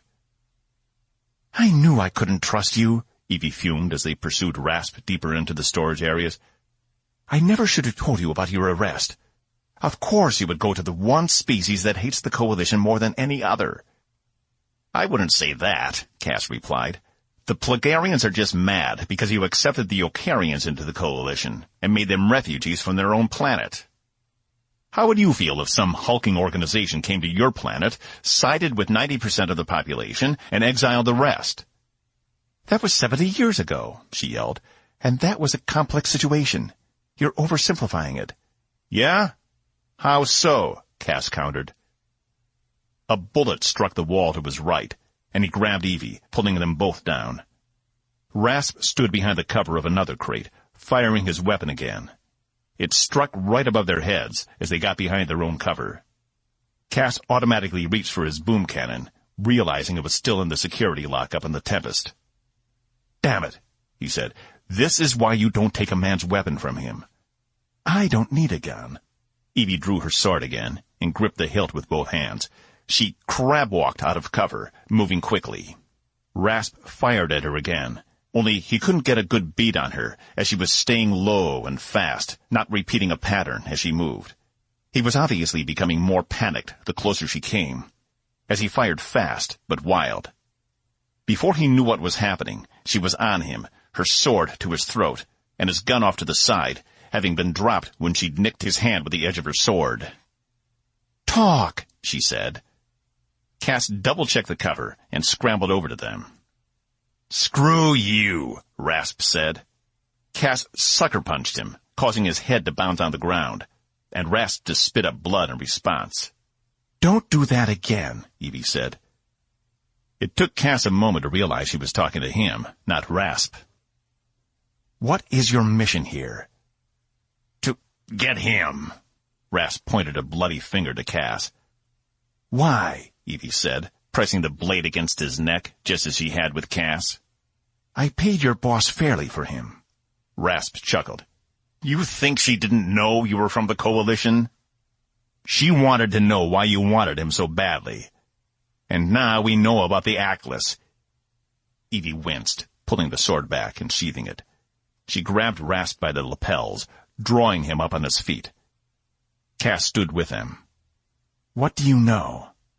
"You're not getting off this rock alive," he told Evie. "And you," he said to Cass, "the mistress has a new job for you."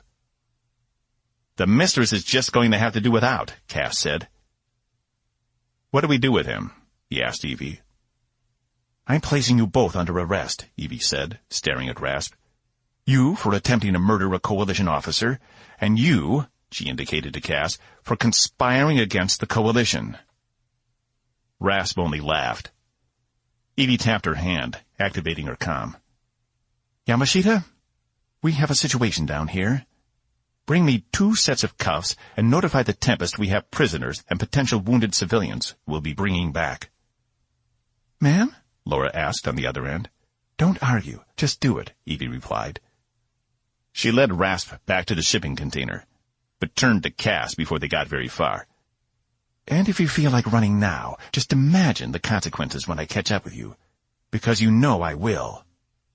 She turned back and strong-armed Rasp down the corridor. Cass sighed and followed. Laura met them at the shipping container, handing Evie the electronic cuffs. The 3 Plagarians lay off to the side, still unconscious. Evie placed 1 set on Rasp, then sat him on the floor. Then she indicated Cass put out his hands, which he did reluctantly, and locked the cuffs on him, sitting him down beside Rasp. See what happens when you trust the coalition? Rasp whispered to him. Vina tried to tell you. Don't talk to me. You tried to kill me, Cass replied. No, just incapacitate you. If I'd killed you, Vina would have been very upset. Just like she'll be upset she hasn't heard from me.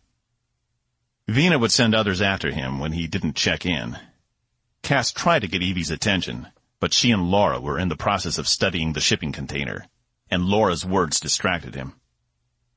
Wouldn't let me contact the ship. He said it was too dangerous to send a signal, Laura said. So they're both traitors, Evie replied. You can't send a signal from here. Half a dozen non-aligned ships will trace it to the source, Cass interrupted. If Box had let her send a signal, she'd have exposed your ship. Evie whipped her head around. Just like you were about to. I wasn't going to go that far. I was going to tell the Plagarians there was a coalition ship close. It would have sent them into a swarming frenzy. They've got to have at least 100 shuttle-sized ships up there. Enough for an easy getaway. And that's all you care about, getting away. Yeah, it was, Cass said, balancing enough to stand, until I found that. That's the whole reason I calmed you. I couldn't leave those people to be sold into Plagarian labor camps. And if that meant giving up my chance for freedom, then I guess I made my choice. How noble, Evie quipped. Too bad I don't believe a word of it. Why else would I have told you to come back? Cass protested, desperate for her to believe him. Why did he care so much about what she thought? He calmed you to come back? Laura asked. Why would he do that if he wanted to meet the Plagarians alone? It doesn't matter, Evie said. Just help me get this hatch open. She tugged on the side of the container. It doesn't work like that, Rasp chuckled. Some of the blood from his nose had dried and crusted on his upper lip. It needs an access code. Then we'll just take the entire container, Evie said, turning to Laura. Tell Box to move the ship down here. We'll load it just as it was unloaded. Commander, Cass said, thinking about how little time they had until Rasp's reinforcements showed up. She didn't reply, only continued to ignore him. Commander! Evelyn! She turned on him, fury in her eyes. What? Do you think he's here alone? He said, indicating Rasp. We don't have time to transport the container. We need to get out of here now. She considered him a moment, then glanced down toward the entrance they'd come through. Get Box down here. He'll be able to get this open. Cass put out his hands. He couldn't access his comm unit to call Box with them restrained. Evie scoffed and turned to Laura. That's an order, Ensign. Laura seemed to realize she was talking to her at the same time Cass did. She tapped her comm. Box? We need you in lower level 7. We're about 40 meters from the main entrance. Be there in a minute, Box replied. Meanwhile, Evie continued to look for some way to access the container, running her hands over the sides. Hey, Robeaux, Rasp whispered. Help me out of here, and I'll make sure you're back and good with Vina. You can't seriously think I'd go back to her. I'd almost rather be imprisoned in a coalition cell, he replied. She'll make it pretty sweet for you, he said. He stared straight ahead. I'm not going back. Rasp shrugged. It's your funeral. He wasn't wrong. As soon as Rutledge found out Cass had tried to defect again, there was no telling what he'd do. Box jogged into the space, surveying the area. Hey, what the hell? He said, upon seeing Cass. Cass put his hands out in a surrender gesture. It's fine. Just help Evie. Do what she asks you to do. Box hesitated, but he went over to her. Open this, she said, standing back from the container. Box wrapped his slender fingers around the edge of one side and yanked, tearing the metal away from itself. There was a hiss, and a cloud of mist rose from the break in the seal. Box continued to pull, ripping the entire side of the container away. Cass gasped when he saw what was inside. 2 rows of people, suspended vertically by some kind of harness attached to both the ceiling and floor of the container. Tubes running from them into a series of devices built into the floor. Each had an oxygen mask, but they were all conscious, and they looked emaciated. Cass counted 5 of them, all different ages. The one closest to the wall where he'd knocked was in their early teens. Get them unhooked as quickly and safely as you can. We need to get them all back to the ship, Evie said, after a moment of silence. Perhaps she was as stunned as the rest of them were. You'll never make it, Rasp said, his voice cheery. Cass kicked him in the side for good measure, causing him to double over in pain. Box went to work disconnecting the people from all their tubes and harnesses, while Laura helped them out of the container to sit on the ground beside it. How many can you carry? Evie asked Box. 3, maybe 4 before I won't be able to move under the excessive weight, Box replied. Evie sighed, approaching Cass. You and Yamashita get the ones Box can't carry back to the ship. I'll escort the prisoner. She reached down and held her finger to one side of his cuffs. The chain between them lengthened, but remained connected. It was enough so he could move his hands freely enough to help the people in the container. You trust me? Not at all, she replied, turning her back on him. She walked over and lifted Rasp up to his feet. His hands remained locked behind his back. But just as he stood, a blast of energy hit him square in the chest, leaving a deep black burn mark in his wake. Rasp's eyes rolled up into his skull, and he fell back, dead. The blasts exploded all around them. 25. Bolts of superheated plasma struck the crates all around them as Cass ducked into cover beside Laura. He glanced over to see Evie and Box hiding behind the crate with the 5 people inside, who had, free from their harnesses, crowded into the back of the container. Cass risked a glance over what little cover he and Laura had, and counted 4 of Vena's guards, each armed with a plasma rifle. And here they were with no weapons but an ancient sword. Box, Cass yelled. Any ideas? Yeah, but you're not going to like it, he yelled back. I don't care. Just do it. Box nodded, stepped around Evie to her protestation, and reached out in the line of fire, grabbing one of the unconscious Plagarians. Wait, Box! You can't...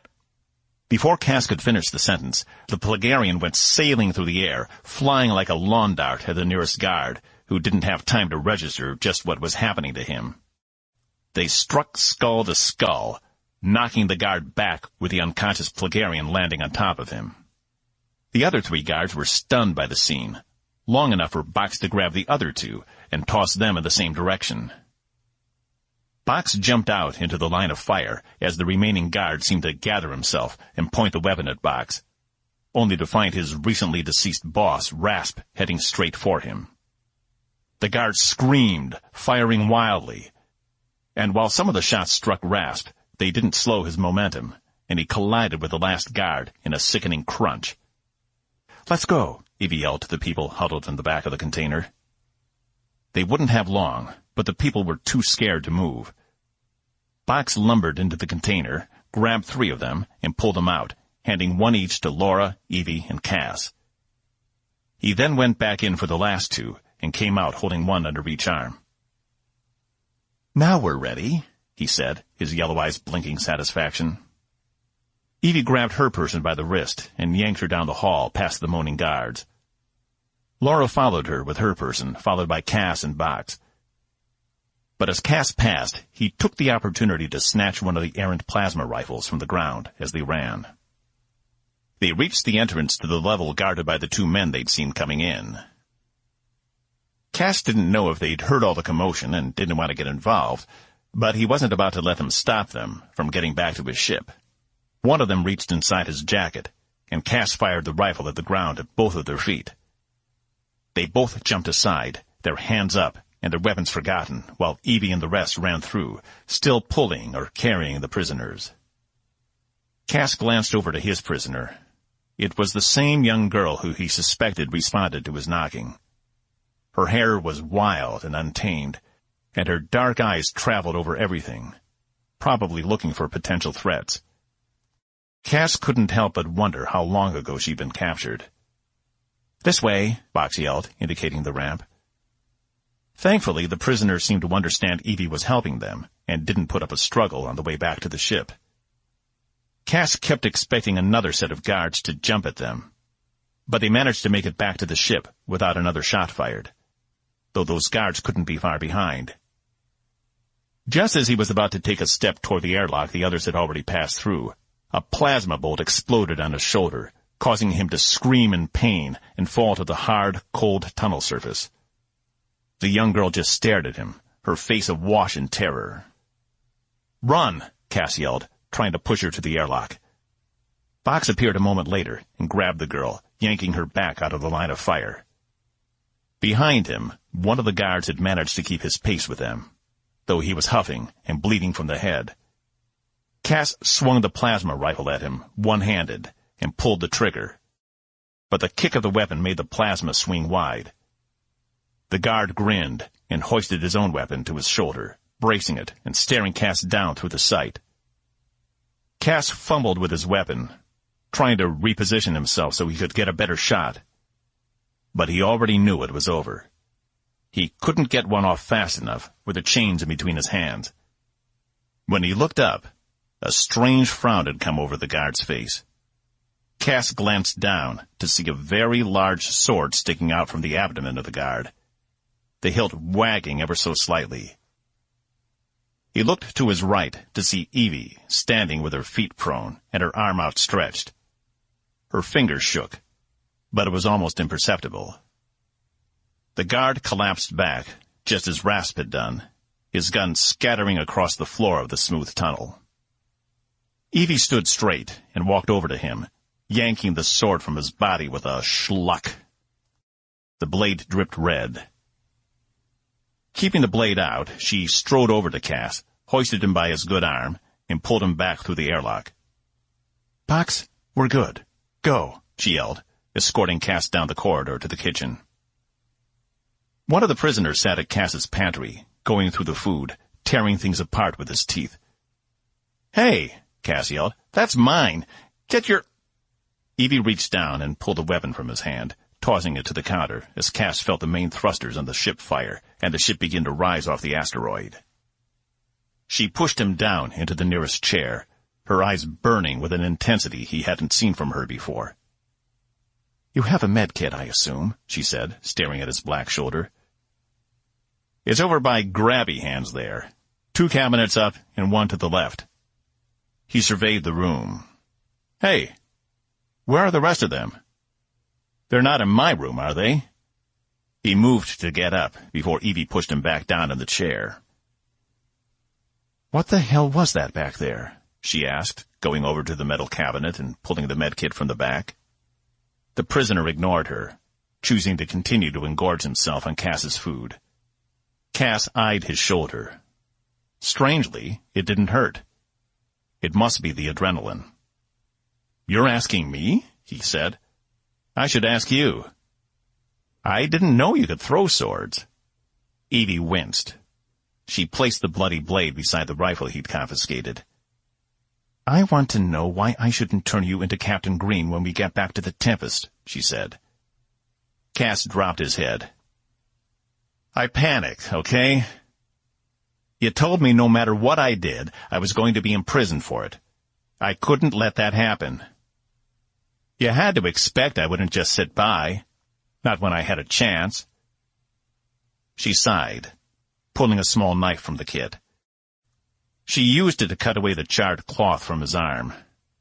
"Maybe I did," she admitted. "But you deserve to know." "You have to believe me. I wasn't going to put the ship in danger. I wouldn't do that.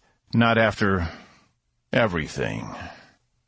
She didn't look at him. Instead, kept her attention on his shoulder, removing the last pieces of cloth. Beneath, the skin was charred and burned. Cass could even smell it. For the first time since he'd been shot, he grew concerned. Shouldn't he be feeling something? "It doesn't hurt," he said. "That's because it neutralized your pain receptors," Evie said, running a diagnostic scanner over the wound. "Your arm could be missing, and you wouldn't feel it." "Does that mean I'm going to lose the arm?" Cass asked, concerned now. She pursed her lips at him. "So there's one thing the great Captain Caspian Robeaux doesn't know about after all. Medicine. Is that a yes or a no?" "You'll be fine. But I can't fix it. You'll have to see Dr. Zachs back on the ship." "The ship?" "Box, turn around," Cass yelled down the adjacent corridor. "What are you doing?" Evie furrowed her brow. "Don't you see? Vina tracked us to Jatan. She knows where we're going and what we're looking for. She's got to have a tracker on us somewhere." Understanding dawned on Evie. "And we can't return to the ship until we find it." Cass struggled to stand. "She probably installed it when she was unloading all that contraband back at Devil's Gate," Cass said. "No wonder she was so agreeable." The links between the cuffs rattled as he stood, his left arm hanging limp at his side. "Can you please take these Garth-forsaken things off me?" She hesitated a moment, but then pressed her thumb to the inside of the cuff. Both sides released and clattered to the ground. "Thank you," Cass said. He turned and made his way down the main corridor to the cockpit. Bach sat at the pilot station, and Laura occupied the co-pilot's seat. The young girl prisoner stood behind them, watching the stars go by. "Box," Cass said softly. He turned. "Put it on auto. Take us away from the Tempest." Box nodded and hit the appropriate switches. He rose from the seat and faced them. "What's the problem?" "Vina bugged us. We have to find it before we go back. Otherwise, she'll know our every move." "That woman is worse than Maxine Anderson," Box yelled, jolting out of his seat and storming down through the corridor. "Who is Maxine Anderson?" Evie asked. "Probably the matriarch of his most recent net drama obsession," Cass said. "I try to stay out of it." Evie turned to Laura. "Keep us out of range of the Tempest, and if anything looks strange, let me know." Laura nodded and turned her attention to the monitors. "How much does she know?" Box yelled, heading down to the main engineering access. "A lot," Cass said, following with Evie close behind. "Then it's on the comm equipment," Box replied. "Everyone shut up until I find it." "If you'd done a level 4 diagnostic like I told you to, we wouldn't be having this," Cass began. "Shh," Box said. Cass shut up, taking a glance at Evie. She was struggling to keep a smile from her face. Box began opening panels and removing equipment, seemingly at random, taking things apart bit by bit. "He can get all that back in one piece, right?" Evie asked. "If he can't, I can," Cass replied. "There wasn't a piece of the ship he didn't know by heart. Probably only about 20% of the original ship remained since he'd first purchased it." "Are you going to stand there and gawk, or are you going to help?" Box said, removing the primary communication drive from its housing. "We'll check the holds," Cass said, leading Evie away. Vina wasn't foolish enough to put the tracker there. But then again, she would probably suspect Cass wouldn't use the hold unless he was transporting contraband for her.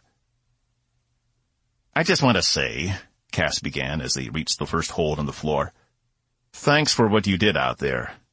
You could have left me." "No, I couldn't," Evie said, bending and helping him move the piece of floor aside. "You knew I wouldn't let you stay out there alone. I'd have been too afraid you would have hooked up with pirates and been on your merry way." He avoided her gaze, instead inspected the hold.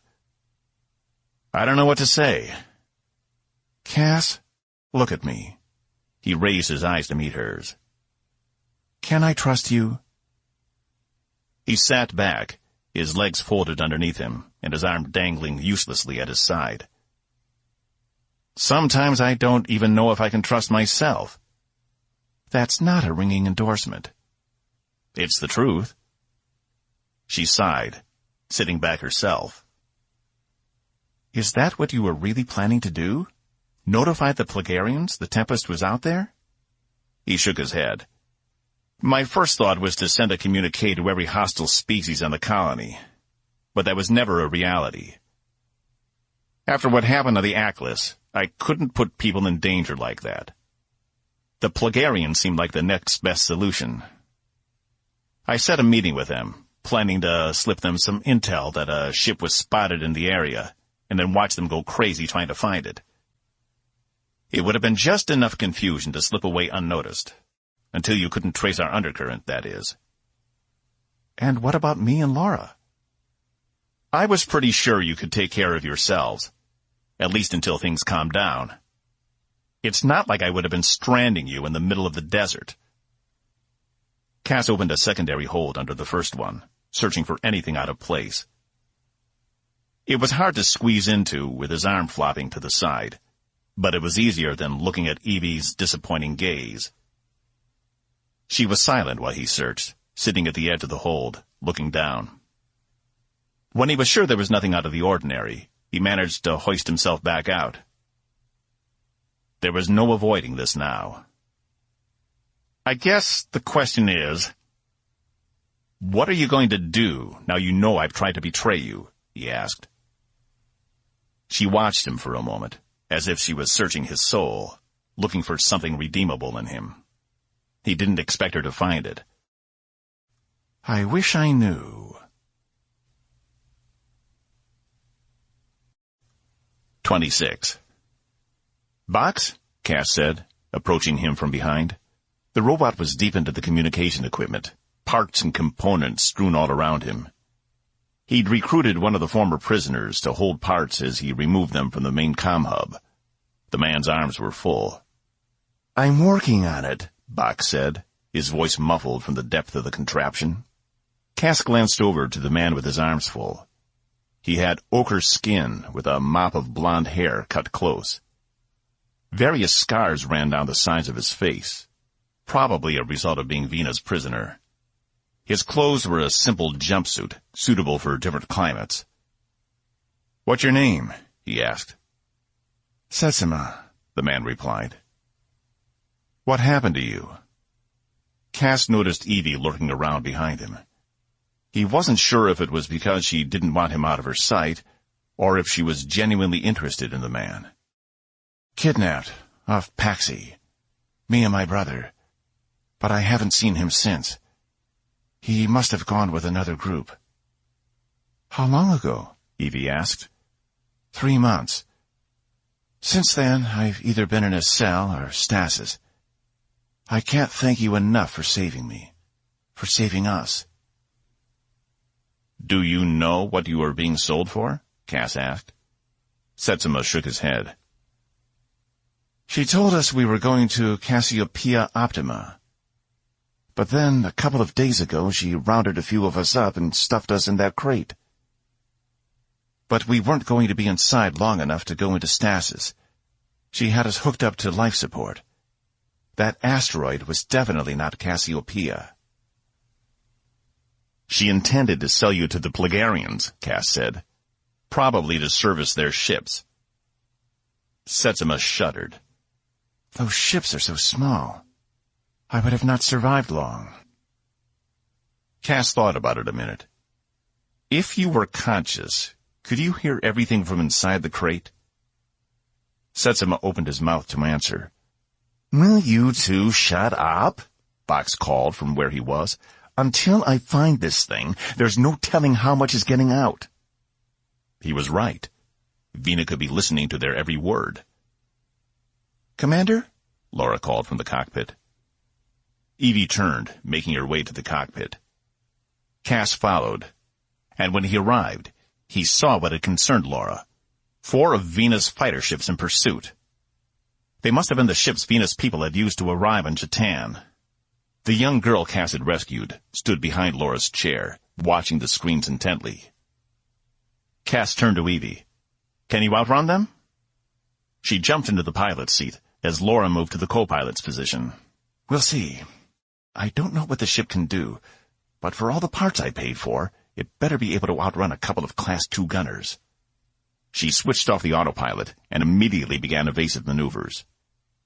Thanks to the gravity dampeners, the inertia on the ship didn't change. The only difference was it seemed like the starfield outside was twirling in different directions as Evie navigated. Cass ran back to Box. You need to find that thing now, he said. What does it look like I'm doing? He was much more agitated than usual. Cass turned to Setsuma, who continued to stand there with his arms full. What did you do before you were kidnapped? What was your job? I am an architect, he said, for orbital platforms. Close enough, Cass said. Drop that crap and help him look. Setsuma set the equipment on the ground and went to work disassembling parts. Back here with no windows, Cass couldn't tell what was going on. Everything still felt perfectly still. He pulled his comm from his pocket and tapped it. Nothing happened. He glanced over to the disassembled communications array and mentally smacked himself. Instead, he ran back to the cockpit, his useless arm still flapping at his side. I can't get away from them as long as they know exactly where I am, Evie said, her voice strained as the starfield moved left and right. A plasma burst streaked by. And they're getting closer. Cass glanced down to the young girl. You, come with me. It's all hands on deck. The girl nodded, following him back to Box and Setsuma. What's your name? He asked, as they approached the parts all over the floor. Yance, she replied, her voice soft. Yance? I need you to fit in through where they can't.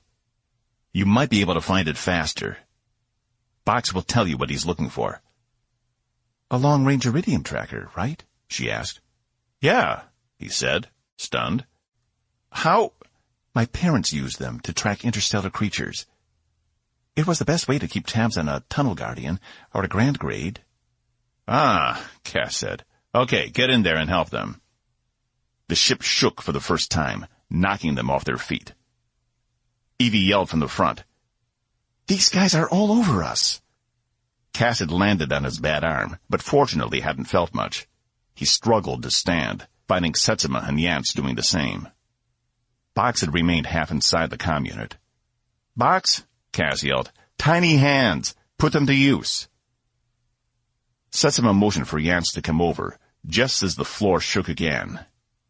Cass ran back to the cockpit, where Evie and Laura were doing their best to keep Vina's fighters off them. At least he was getting his cardio in. Doesn't this thing have anything more powerful than a quad cannon? Laura asked, running her hands over the controls. Unfortunately not, Cass replied, watching the fighters buzz by out the window. It's not worth wasting our reserve fuel if there's nowhere to go. Evie struggled with the controls. I'm basically just flying in circles until we can lose them. The ship shook violently, and Cass hit the sidewall. Breach in one of the hapods, Laura said. Seal it off, Cass replied, pushing himself away from the wall. They're designed to be self-sustaining. We can eject it if necessary. Got it, Box called from the back. You're clear. Now you're talking. Evie narrowed her eyes and jerking the ship into a barrel roll that sent the starfield spinning. Even with the gravitational dampeners, Cass could still feel the pull of the G-forces. His little ship had never been put to the limit like this. Evie hit the accelerator, and the ship shot forward, swinging around the asteroid to the belt. Carper, the system's star, reflected light off the cockpit as she dove down, coming close to an asteroid. She slipped behind it, pulling them to a near stop, when two of the fighters shot right past. Evie turned immediately and shot the other direction. "Laura, if they get on our ass, shoot the hell out of them." "I'll do what I can," she replied. "Drop the damaged HAP suite," Cass said. "It has its own power source. You can use it as a mine." Laura nodded, preparing herself. "There they are," she replied. She hit the eject button, and there was a loud clank as the HAB detached, falling back behind it. "They're ignoring it." Cass watched as the two fighters adjusted their headings so they'd go around either side. But when they were on opposite sides of the suite, Laura fired a single shot, detonating the suite and destroying both fighters in the process. "I thought you said you were an exobiologist," Cass said, impressed with their targeting skills. "I am. Everyone needs a hobby." "Still have two more," Evie said. She got a funny look on her face. "What is this ship primarily made out of?" She jerked the controls to the right. A fighter appeared beside them, just barely strafing the hull. It's a composite of cyclax, galvanium, and—" "That's all I need to know," she replied, adjusting her heading for the closest fighter. "Wait! You can't—" Cass began, as the ship shot forward on a collision course with the smaller ship. "This is my ship! You can't just ram it into—" The entire ship shook with a reverberation as the vessel ahead of them exploded from the impact. The fourth and last fighter took off in a hasty retreat back toward the colony. Evie swung the ship around and set an erratic course to throw off any further pursuers. "I can't believe you just did that," Cass said, as Evie stood from the pilot's chair. She shrugged. "It's my ship now, technically. I knew your hull reinforcements could handle it. Those Class 2s are pitiful things. Might as well be made out of aluminum. I just needed to make sure the vibrations of hitting something like that wouldn't shake us apart." "I'm glad you found it satisfactory," Cass replied through his teeth.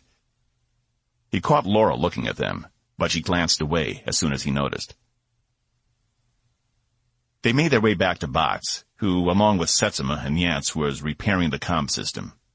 "Should be in good order in a day or two," Box said, inspecting components. "It's always easier to take apart than put back together."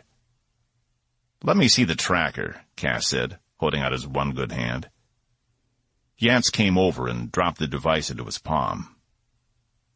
It wasn't much bigger than his entire hand, but had a giant crack down the middle from where Box had disabled it. "You found it?" he asked. "She crawled in there, and within 2 minutes had it," Setsuma said. "It wasn't hard," Yance beamed, "when you know what you're looking for." "I bet she used one of her Val cronies to get it in there in the first place," Cass said. "Val were about the size of a human child. Millennia ago, they'd left Earth to settle Valis, which had a much higher gravity, resulting in smaller people over a few generations.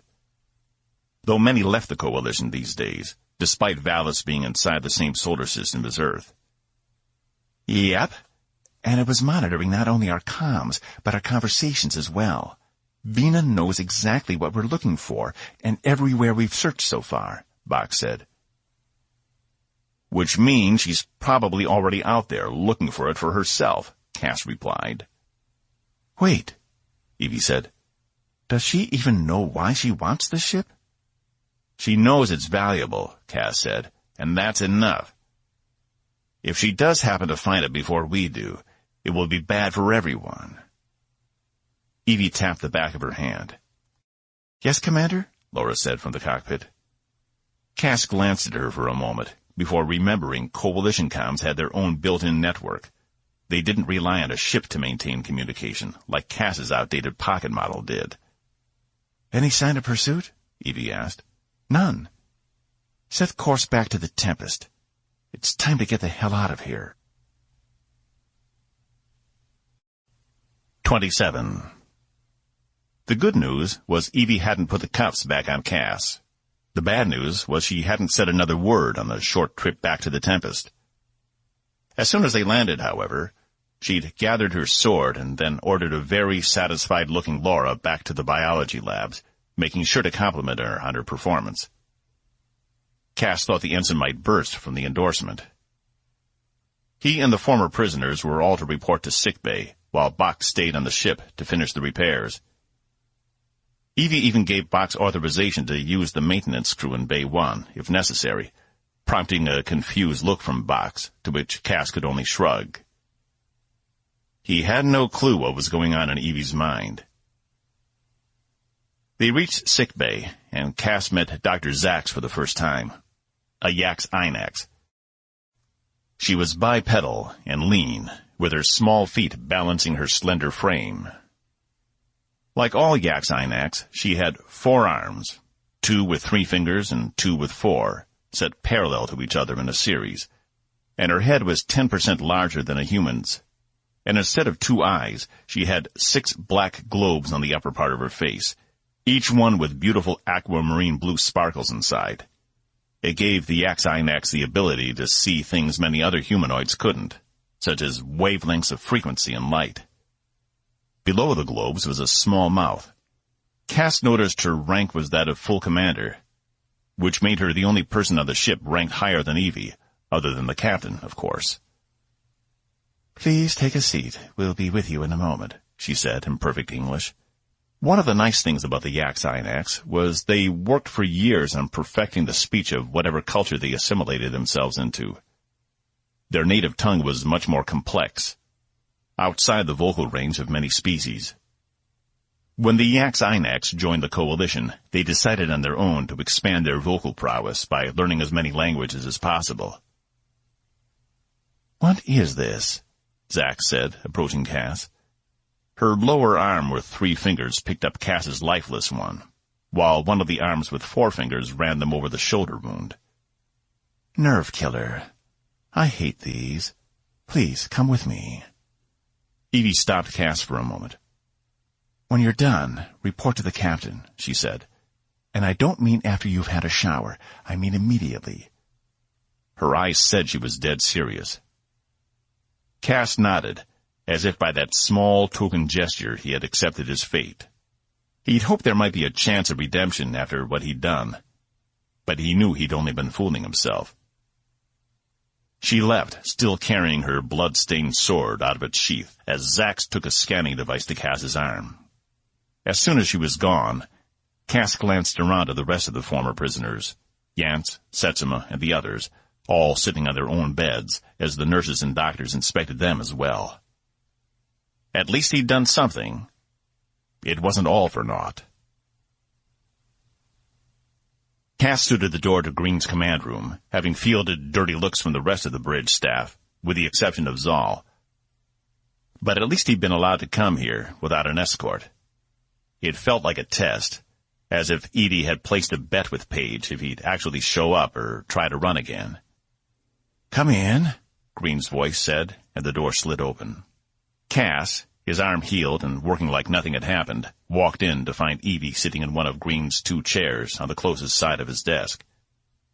Green stood, his imposing figure framed by the window behind him.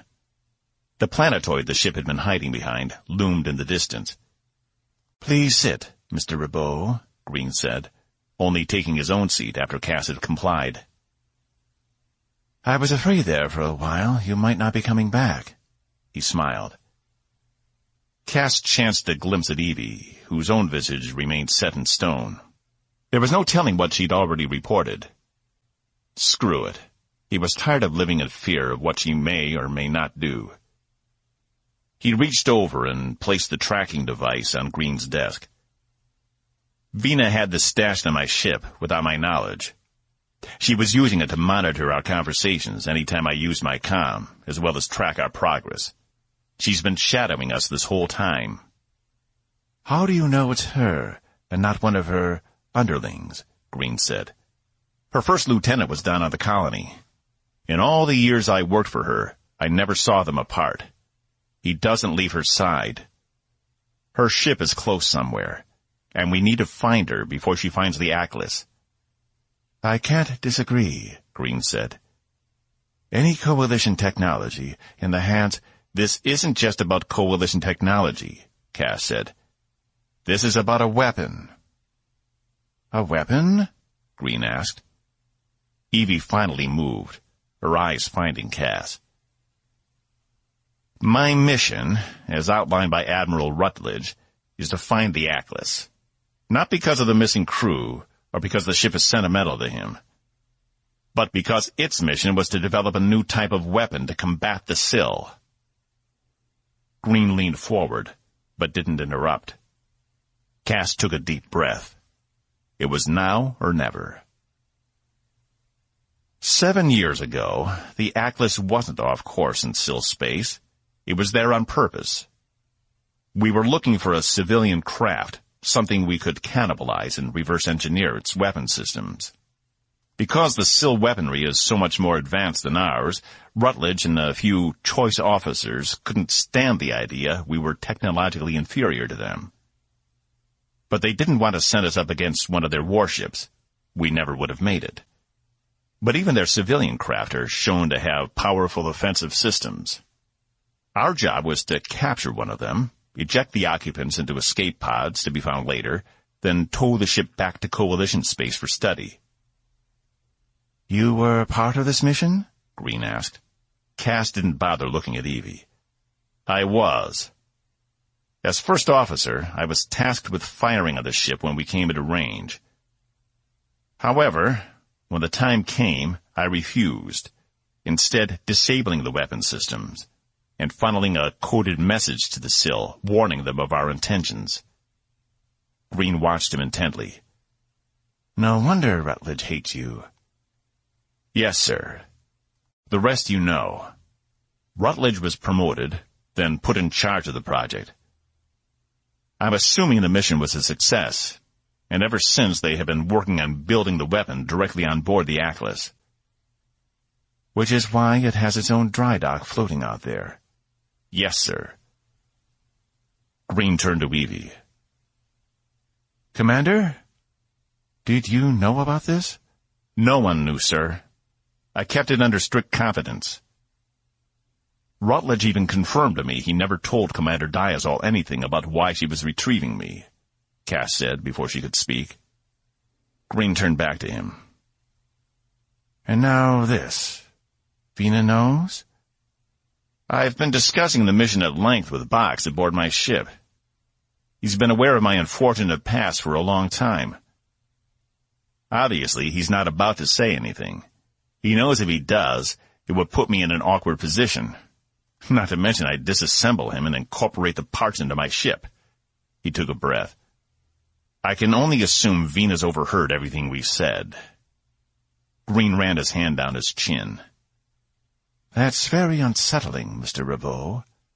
He took a deep breath and stood, turning to look out at the stars beyond, Karpur itself coming into view. The window darkened automatically to shade their eyes from the intense light. How close is the weapon to being finished? From what I can infer, close. Rutledge seemed on edge about it, determined to find it as soon as possible. That tells me they were either close or already in the testing phase. He wouldn't be so anxious otherwise. Damn, Green whispered.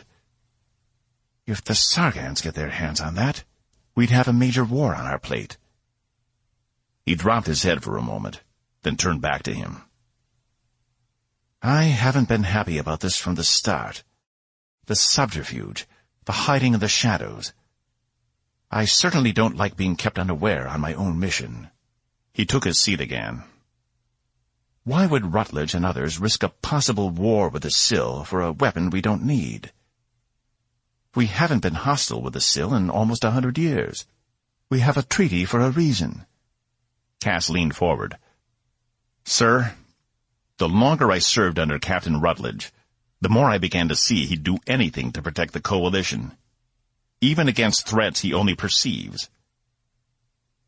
As time went on, he became more open to the idea.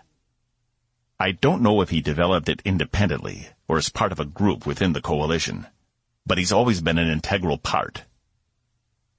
And now he's risking the safety of a few trillion life forms because he can't contain his paranoia. No wonder they didn't want us to know. Green turned to Evie. Commander, you're being awfully quiet. Captain, I must confess something, Evie said. Cass told me about the mission, but he left out the part about the weapon. Had I known, I would have come to you immediately. I've known about the rest ever since before we landed on Chatan. Cass couldn't read Green's face. Evie was resolute, however. I see, Green said. I appreciate your honesty. Sir, there's something else. I also informed Mr. Robeaux about his impending arrest. I believe it almost led to a confrontation that could have put this ship in danger. How so? Green asked, his face unreadable. Because as soon as she told me, I panicked, Cass said. I was going to try and run again, and I almost did. Ah, Green said. The prisoners. You found them on your way out. Something like that. Green turned back to Evie. Commander, given the circumstances, I can't blame you for your actions. Arresting this man for attempting to preserve life is a perversion of our laws, and I do not agree with it. You made a judgment call based on the available information. Though I do wish you'd come to me earlier. There's no proof, Cass said. It's Rutledge's word against my own. Evie glanced at him. You were the only one who mutinied? Green asked. Out of everyone else on the ship and the space dock? After the incident, and we lost 24 of our crew, Cass paused, trying not to see their faces in his memory. Rutledge announced he'd be taking responsibility for what happened. He said it was his crew, and he was responsible for all of us. As any good captain is, Green said. But that didn't happen. Cass shook his head. As soon as we were back, he threw me in front of the ethics committee for mutiny, and as being the person responsible for those 24 deaths. No one came to my defense, probably because they didn't want to share my fate. Anyone who spoke out against him would be court-martialed. But he also recruits loyal officers. Some, no doubt, agreed with his actions. This is almost incredulous, Green said. Coalition officers conspiring to undermine our very principles. He took a breath. Does Rutledge want a war? I'm not sure. I can't speak to that point. Green shook his head. What a mess. It seems our goals are now twofold. Find the Atlas. Hopefully someone is still alive who can corroborate your story, and stop the Sargans from taking control of the ship. Sir, assuming you're not confining me to quarters for my decisions, I'd like to interview the prisoners, Evie said. They may have information about Venus' location or plans. Anything they may have overheard. Commander, Green said, his eyes softening, I'm not going to punish you for making a moral decision. That's counterproductive. There have been far too many bad decisions regarding this matter, and we're not going to add to the problem. Interview them as soon as you can.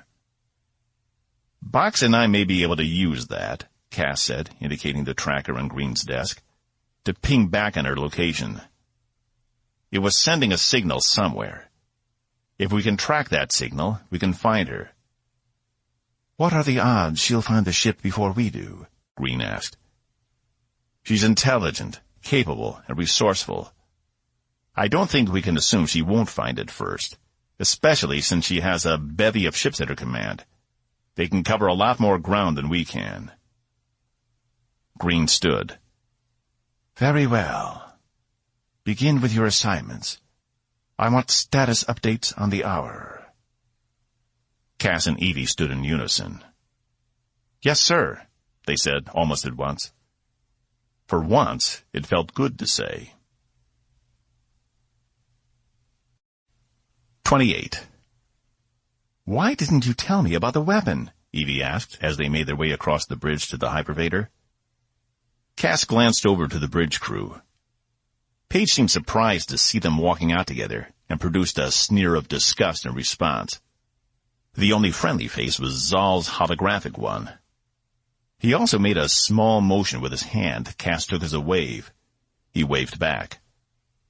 "I was under orders not to reveal it," Cass shrugged. Evie scoffed.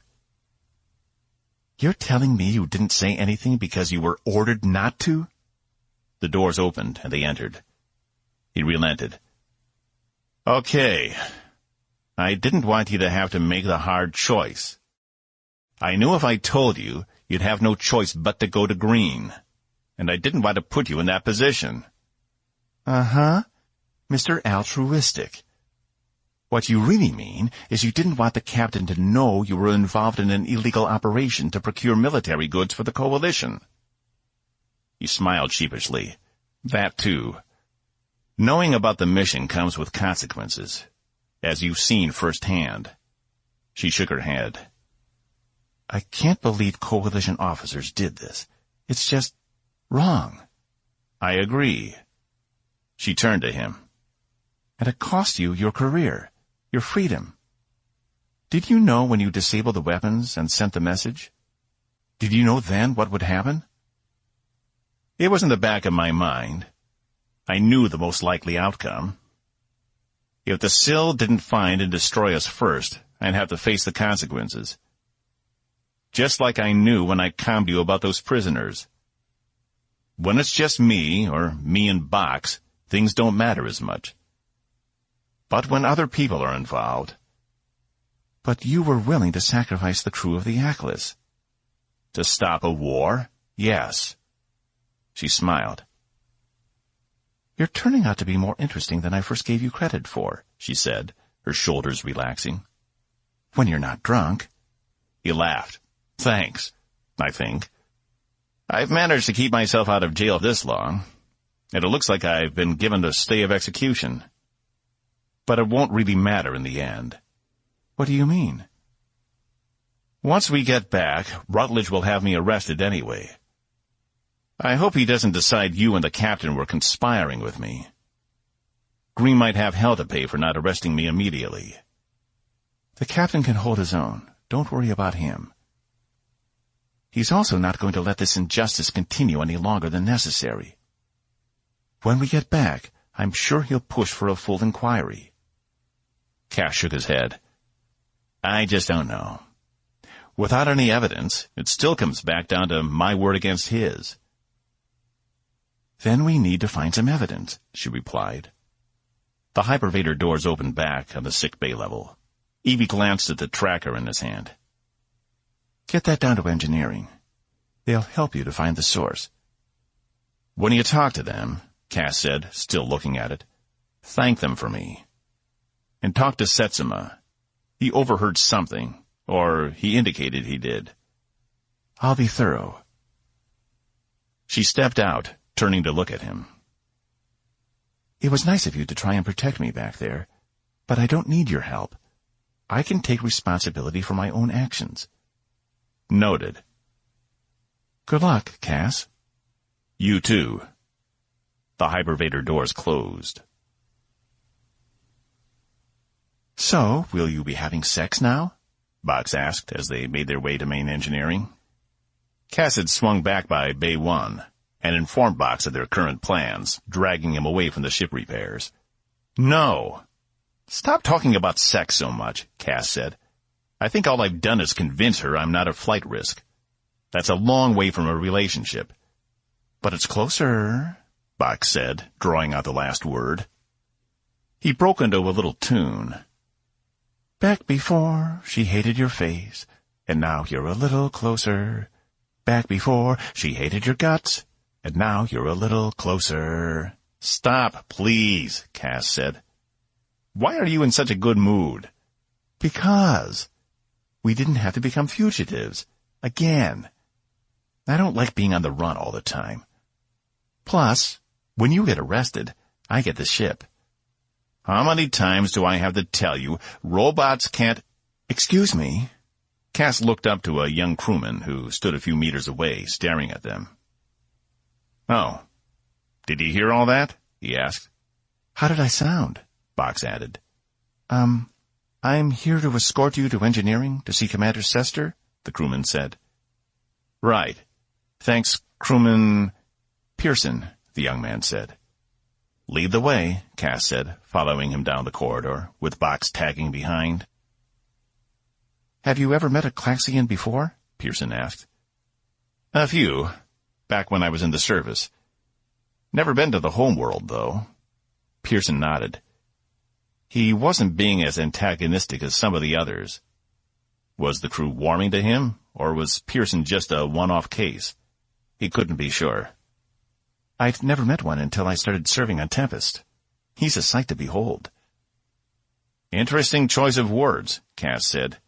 Pearson chuckled along. The Claxians were an ancient race, already traveling among the stars by the time humans were inventing written language. They were the primary reason technology had advanced as quickly as it had, having developed most of what the Coalition themselves use today. They were the ones to discover the undercurrents and how to traverse them safely, and thus had a hand in developing every Coalition engine that used them. Unique among all the races of the Coalition, the Claxians had no eyes or optical sensors at all, instead navigating their environments through touch and mental speech. They weren't even technically bipedal, being made up more like a starfish with 5 distinct tentacles that served as either hands or feet, depending on the need. But at the end of those tentacles, each ending in 5 smaller fingers, were highly sensitive receptors, which, combined with their mental abilities, gave the Claxians great insight into how the universe and its underlying properties worked. They were genius engineers, a species Cass had always looked up to, despite knowing he would never be on their level. In here, Pearson said, leading them through a large door that rolled to the side, as if on an ancient pulley.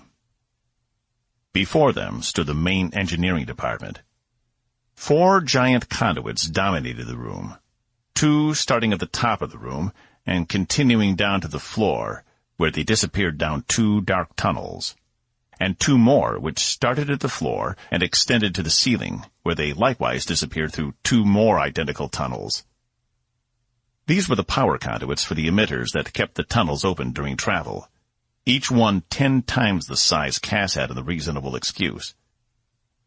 In the center of the room, there was a 3-sided master systems display, with workstations flanking it to the left and the right. And there, in the back of the room, resting in a mold shaped perfectly for a Claxian, was the chief engineer, lying in the cradle as his tentacles worked different systems within the mold. A catwalk circled above the engineer himself, with more workstations up there to monitor not only the ship, but the engineer's status. Cass was struck by the size of it all. Despite the ship being compact and stealth, main engineering had left nothing to the imagination. May I present Lieutenant Commander Sester, Pearson said. As he said the name, one of the tentacles rose, as if sensing something. Sester pushed himself out of the cradle, then, using his tentacles, cartwheeled over to Cass and Box. Hello. Hello, Commander, Cass said, staring up at the 4-meter-tall alien. Nice ship you have here. Your jealousy does not become you, Caspian Robeaux. Cass laughed. What's so funny? Box asked. The commander here just caught me in some self-indulgence, Cass explained. I forgot you were empathetic. Not everyone is receptive to my thoughts. Only a certain few. I have heard of your exploits.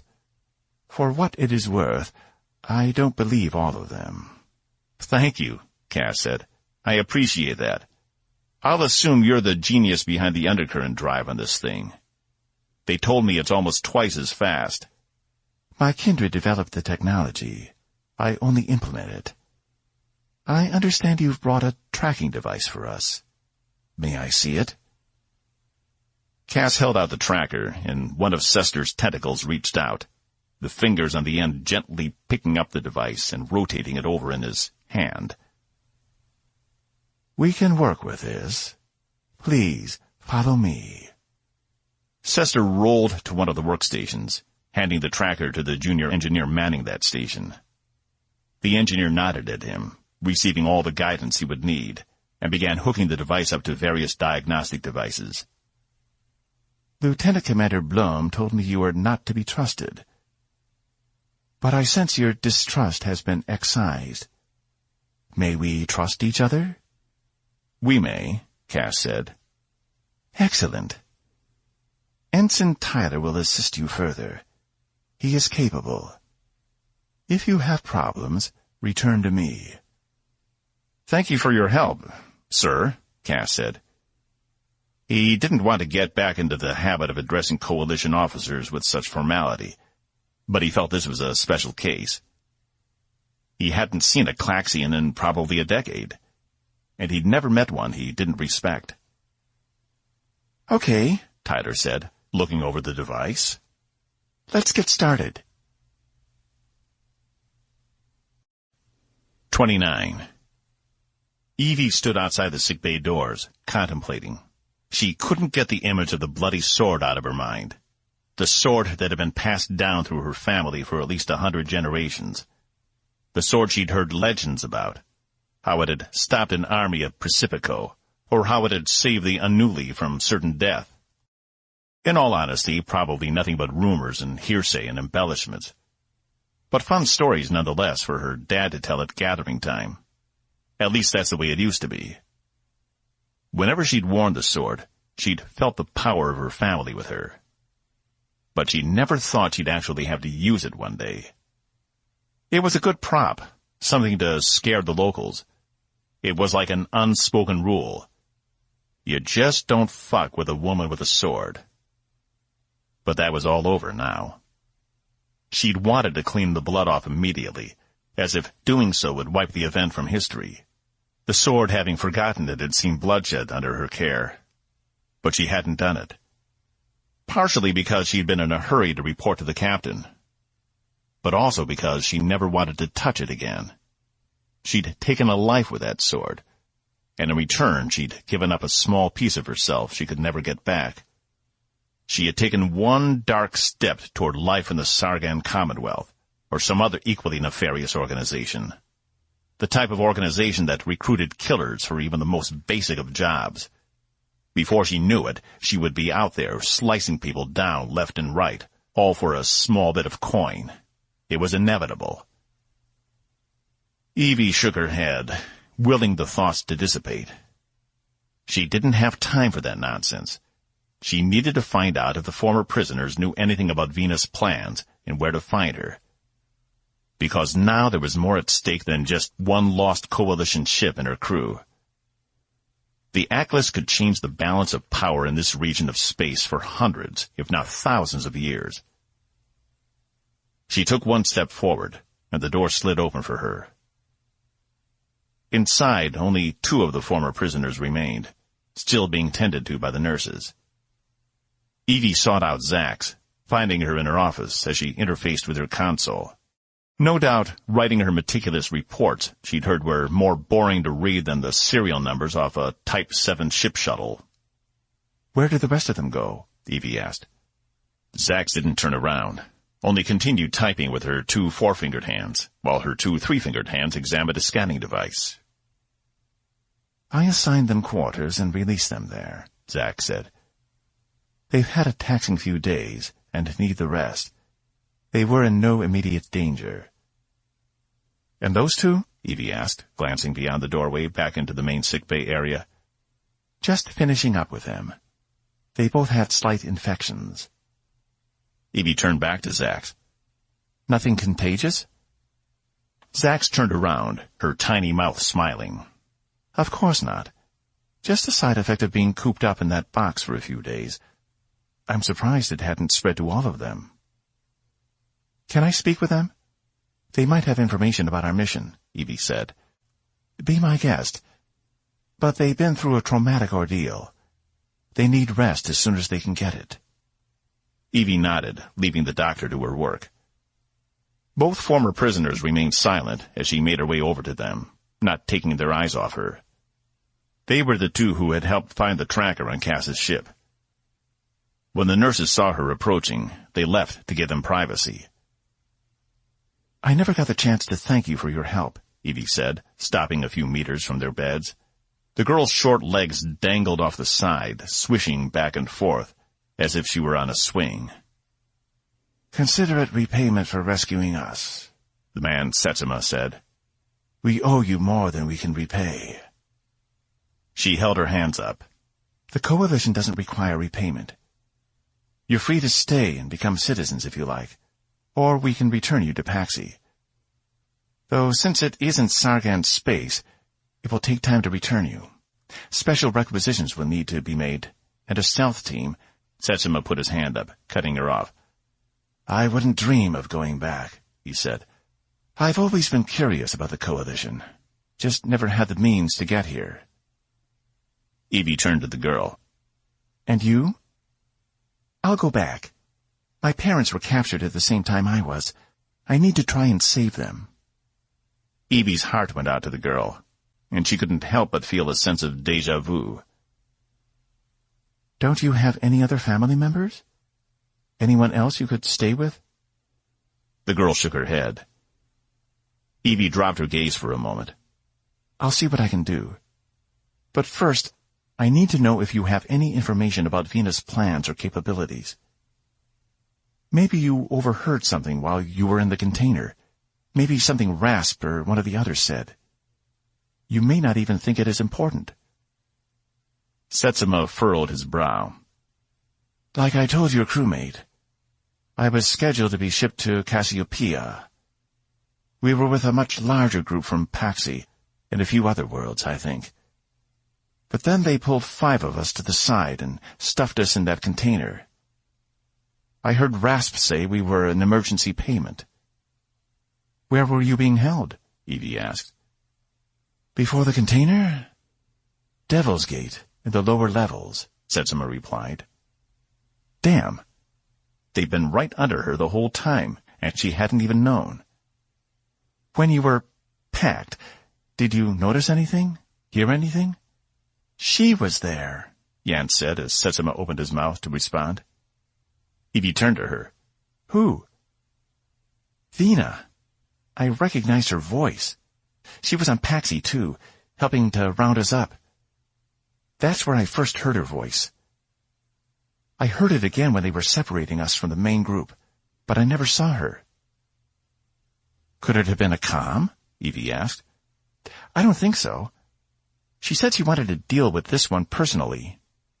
Yance continued to swing her feet back and forth. Cass had been right. Vina was close.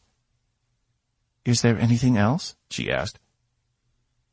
"She has at least 2 ships," Setsuma said.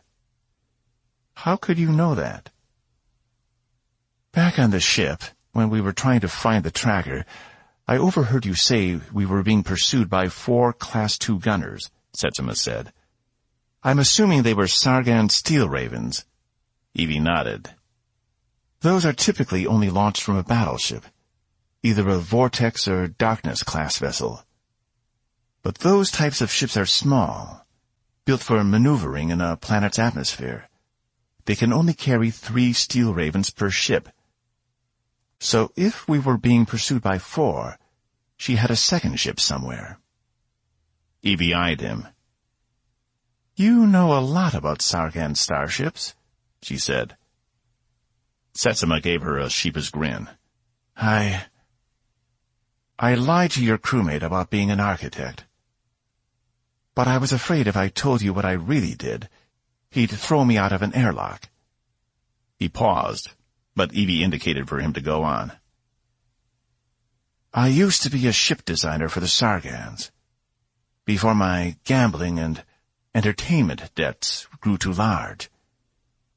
I became more valuable as a saleable good than as an employee."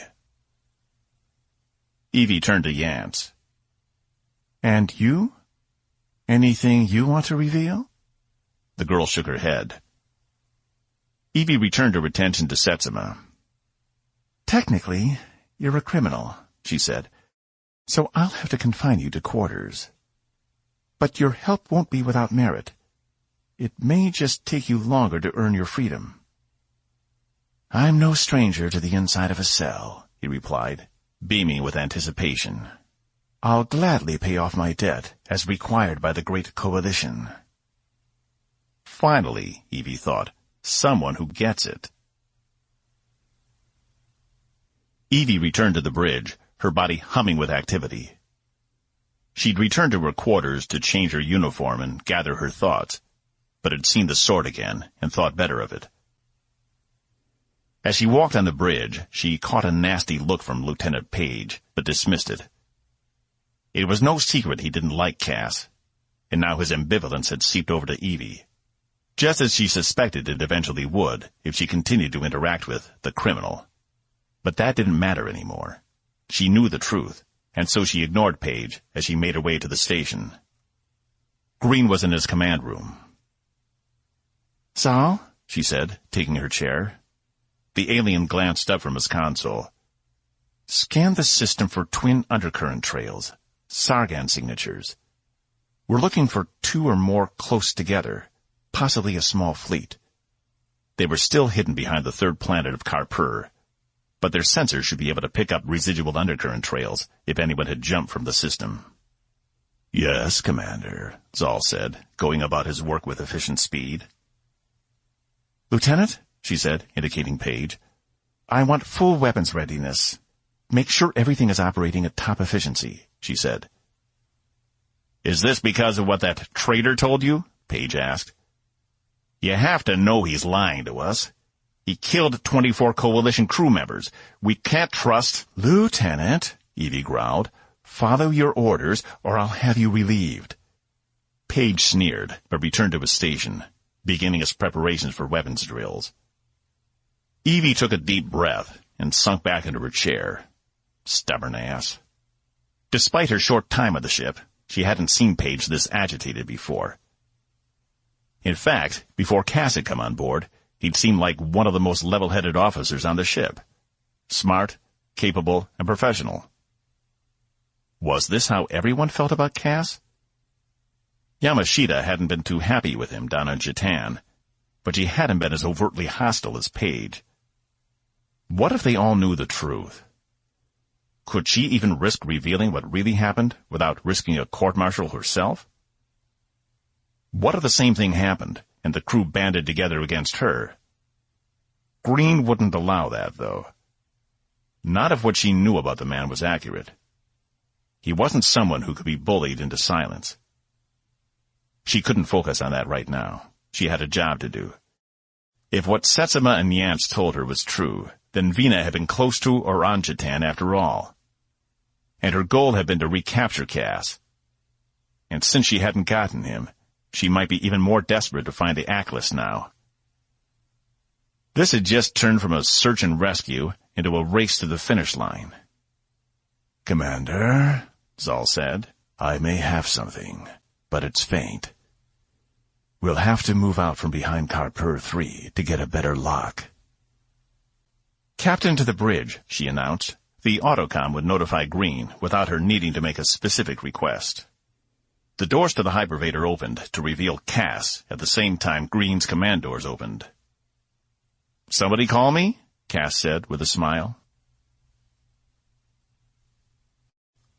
30. You insolent— Page said, stepping out from behind a station. Stand down, Lieutenant, Green said, making his way into the center of the room. He glanced over at Evie. Commander? Evie glanced from Cass to Green and back again. Sir, we may have a lock on the Sargans. She motioned to Zal. Cass turned his attention to Zal, who was working his controls while his body remained rigid. The hard light projection didn't do much as far as realism was concerned. It only looked human. It didn't move like a human. We need to move the ship to confirm the undercurrent trail, Zal reported to the captain. Cass spoke up. Where is it? He asked. Where does it lead? It's hard to tell from here, but I would extrapolate Quadro Sigma, Zal said. Cass shook his head. It's a false trail. She's got no reason to head in that direction. That's off toward Sill Space, the wrong direction. By now, she has to know we're looking for her. She'll have set up decoys, anything to delay us. He turned to Evie. What did you find out? She stood. You were right. Vina is close, or she was. She has more than one ship searching. Cass nodded. She probably brought a small fleet. She won't give up easily. So now we're getting dragged into a war with the Sargans? How much trouble is this guy worth? Paige asked. That's enough, Lieutenant, Green said. Mr. Robeaux, I assume there's a reason you're on my bridge. Cass held up the tracker. With some help from your very capable chief engineer, we figured out how to track her. We managed to rig it to ping the original signal back to its source. Cass caught the eye of Blum at the bridge engineering station. Her face was impassive, but her eye showed interest. We can use it without her knowing our position? Green asked. Cass nodded.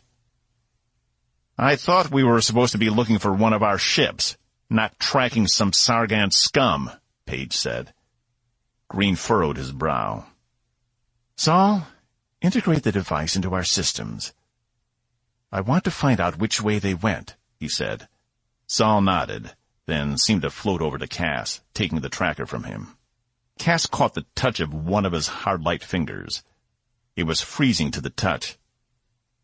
Commander, your thoughts. Green took the captain's chair as Zal returned to his station.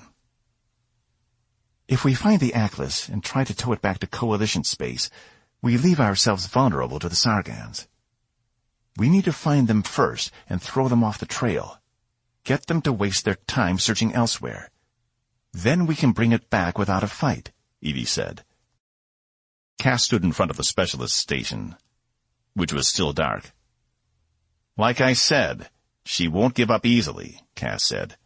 I agree, we need to bring the fight to her, if for no other reason than to make sure she doesn't already have the ship. We should be able to tell by her heading. If she's on her way back to Sargan space, then we'll know. She'll already have her prize. Green nodded. Lieutenant Rond, move us out from behind Carper 3. Blackburn, plot a course along the trail indicated from Zal's station. Zal, activate the reverse tracker and take us in. Zal nodded, working the controls and bringing up his information on the primary display in the middle of the room. It also appeared on the 2D Master System's display on the far wall. A blinking dot less than a light year away highlighted the screen. There she is, Cass said. As best he could tell, her course indicated she was moving away from Carper back to Sargan space. She must have just left Carper. She hasn't gotten very far. Ensign Blackburn? Set pursuit course. Nearest undercurrent, Green ordered. Aye, Blackburn responded, building the navigation plan on the display before them, as Rond reoriented the ship. Cass took a seat in the specialist's chair, preparing to enter the undercurrent. ETA is less than 30 minutes, Blackburn announced once the route was complete. How was that possible? Cass exclaimed, standing back up. Assuming Vina left Jatan as soon as her last crippled fighter made its way back to her main ship, meant she should have at least an hour on them. Was the Tempest really that fast? Green smiled. You should ask Commander Sester, he said, keeping his attention on the primary display. It's his engine. Security to the bridge, Paige said. Lieutenant? Evie asked, standing as well. Just an escort for our guest, Paige said. He doesn't need to be on the bridge if we're going into battle. Cass glanced at Green. I'm afraid I have to concur with our tactical officer. Civilians aren't allowed on the bridge during war times. Neither are criminals, Paige added, smirking with satisfaction. The main hypervator doors opened behind Cass, revealing 2 security officers. I might be able to help, give you some insight about the Sargan systems, Cass said, as the officers came over and stood behind a station. We'll take it from here. Thank you for your help, Mr. Robeaux, Green said. Cass shot a look at Evie, but she only gave a light shrug. He supposed he should have been grateful for as much access as he'd been given. He was sure they could handle the Sargans. He might as well return to Bay 1 and help Box finish the repairs. Cass nodded and allowed himself to be escorted back to the hypervator. The door slid open, and the security officers followed him in, and he watched the bridge disappear. Why was he feeling such an ache to remain up there? Did he just want to be part of the action? Or was it something more? Box would probably call it a sense of duty, but that couldn't be it. Any sense of duty he'd had died long ago. Bay 1, Cass announced, as he realized no one in the hypervator had specified a destination. However, the computer didn't provide its normal chime, instead blaring the command rejected chime. This hadn't been a problem before. Had they revoked all of his autonomy? He turned to one of the security officers. Would you mind? Looks like I've been grounded. The officer grinned. You could put it that way, he said. The hypervator stopped, and the officers escorted him out. Something was wrong. This wasn't the way to Bay 1. Fellas, I think there's been a mistake here, he said. No mistake, the other one responded. Lieutenant Page instructed us to detain you, and that's what we're doing. You're putting me in the brig? Cass shouted. I don't believe this. Check with the captain, or Commander Diazal. Neither of them approved this order. The lieutenant is head of security, one of them said. He doesn't need their approval. It's his call. Oh, you have to be shitting me, Cass said, as they led him down the hallway toward the brig. As the possibilities ran through his mind, throwing him deeper and deeper into panic as they came closer to the brig doors, the ship shook, throwing them all off balance. Cass hit the back wall hard, the wind knocked from his lungs. Lights in the hallway blared, and the general alert sounded. Cass took advantage of the momentary confusion to run back down the hallway to the hypervator, leaving the two security officers still managing to regain their footing. Come on, come on! Cass hit the panel as he waited for the hypervator. The ship shook again, throwing him against the sidewall. He glanced behind him to see one of the officers' faces hit the ground with a smack. The hypervator doors opened, and Cass jumped inside, allowing the doors to close again before the guards could scramble back to him. Once he was inside, he pulled the main control panel from the wall and yanked the two cables connecting the voice command system. The hypervator wouldn't move for his voice, but he could still input a manual test code, something he'd never forgotten from the academy. As he worked, he pulled his comm out of his pocket and sent a message to Box.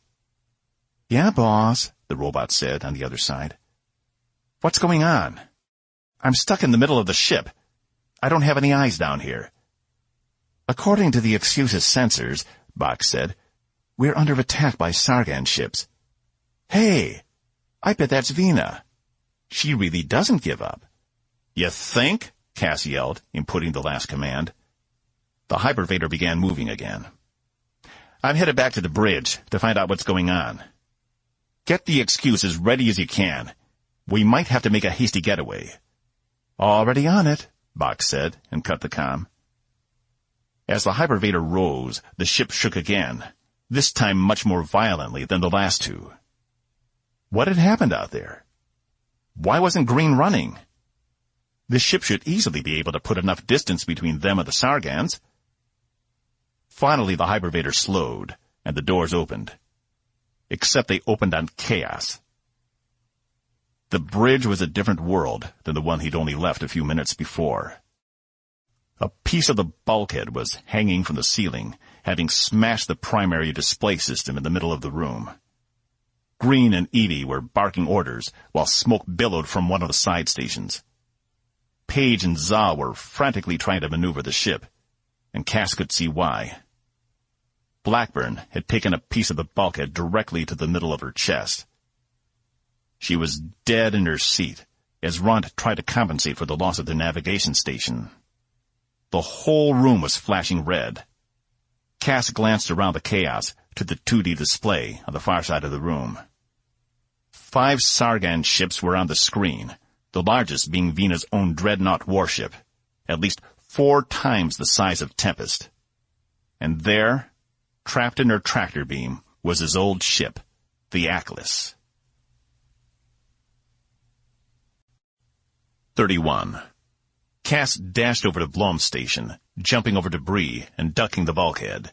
She was bleeding from a cut on her head and was seemingly having trouble focusing. "What the hell happened?" Cass yelled. "They were supposed to be 30 minutes away." "As soon as we locked onto their signal, they appeared. It must have been a decoy," she said, slurring her words. Evie ran up beside them, taking Blom's head in her hands. "She's got a concussion. Take the station," Evie yelled, helping Blom out of the chair. Cass glanced down at the engineering station as the ship shook again. He had to grip the side of the console to keep from flying off his feet. There was an oof and a thump to his right. He glanced over to see Evie and Blom sprawled against the wall. He ran over to help, but Evie waved him away. "Get the goddamn engines back online," she yelled. Cass nodded and returned to the station, wiping part of the console covered in Blom's blood with his sleeve. He examined the systems. It looked like there had been an overload in the primary conduits when they came out of the undercurrent. The ship lurched to the left as Rond worked his controls, almost sending Cass out of his seat again. He hit the emergency restraints, which shot out from the seat and secured him in. A quick glance confirmed the dampeners were only working at 46% capacity. That would make an undercurrent jump uncomfortable, to say the least. One problem at a time. He had to figure out how to get them out of here. Evie said the engines were off, but as far as he could tell, they were working fine. But the primaries were out, and the backups hadn't kicked in, which meant no matter how much power they shunted to the engines, they wouldn't be moving until the connections were in place. Cass hit the comm button down to main engineering. "Engineering, this is the bridge. Are you seeing what we're seeing up here? The primaries are out." "This is Ensign Tyler, sir," a young voice answered. "We've almost got them back." "Transfer to the secondary for now. Worry about the primaries later," Cass said. "Sir, but won't that blow that—" "Don't argue. Just do it. We stay here any longer, and we won't have primaries. Understand?" "Yes, sir," Tyler said, cutting the connection. "Evasive maneuvers. Page, where is my firepower?" Green yelled. "Blades away," Page said.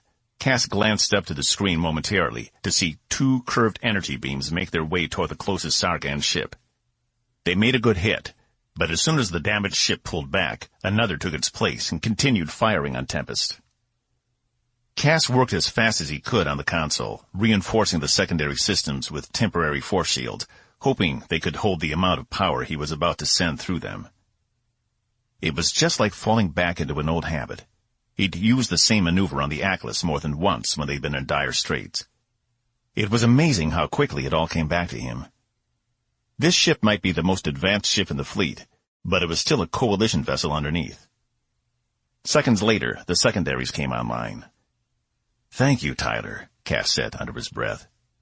Instead of waiting for an order, Cass initiated the array and opened up the nearest undercurrent. "Get us there now, Lieutenant," Green yelled, pointing at the undercurrent on the screen. Rond, sweat pouring down his brow, nodded and focused on the task at hand. "Page, cover the rear." 3 seconds later, they reached the undercurrent. "Full thrust," Green yelled, his hands gripping the sides of his chair. "Brace," Cass yelled, keeping his eye on the dampener fields. He only hoped they'd be enough so the entire crew wasn't turned into soup accelerating so quickly. The ship lurched dramatically and pulled Cass back into his seat so hard he thought it would break from its housing. Within a few seconds, the sensation dissipated. "Clear," Evie announced. Sometime in the confusion, she'd made it back to her station. Green slumped back into his chair. "Get me a full damage report." He took a look at Blackburn, slumped over in her chair, her eyes still open. "Medical to the bridge." Cass secured the engineering station and made sure everything was stable. The secondaries were holding, thank goodness, which meant they should be able to sustain their speed for at least long enough to get out of range of Vena. He made his way over to Evie. "What happened?" It's like as soon as I left, everything went to hell. It was a trap, Evie said. She knew our position the moment we entered the undercurrent. We thought we could sneak up on her, but she was ready with her fleet. They ambushed us. The ship took a direct hit before we could even get the main shields up. The secondary hypervator doors opened to reveal 2 medics who hustled into the bridge. One hunched down over Blom, who was sprawled out on the floor behind Evie's station. The other made her way over to Blackburn.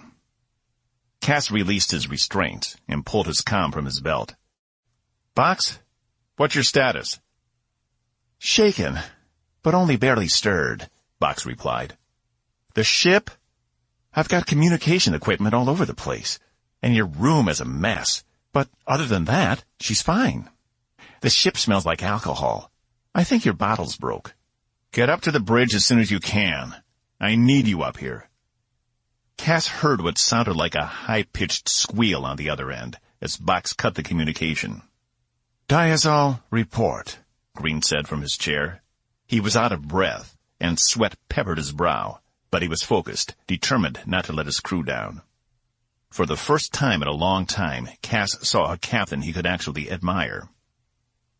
"We should be out of range by now," Evie said.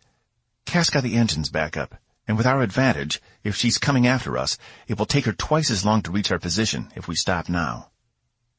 "Understood. Full stop," Green said. Rond worked the controls, and the ship lurched to a halt, the dampener still only providing minimal protection from the inertia. Cass took a moment to survey the bridge. It was a mess. It would take weeks in space dock to repair. Somehow, Vina had known right where to hit them. "I want to know what the hell happened. How was she there waiting for us?" Green asked. "I can take a pretty good guess," Page said, looking at Cass from the tactical station. He had a cut above his right eye, and the blood had run down the side of his face. Green ignored him. "Zal?" "Checking now, sir," Zal said. His hard-light simulation was unscathed, though Cass wondered if the creature underneath had suffered any injuries. The doors to the main hypervator opened to reveal Box, his yellow eyes blinking rapidly in excitement. Cass jumped up from his station and ran to his companion. "Help us over here. We have to get this bulkhead off Blackburn." Cass glanced over at the medic, who was trying to reach the ensign, but with a massive piece of metal in the way, was having little luck. Blackburn deserved more than to stay pinned to her station like a piece of skewered meat. Box jogged over and pulled the bulkhead away, the sharp piece of metal that had penetrated Blackburn's sternum coming out easily. Box set the bulkhead down as the medic reached the ensign, closing her eyes. Behind her, Rond seethed. They must have been close. Box stood back. "This isn't exactly what I had in mind during my first visit to the bridge," he said. "Sir, I believe I found the issue," Zal reported. "The tracker provided by Mr. Robeaux had a failsafe built into it. It didn't activate until we were within a certain proximity of the Sargon ships." "I knew it," Page said, coming out from around his terminal. "Just can't help yourself, can you, Robeaux? Have to kill crew members on every mission you're a part of." "Lieutenant," Green shouted, standing again. Page froze, but didn't take his eyes off Cass. "Mr. Robeaux, Commander, with me, right now." He turned and made his way to his command room. "Page, you have the bridge." Cass noticed the other medic was already helping Blom to the hypervator. "Backup shift, report to the bridge," Page yelled, as Cass followed Green into the command room, with Evie right behind him.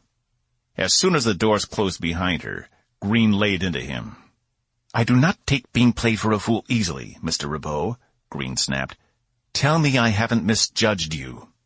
"You haven't," Cass said. "Sir," adding the last bit because it felt wrong not to do so. "Did you have any idea about a backup in the tracker?" Green asked. "No, sir. But it's my fault. Box wanted to destroy the tracker as soon as we found it. But I thought we could use it. It was my idea to use it to trace her position back.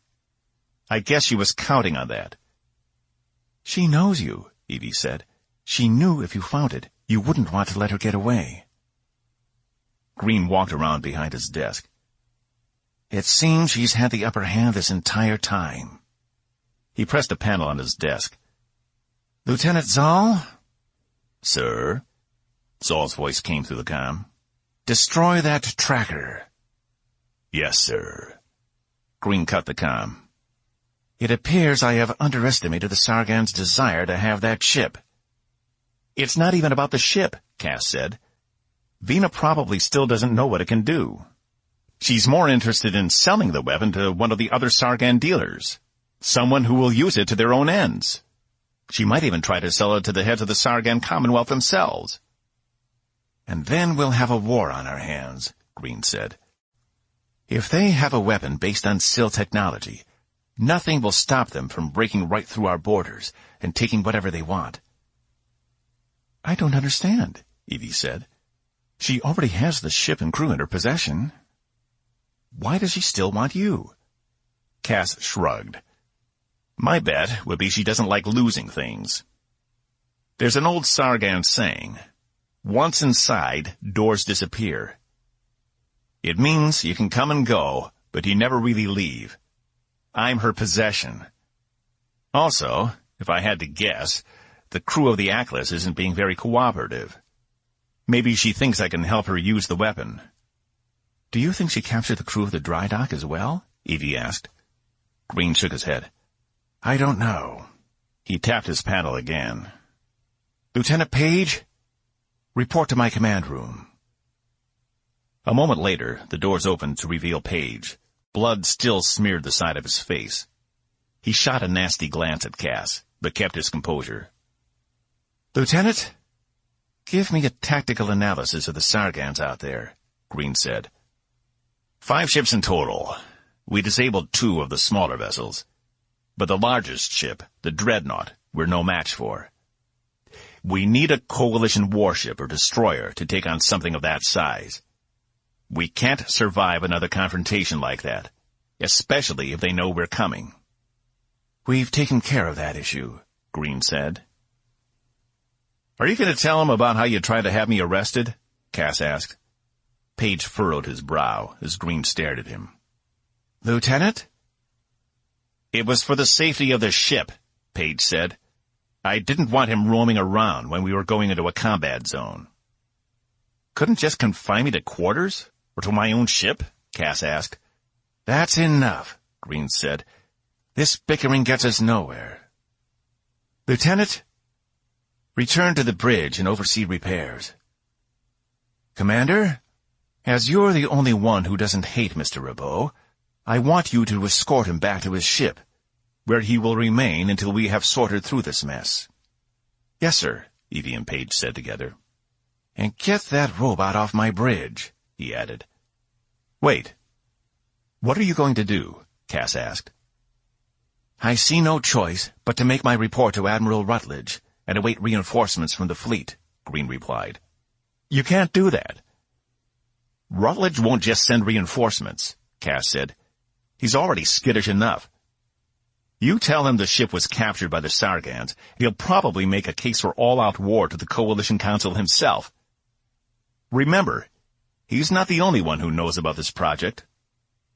What project? Page asked, glancing between the 3 of them. Then what would you suggest, Robeaux? You heard the lieutenant. We're outclassed and outgunned. They have the ship. What am I supposed to do? Green asked, flustered. Send me over there, Cass said. Send me, and I'll blow it up. 32. Page had to contain himself to keep from bursting out laughing. You? We're supposed to trust you to go back over to the woman you used to work for and blow up your own ship? Cass nodded. Give me a break. He glanced over to the captain. You can't seriously be considering this. As soon as he gets over there, he'll reveal our position, and the Sargans will have 2 ships to tow back instead of 1. Seems to me if he'd wanted to betray us, he would have already done it by now, Evie said. What do you call that out there? Page shouted. They were waiting for us. He led us straight into a trap with that damn tracker of his. And if he'd wanted us to stay dead in the water, he wouldn't have gotten the engines back up and running, Evie argued. The Sargans had us dead to rights. Page turned back to Green. Sir, don't do this. He's a convicted criminal. 24 deaths because of his action. Another 5 today. He's a walking slaughterhouse. 5. A pit erupted in the bottom of Cass's stomach. He'd hoped the casualties had been limited to Ensign Blackburn, but he'd been wrong. Maybe he didn't deserve to take down the Atlas. Maybe he deserved to spend the rest of his life in prison. Was Page wrong? After all, if not for Cass, all those crew members would still be alive. Green faced Cass. How would you do it? Get to your ship? Cass shook the thoughts away. He needed to focus. I would need the Tempest to create a distraction. I'd launch the excuse here and follow you through the undercurrent, both of us coming out at the same time, at different points. Tempest would take a strafing run at the nearest ships, while I got the excuse close enough to dock with the Atlas. My ship is small enough that a big distraction should keep me off their scanners long enough to match the hull frequency of the Atlas. I know it by heart. It won't be hard. Then I get on, enable the self-destruct, and get out. Meet back up with you here. Page sent him a hard stare. Or how about this? You never show up at the fight at all, and run away, just like you did 5 years ago, Page said. Commander, Green said to Evie, your thoughts. It's a sound strategy. But I agree, he can't go alone, Evie said. Cass shot her a look. If something goes wrong, if there's a malfunction, we won't get another chance. There needs to be at least 2 people on the mission. No way, Cass said, stepping forward. I'm not putting any more lives in danger. If it's just me, no one else can get hurt. I can do this, Captain. I just need the chance. See, Page said, he just wants to do it himself so we can run if it gets tough. Cass turned and decked the man, sending him sprawling back. Page's eyes turned to fire as he regained his balance, holding himself up against the wall. He bared his teeth and made a lunge for Cass, only to find Green standing in his way. Cass tried to move forward, but Evie had wrenched her hands around his, holding him back. He tried to lunge against her, but found he couldn't quite move as much as he thought he should be able to. She was strong. "Dismissed, Lieutenant," Green shouted at the man seething in front of him. "Take care of the bridge. I'll be back out there in a moment." Page took a deep breath and straightened his uniform. He then turned and exited the room. Green spun on Cass, whom Evie still had in a hold. "It's a damn good thing you aren't an officer anymore, or I'd have you demoted for that," Green scolded. Cass relaxed his body and felt Evie ease her hold on him. "Now, if you really think you can destroy that ship, I'm all for it. But I want a backup. Commander Diazol goes with you. Sir, this is not up for debate, Robeaux. You either do it my way, or we call the Admiral."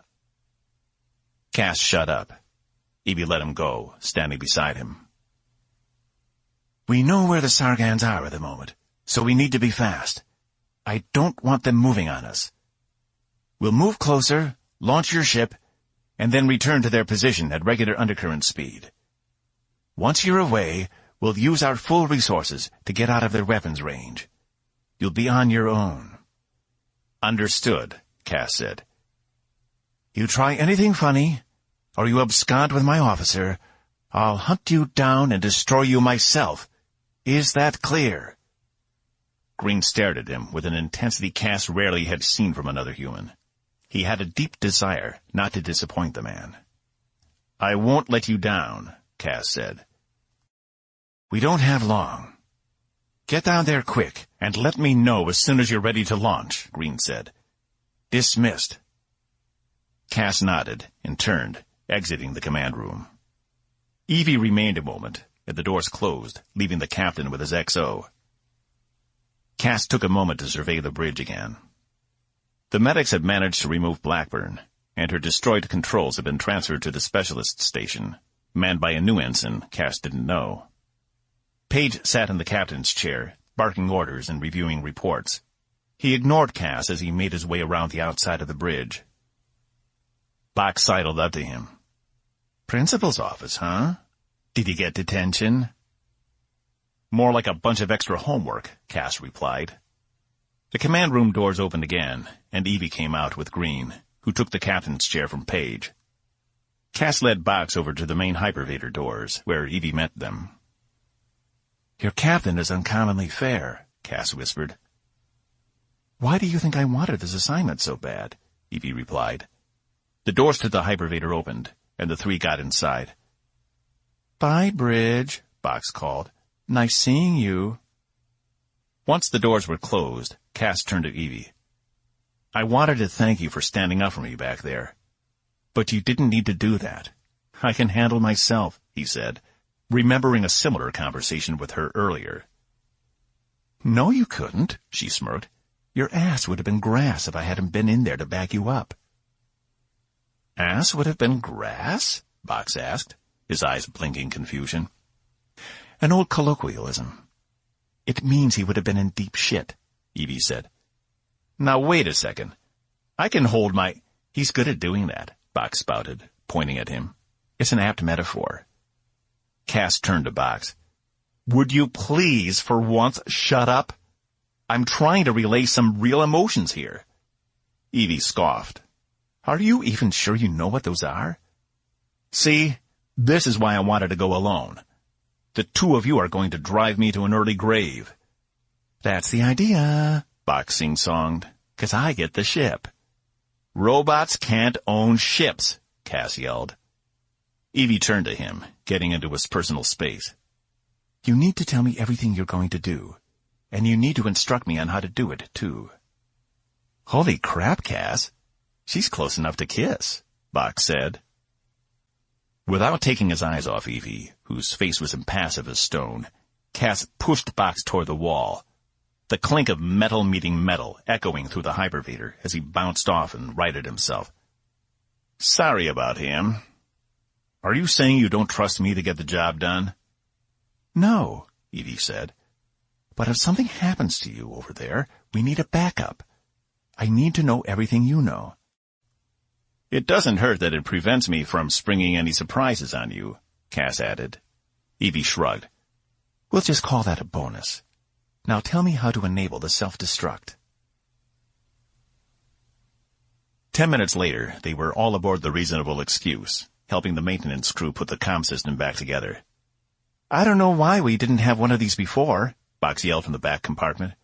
"What, a maintenance crew?" Cass sat up in the cockpit with Evie, going over the plan of attack. "Yeah, they're so much faster than you in every way conceivable," the robot yelled back. "Maybe if someone had gotten off his metal ass and done something other than watch net dramas all day, we might have had some extra money for one." "I need those dramas. They help my stress level." Cass rolled his eyes. "Has he always been like that?" Evie asked. "Like what? A royal pain?" Cass smiled. "No, he's so unrobot-like." Cass tapped the nav panel in front of him, showing them the course. "We didn't meet under ideal circumstances. But I always knew there was something off about him. The first words out of his mouth to me were a lie. Only it took me some time to figure that out. But at the time, I needed a pilot and wasn't asking questions. Later on, I became curious and started investigating his internal systems.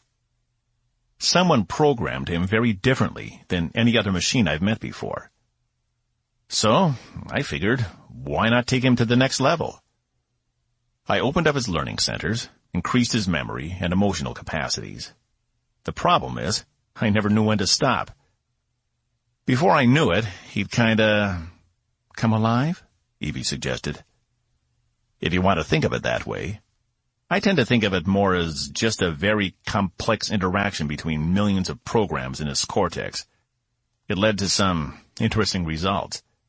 I'll say, Evie said. Box's humming reached them even all the way down here. They're not that different from non-artificial life forms, Cass said. I guess I was curious to see how much his systems could handle. He tapped the screen again, confirming the course. He hasn't hit the limit yet.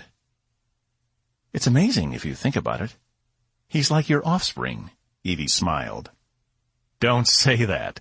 You're making it weird. Evie chuckled.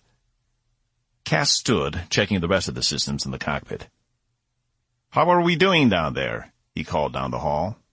They're just finishing now, Box called back. Ready to go in 5 minutes. Cass turned to Evie. Okay, I think we're good. Call the captain. Yes, sir, she replied, tapping the back of her hand. Go ahead, Green said through the system. 5 minutes, Evie replied, and we're good for launch. Understood, Green said. Good luck out there, Commander. He cut the comm.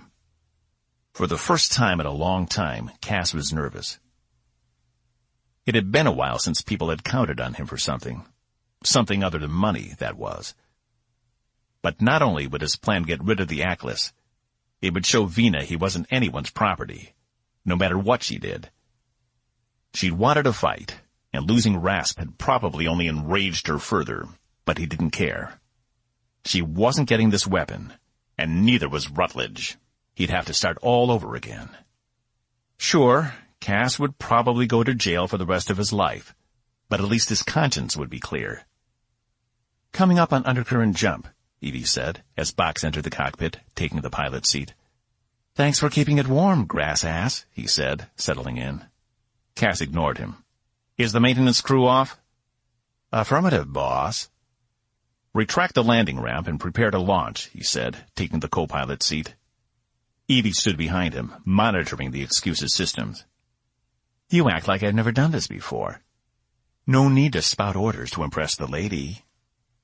Cass felt heat rushing up his cheeks, but he stamped it down as best he could, keeping his focus on Bay 1's opening. He made a mental note to thank Sester for fixing the dampener so quickly. He'd barely felt the jolt into the undercurrent this time. Approaching jettison point, Evie said. They exited the undercurrent, coming back into normal space. Launch, Cass said. Box pushed the throttle forward, and the ship shot out of the bay, entering the inky darkness of space. He turned the ship immediately to come alongside the Tempest as it opened another undercurrent. The excuse used its own emitters and followed along, keeping pace with the ship now that it was moving at a normal undercurrent speed.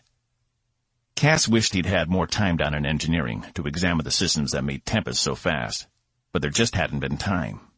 He would have liked to use some of those upgrades on his own ship, if possible. ETA 10 minutes, Evie said. Here we go. 33. The Tempest pulled ahead in the undercurrent. Far enough they could no longer see her through the windows, though she was still visible on the view screen. Ready, Box? Cass asked. I want my own quarters, Box replied, his concentration still on the controls. What? As payment for this, you owe me quarters, he replied. You're asking for this now? Cass glanced at Evie, then back at his pilot. Fine, whatever. You get one of the Hab suites. Are we on course or not? Sure. Now we are. Box, were you going to jeopardize this mission for quarters? Cass asked, his words strained. Box turned his head to him. No, of course not, he said, with sarcasm dripping from his voice. He continued to stare at Cass as he dropped out of the undercurrent. Heads up, Cass yelled. Ahead of them, Tempest had already exited and performed the strafing maneuvers. 3 of the smaller Sargan ships were in pursuit, apparently having broken formation around Vina's dreadnought. They'd come out of the undercurrent closer than Cass had anticipated.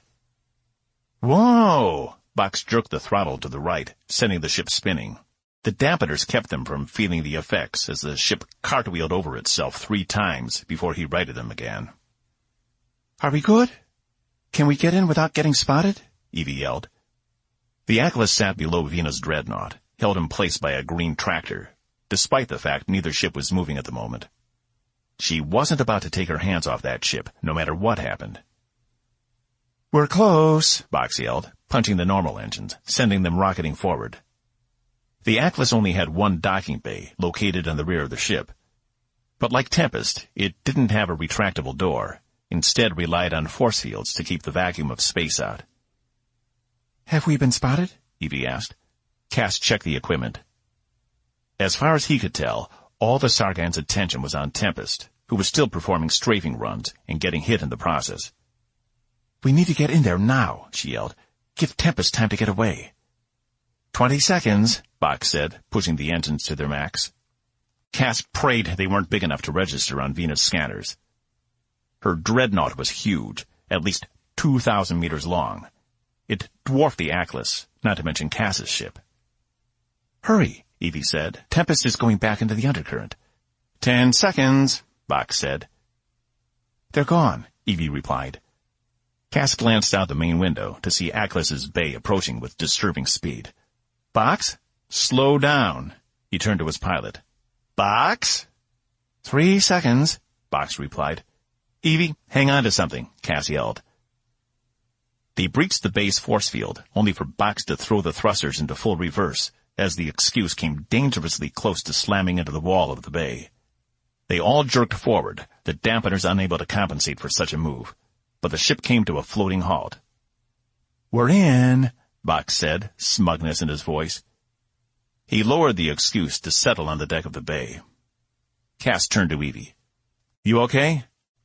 "Fine. Let's get in there and finish this." She reached down to a small case she'd brought on board, opening it. She grabbed the weapon inside and handed it to Cass. It was his boom cannon. "You might need this. Just don't shoot me in the back with it, okay?" She holstered her own weapon, a standard Coalition pistol. Cass beamed at her, taking the weapon and holstering it inside his jacket. "You're all right, Diazol.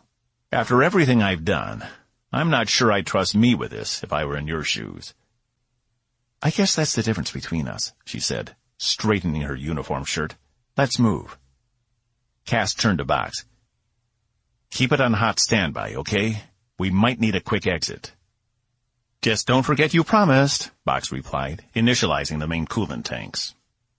"I won't," Cass replied, following Evie out of the cockpit. As he reached the main door lock, he heard Box call, "Be careful," from the front. "Aw," Evie said, hitting the main lock door to open. Yeah, Cass replied, following her. He pulled his comm out, thankful they'd taken the time to fix the system before leaving. "Box, give me a scan of the immediate area. Anything we need to worry about?" "No life signs, boss," he replied as they walked down the ramp. "No one on this ship anywhere, as far as I can see. But all the power systems are still active." "We need to find that weapon," Evie said. "Disabling it should be our first priority." "Blowing up the ship will disable the weapon," Cass replied. "And to do that, we need to make it to the bridge." She pursed her lips. "Indulge me," she said. "Backups, remember? If we, for some reason, can't blow up the ship, I want to make sure they can't use the weapon." Cass relented. "Fine. It will probably be in main engineering. But we'll have to take the long way. If we use the hypervators, it might register as power spikes in the system. And if anyone on Venus' ship is monitoring, it will look suspicious." "You mean we have to use the access corridors?" Cass forced a smile. "Yep." She sighed. "Lead the way." 12 minutes later, they were crawling on their bellies through the access corridors that connected Deck 11 with main engineering. They'd already been through 7 of the things, and Cass's arms and legs ached in a way he hadn't felt in some time. The access corridors weren't more than a meter in any direction, mostly made for maintenance spots and the occasional worker to reach sensitive systems. They certainly hadn't been designed for comfort or ease of access for the crew to get to certain parts of the ship. "What do you think happened to the crew?" Evie asked as they crawled. "Probably in holding cells on Venus' ship. She wouldn't kill anyone she couldn't sell or use later," he replied. "That's comforting. How much further?" "Another 3 meters in this corridor. Then another ladder, then another short corridor, and we'll be there," Cass replied. Stepping back in the ship had been like being home again. Only it was a home he'd been kicked out of. He'd heard the saying you could never go home again, but he wasn't so sure. It all felt familiar to him. He'd even remembered being in this particular corridor before, back when Mason had needed a power realignment and had been too wide to fit. The man spent most of his off time at the ship's gymnasium, and his shoulders were as wide as Cass was tall. Cass smiled at the memory. Mason couldn't have crawled through these things if he'd wanted to.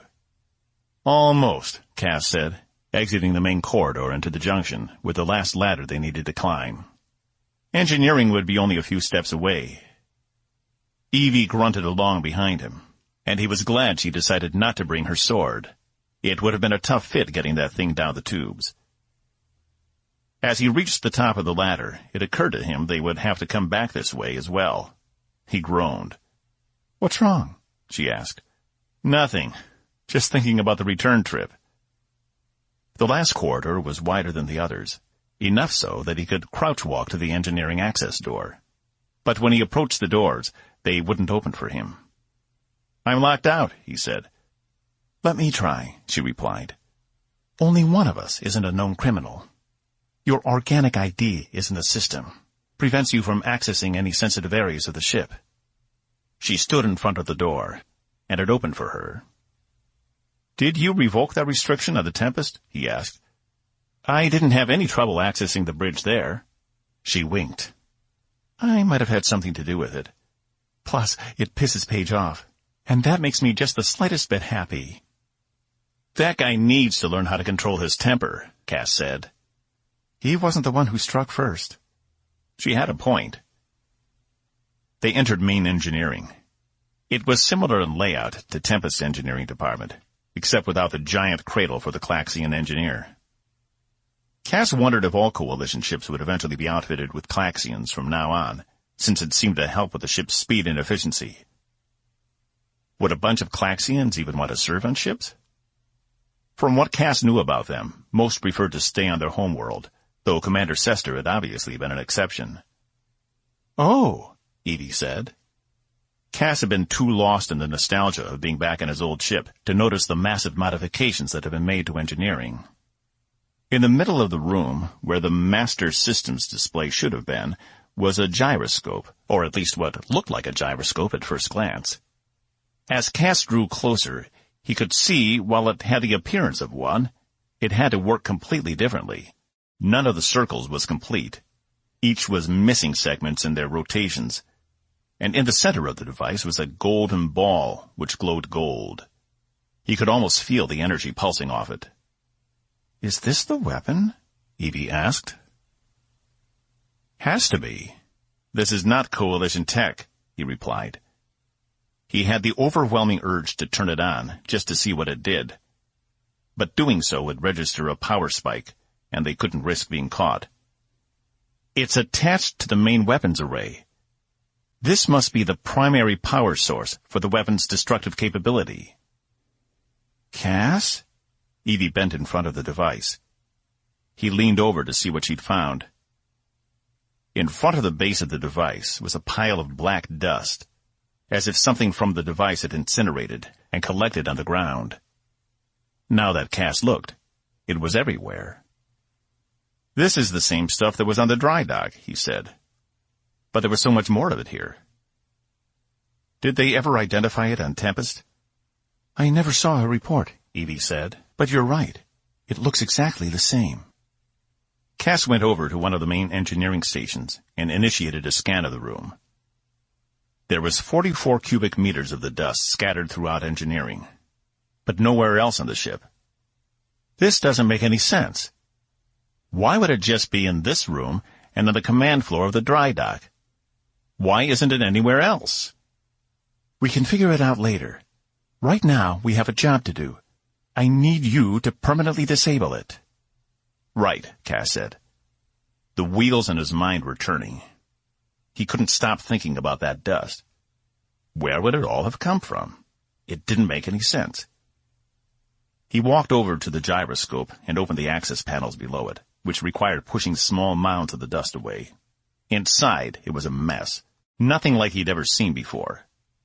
The parts had obviously been manufactured by the Coalition.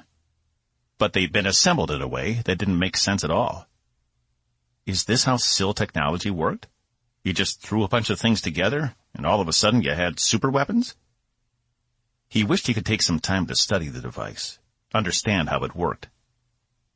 You'll need to purge all references of the device and the computer, Cass said, as he examined just how he was going to disable this weapon he knew nothing about. Won't that show up as a power surge? Evie asked. He shrugged. You were the one who wanted the assurances, and until this ship is in a billion pieces floating through space, the information is vulnerable. Damn, she muttered under her breath. She made her way over to one of the consoles while he continued to examine the device. Probably the best way to disable it would be to take apart as much of the inner workings as he could. He thought about just shooting the thing, but without knowing more about it, he didn't want to risk an overload of some kind. Okay, then, he said. We'll do it the hard way. He got up and jogged to the other side of engineering to grab a maintenance kit from the wall. Inside were all the tools an engineer could ever need: spanners, ratchets, bolt sealers, fusion guards, etc. He returned to the device and began work on removing its guts, piece by piece. After the third panel came off, he stopped cold. Evie? She said from the console station. Your people were right about the dust. It's the crew. 34. What? She asked, turning from the active station. He moved to the side to reveal the inside of the gyroscope's base. Is that? A negative mass interdimensional particle, Cass finished for her. I don't know if it's what powers the weapon, or if it's a byproduct of it. When Cass had removed the last panel, it had revealed a transparent casing of some kind, and within the casing was a very bright object, almost like a miniature sun, something that shouldn't even be able to exist in this dimension. Is it really a one-dimensional object? She asked, leaning in closer. That's the theory, Cass replied. But somehow, this one is stable and large enough to exist in a three-dimensional space. She was getting too close. Cass took her shoulder and pulled her back. What? She asked. ID particles are theorized to emit a type of thorium radiation, Cass replied. It robs molecules of carbon and other proteins, leaving nothing but inorganic materials behind. If the weapon uses this type of radiation as its power source, it would explain all the dust. They tested the weapon, Evie said. And it ended up killing them, Cass added. She stepped away from the device. But if they knew it emitted this kind of radiation, why use it in the first place? Cass shook his head. I don't know. Did you find anything in the records? Not yet. I finally got the system up and running. I had to use my own credentials to get in. Cass took a look at the computer interface. It probably won't even open for a rank less than lieutenant commander. I guess it's a good thing you came along after all. Can you still disable it? Evie asked. I don't want to be anywhere near that thing, Cass said. I don't know enough about it to shut it down without it killing both of us.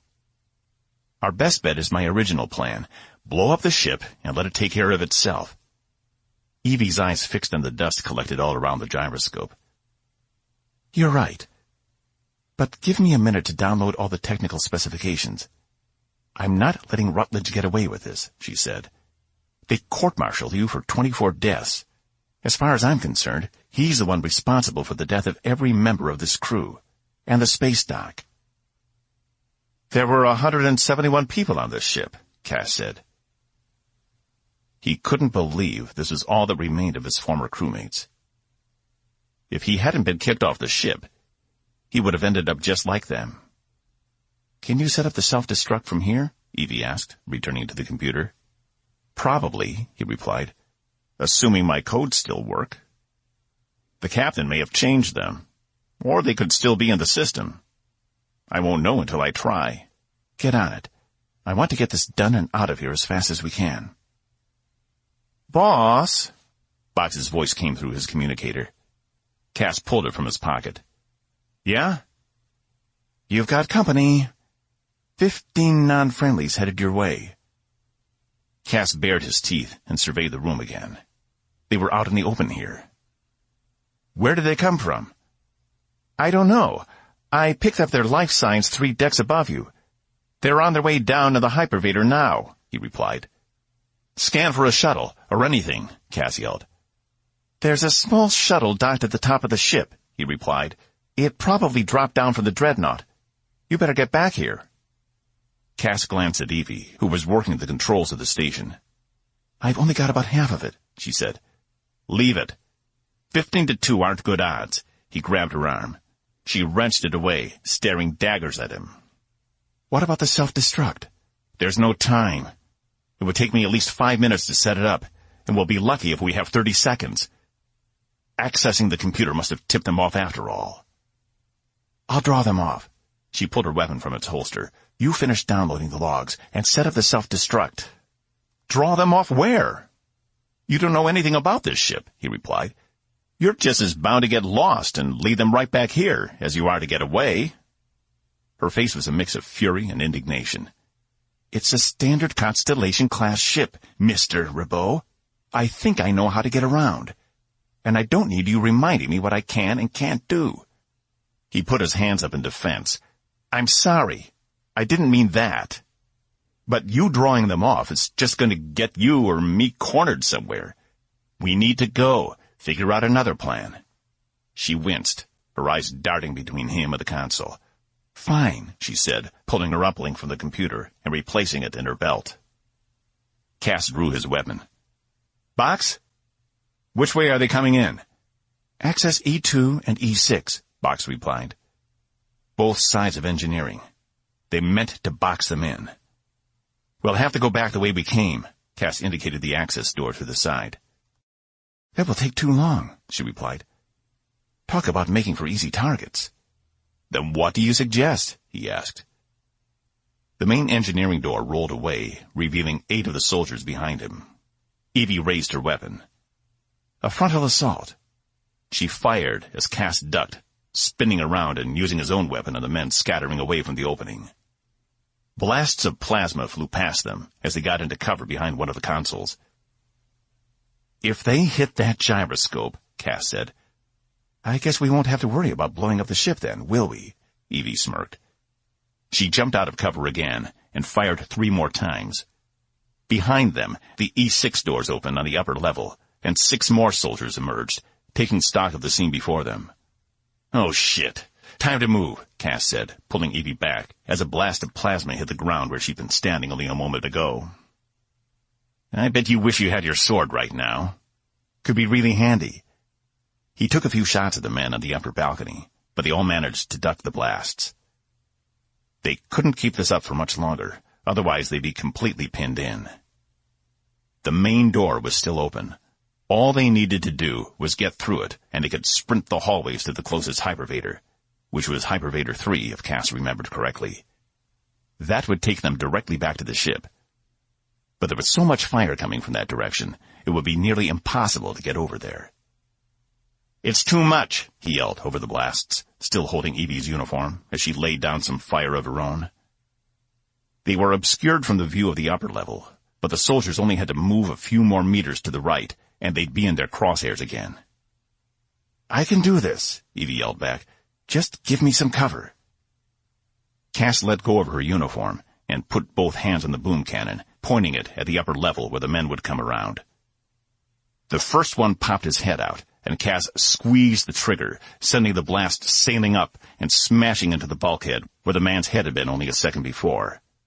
The man jumped out again, and Cass fired 3 more times, one of the blasts catching him in the chest and sending him back to the wall. Evie continued to fire at the group in the front, but Vena's soldiers wouldn't stay put. They'd find a way to make their way around the stations to ambush them. Oh, damn! Evie drew back. One of the blasts had caught her in the arm, which was now missing a significant chunk from the upper part. She fell back to his side, her hand over the wound. Lucky bastard! That was a 1 in 1,000 shot, she said through gritted teeth. That was it. She was injured, and they were still pinned down. and they'd only taken out maybe 2 or 3 of the soldiers. Cass glanced over to the access corridor exit. They didn't have another choice. But could Evie even crawl now, with an injured and bloody arm? He should have just made her go. Arrgh! Cass exchanged looks with Evie, and they both peeked over the wall to see Box running in through the main door, an old chair in his hands, swinging it wildly back and forth. The soldiers in cover turned to fire on him, but he was quicker than they could anticipate, and one by one he smacked them with a metal chair, sending their weapons, equipment, and sometimes teeth in all directions. He was like a robot possessed. Cass had never seen him so enraged. "Come on," Box yelled after he'd hit the last one. A blast hit him in the side, but he paid no attention. Cass glanced up to the upper level, where the soldiers were still in position and were now taking shots at Box. Cass pushed Evie forward as Box hurled his blood-soaked chair at the closest soldier on the upper level, who tried to scream and run, but only succeeded in making a brief noise before the chair smashed into him, sending him sprawling. Box stood by the door, ushering them forward, as more shots peppered the ground around them. Cass pushed Evie forward, praying to core he could get her out before any other hits landed. They reached the door, and Box hit the panel beside it, rolling the massive door closed again. "Hurry, there's another ship approaching," Box said, grabbing Evie and hoisting her under his arm, as he took off in a sprint for the hypervator. Cass took off after him, checking behind him every few seconds to see if the other soldiers were still in pursuit. "I can run on my own. I'm not an invalid," Evie yelled. "What are you doing up here?" Cass called as they made their way down the hall. "Making sure I get my room," Box yelled back. "Yeah? I thought you wanted the whole ship." "All you had to do was leave us, and it could have been yours," he replied, checking behind him again. Still no pursuit. Box turned to him just as they reached the hypervator. "It's more of a long-term plan. I can start small." "I've never seen you so enthusiastic," Cass said. "I was reenacting Lady Regina Thornhouse's reaction to finding out Lord Thornhouse cheated on her with a chambermaid." "She beat people with a chair?" "A wooden one." Cass nodded in approval. "Good call, then." The doors opened, and Cass followed them in, just as a blast ricocheted off the side of the door. Cass fired back as the doors closed. "Shuttle bay," Box announced, and the hypervator began dropping. He set Evie down on the ground, inspecting her wound. "You've lost 4% of your upper arm mass." She pulled her hand away to reveal a deep gash. Box was right. Part of her arm had been torn away by the Sargon's weapon. Evie sucked in a breath as she saw all the blood. "It's probably not as bad as it looks," Cass said. "Can you still feel your fingers?" She wiggled them. "Yeah, but it hurts." "I would have much rather been shot by whatever hit you," she replied. Cass couldn't disagree. Dealing with temporary numbness had to beat getting half your arm ripped away any day. "We have to stem the flow of blood," Box announced, and grabbed Cass's shirt underneath his jacket, ripping a perfect strip all the way down the center of Cass's chest. "Box, you did not—" "Would you rather her bleed out?" he asked, applying the makeshift bandage on the wound, tying it tight. "Ah!" Evie grimaced as Box cinched the wound. The doors opened to the bay access, and Box picked Evie up again against her protestations, while Cass ran ahead to make sure the area was clear. No sign of anyone. "Let's move. We got lucky," he yelled as Box bolted past him up the ramp with the excuse and through the locks. Cass took one last look around and followed. Inside, Box deposited Evie in the kitchen, then went to the cockpit to confirm the startup sequence. "Fast as you can, Box," Cass yelled. He went over to check on Evie. "Are you okay? Can you make it another few minutes to the rendezvous?" She squinted, still holding the wound, and nodded. "Go. Get us out of here." He hated to leave her, but she'd be okay for a few minutes. Cass made his way to the cockpit, just as Box had fired the engines. "Punch it," he said, and the ship lurched forward, bursting out of the hangar bay into open space. "Somehow, I didn't think we would make it," Cass added, scanning the surrounding space. The only other ship in the area was the Dreadnought, which quickly fell behind them. One of the indicators beside Box began blinking. Boss? Cass glanced over. Is that the Tempest? Box shook his head. Caspian, Vina's voice boomed through the internal speakers. How nice of you to visit. 35. Vina, Cass said, as her image appeared on the screen in front of him. I hoped I'd never have to see you again. Now that's not a very nice thing to say. You hurt my feelings, Vina replied in that sickeningly insincere voice of hers. 2 of our ships have changed course and are on our tail, Box said, pushing the engines even harder. What do you want? Cass asked, readying the undercurrent drive. Even if they couldn't outrun Vina's ships, they could at least keep them in pace in the undercurrent. But he'd have to lead them away from Tempest. Why, you, of course. You're my key to a unique and special lock, Vina said. The prize is no good without someone who knows how it works. And based on what I've learned, you are the perfect person to help me operate it. I just got a pretty good look at your superweapon down there. Sorry about your men, by the way. I can tell you one thing. It's pretty much useless. Vina waved her hand in front of the screen dismissively. Somehow I doubt that.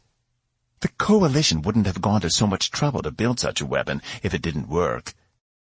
Even if it doesn't, the information itself is worth more than its weight in cassope. Just imagine what the Claxians will do once they find out humans from their precious Coalition have conspired to build a superweapon based on SIL technology. Cass cursed. She really did know everything. Aw, now don't be upset, Caspian. You really didn't think I let you go without a little insurance now, did you? That mercenary act by your new girlfriend was pretty pathetic. She's not his girlfriend. They're not initiating sexual encounters, Box yelled. Vina grinned in the screen. I'm glad to see my robot is still in good working order. I feared you might have tried to disassemble him after you left. What do you mean your robot? Cass asked. I mean, he's been the one transmitting all this wonderful information to me, Vina said, grinning even wider. Didn't you know? Box turned to Cass. What's he talking about, boss?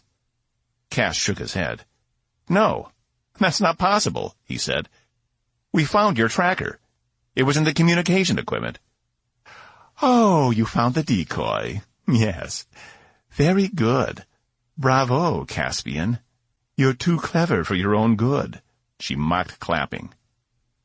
Evie, get up here, Cass yelled. He turned to Box. Are you compromised? Have you been spying on us this entire time? Box's eyes blinked wildly. No, of course not. I haven't.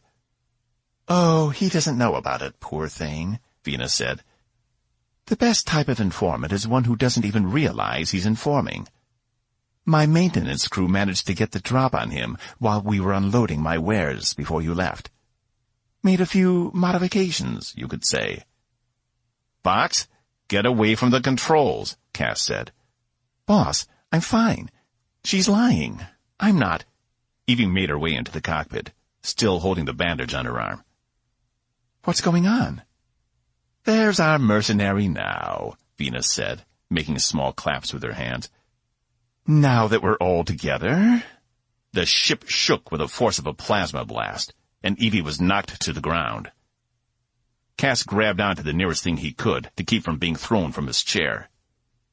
We're caught in a tractor, Box said. Wait, this can't be right. We're back under the Atlas. We haven't gone anywhere. Thank you, Box, for delivering my cargo undamaged, Vina said. You have been more helpful than you could imagine. Box slammed his hands down on the controls. I'm not your slave, he yelled. Cass jumped over the seat to help Evie back up. The bleeding around her arm had gotten worse. He bent down to her ear. Can you still fly? I need you to get us out of here, he whispered. She nodded. Yeah, I think so.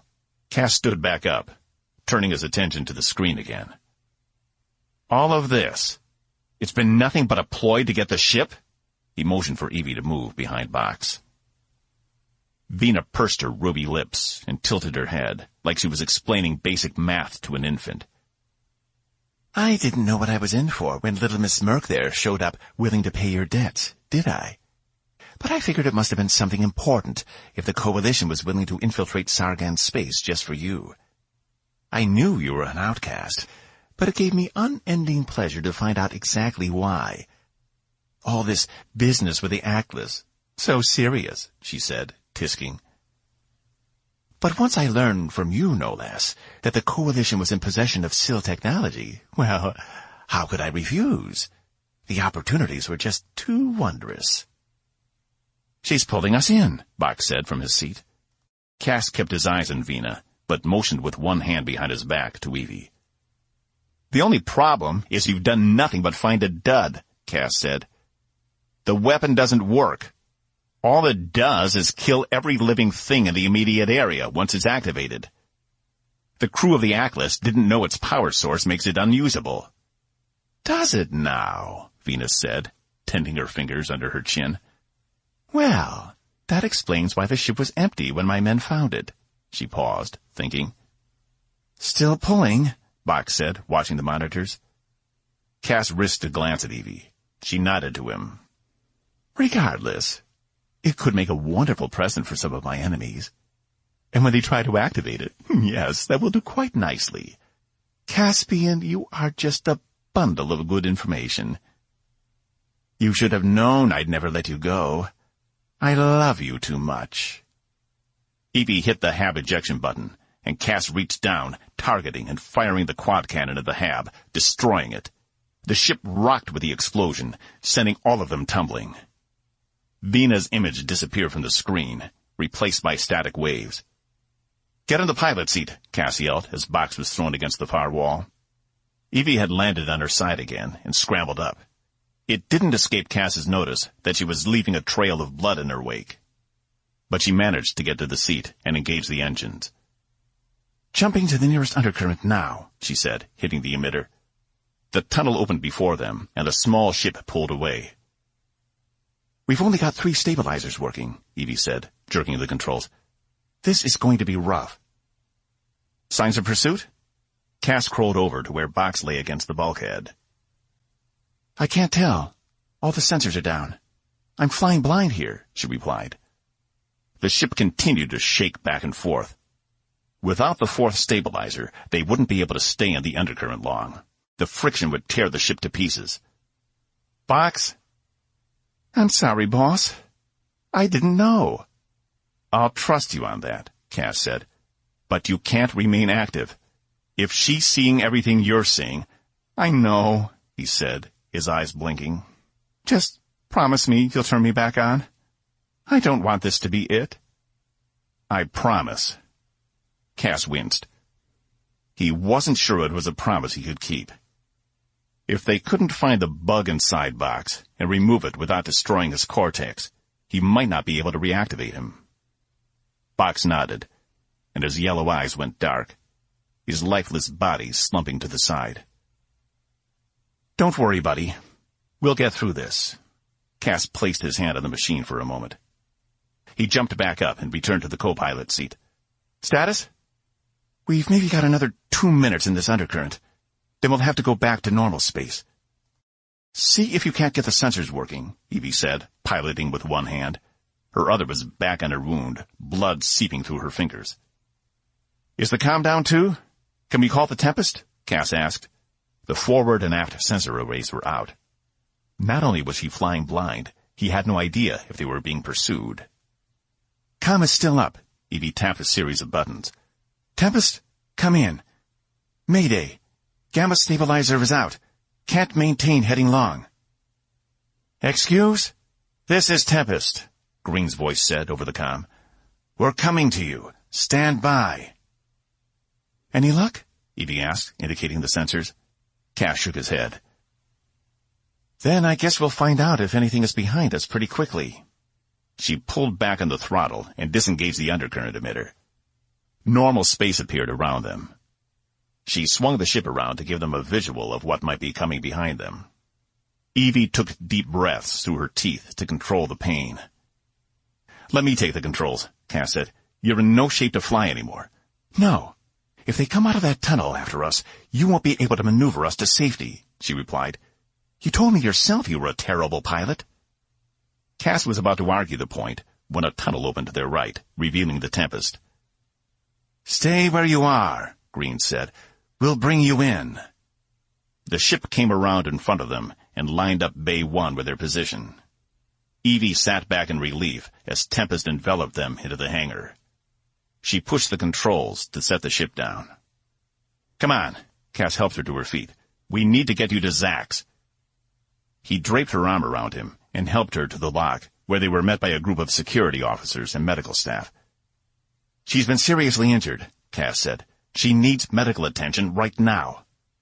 What about you? One of the medical officers asked, as Cass helped hand off Evie to the others. I'm fine, but I need to go get my robot. I don't want to leave him aboard.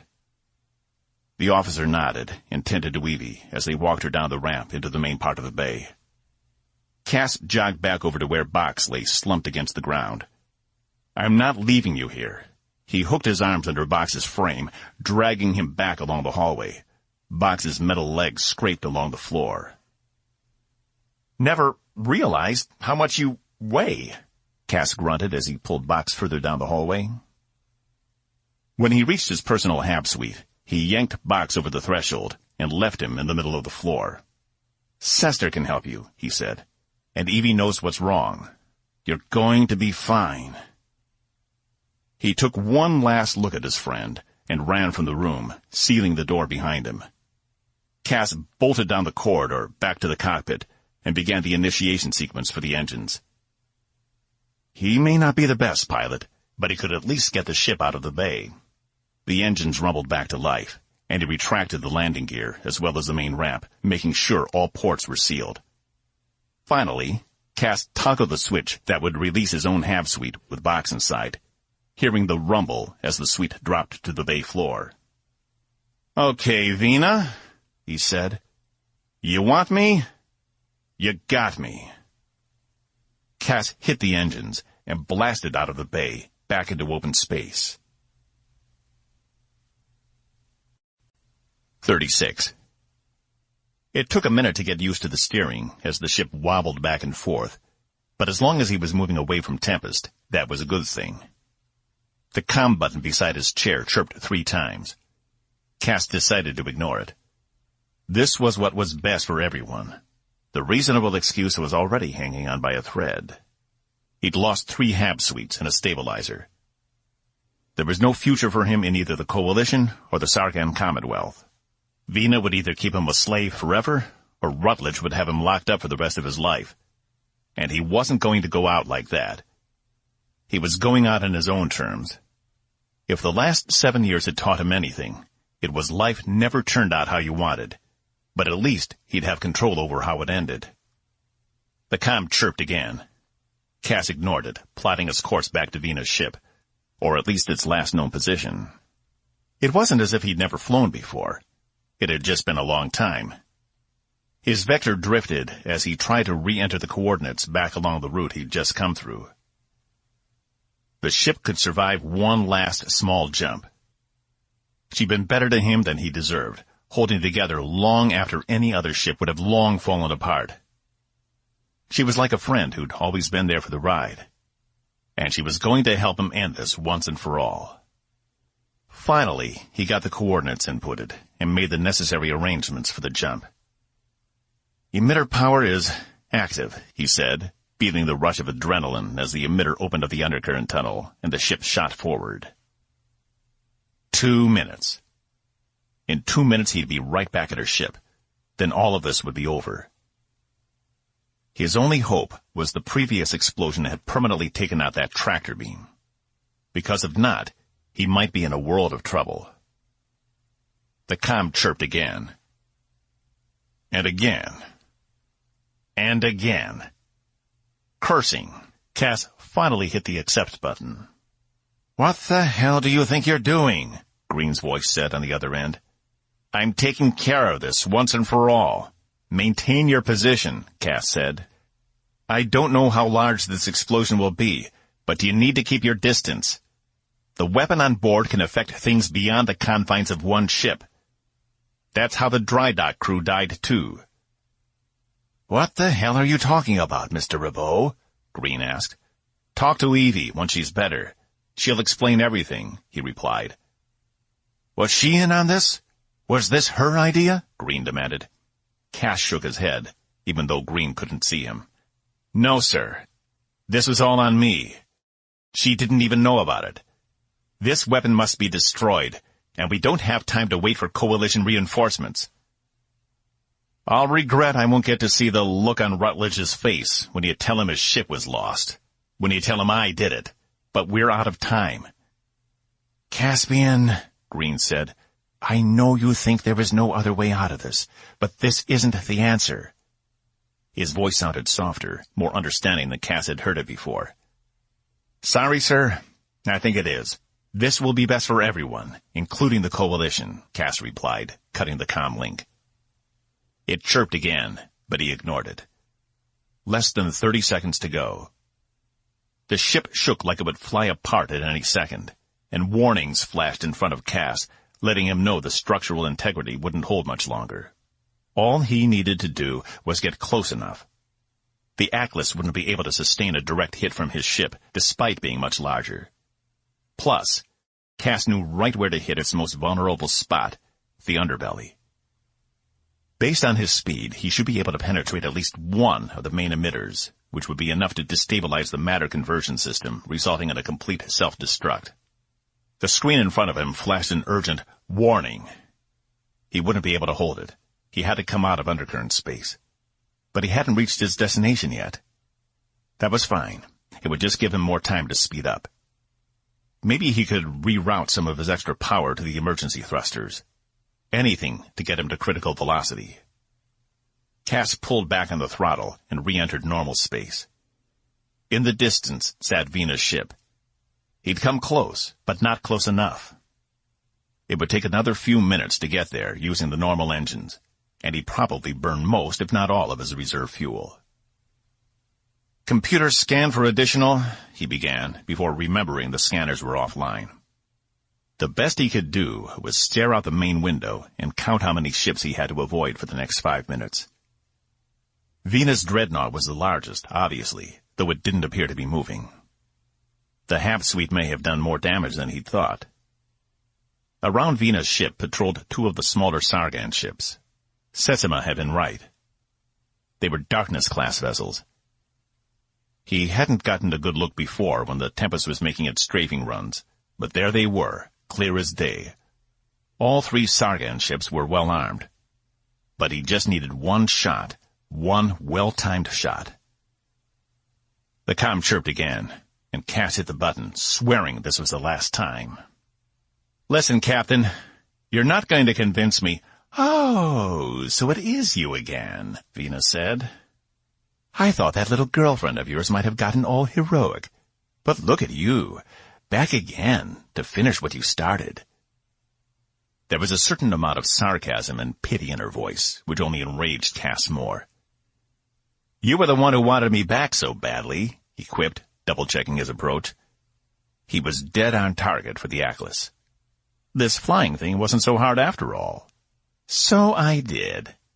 I must have done something right in a previous life, because here you are, ready and waiting. What are you thinking? A suicide mission? Oh, Cass, how quaint.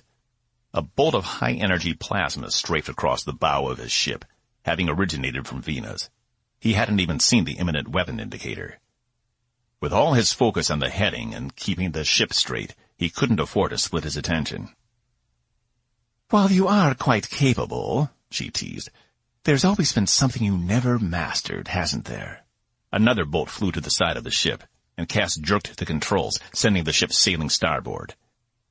He struggled to write the excuse again. I thought maybe all those years with that robot might have taught you something, but, alas, still just an engineer. Only a few 100,000 kilometers. I can make it that far, Cass thought, readjusting his angle back toward the Atlas. It was a clumsy attempt, and he knew it, but he only had to survive long enough to actually hit the damn thing. That was all that mattered. Plasma strafed the left side of the ship, lighting up 10 different warning indicators. She'd burned out one of his engines. He'd have to reroute additional power to the others to compensate. And his heading was off again. She was just toying with him. There was no way he'd ever make it to his target. The destroyers would see to that much. "Once you're back home safe, we might give you a new job," Venus said. "Unfortunately, you can't have Rasp's old position, since you're the reason he's gone. But I do have a space in my entourage for a new servant, which would fit you nicely." Cass shuddered. Servant only meant one thing. Sex slave. He'd rather go to jail. "Come now, doesn't that sound nice? Catering to my every whim, my every desire? You couldn't ask for a better assignment." He had half a mind to blow up the excuse right there. But he had a job to do, and he'd see it through. There had to be some way of getting around all these obstacles. Yeah, if he were a better pilot, he could fly circles around them. There was only one thing left to do. He pulled back on the throttle and threw the ship into a barrel roll, as he'd seen Box do so many times before. Indicators went off all over his panels, and he completely lost his vector. But at least plasma blasts weren't scorching his ship anymore.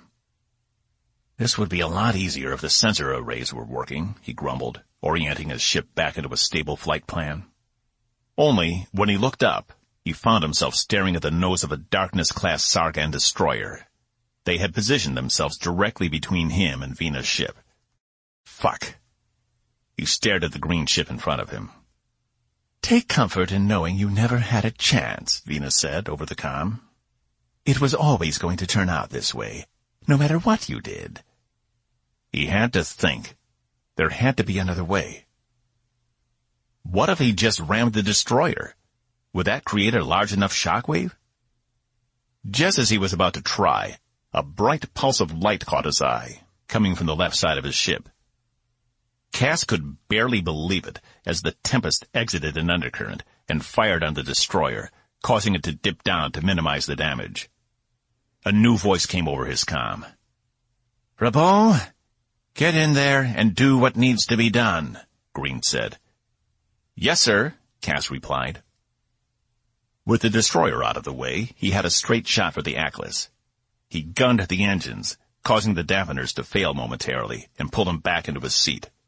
"All ships, fire on that small one! Don't let him get close!" Venus' voice screeched. But it was too late. It was too close. She had let her overconfidence get the better of her, and now it would cost her everything. "Really enjoyed the job, Vina," Cass said. "But if you don't mind, I quit." He cut the comm and focused all his attention on plowing the reasonable excuse right into the side of the Atlas. Soon, this would all be over. "You're not going out there," Zach said, running down the hall behind Evie. "The hell I'm not. Who else do you know who could get out there and save his wretched ass?" "Someone not missing part of their upper arm," she yelled back. She spun at the doctor. "Am I in danger of losing the arm? Right now? Will I lose it?" Zax took a step back. "Well, no. I've stabilized it, but that doesn't mean—" She held up her hand and resumed running down the hall to Bay 2. Cass was out there making a suicide run, and she wasn't about to have another dead man on her conscience. Evie reached the main doors, which opened for her, revealing the large bay. Glancing to the side, she saw the firefight outside the ship. Green had brought Tempest through a short undercurrent to catch back up with Cass once he'd blasted out of the bay. She should have known he would try something stupid. Had she not been injured, she never would have left him alone in his ship. At least he'd had the decency to leave Box behind, which told Evie everything she needed to know. He was going out, and he wasn't coming back. "Clear the way. I need a space wing ready," she yelled. 2 crewmen looked up from their jobs and hurried over to the small fleet of vehicles stashed on the side of Bay 2. They were designed to operate short range only, but they were highly maneuverable and carried a large complement of offensive weapons. They could also fly in a planet's atmosphere, and thus they were more aerodynamic than most Coalition ships. They had been her favorite ship back at the Academy. "It will take a moment to warm, ma'am," one of the crewmen said, beginning the startup procedure and popping the access hatch. "I don't have a moment. "Emergency startup," she ordered, climbing the ladder and hauling herself in with some difficulty, given her arm wasn't functioning right. As long as it could hold a stick and push a button, she'd be good. The other hand was the one she needed for navigation. "Just what the hell are you doing with one of my ships?" a harsh voice said from below. Evie looked down to see Chief Master Raffenkel with her hands on her hips. "I need this, for just a minute," she replied, flipping on all the startup procedures. "Commander, you're not authorized." "Chief, don't. We've got a man out there, and I'm not leaving him." "Then let my squad do it." "We can have him." "No time," Evie interrupted. "Executive order. Now move." Raffenkel watched her for a beat, then took a step back, working her jaw. The Space Wing hummed to life under her as Evie yanked the hatch back down and hit the seal button on her console. She tapped the top of her hand.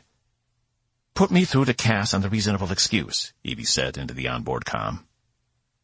"It's locked down," Paige replied. "And if you haven't noticed, we're a little busy up here." "Paige, shut up and put me through to his personal comm. That one won't be active." She heard a colleague grumble, but he did as she asked, and the small beep around her told her she was connected. "Hello?" he asked. He sounded surprised. Evie dropped the moorings and hit the main thrusters, pulling the ship into a direct line of launch from the bay. "Cass, you don't have to do this." She hit the accelerator, and the ship blasted out of the hangar bay. "A little late to back out now," he replied. Just as she suspected, his course was locked on the Atlas. "No, it isn't.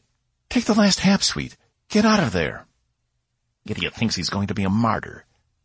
"It's better this way, Evie. Trust me. I don't belong in the Coalition any more than I belong with the Sargans. This solves everyone's problem." She shook her head, yanking the ship around into a pursuit course. She wasn't sure if she could catch him in time.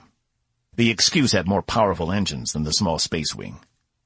"Including Rutledge?" she challenged. "You dying would be his greatest gift." "Don't let him win, Cass. Don't give him the satisfaction. The only way this won't happen again is if you speak out against him. You're the only one left who can." He didn't respond. She pushed the accelerator harder, willing it to move faster, even though she knew she was at full speed. She checked her instrument panel, which told her Tempest was engaging both the destroyers.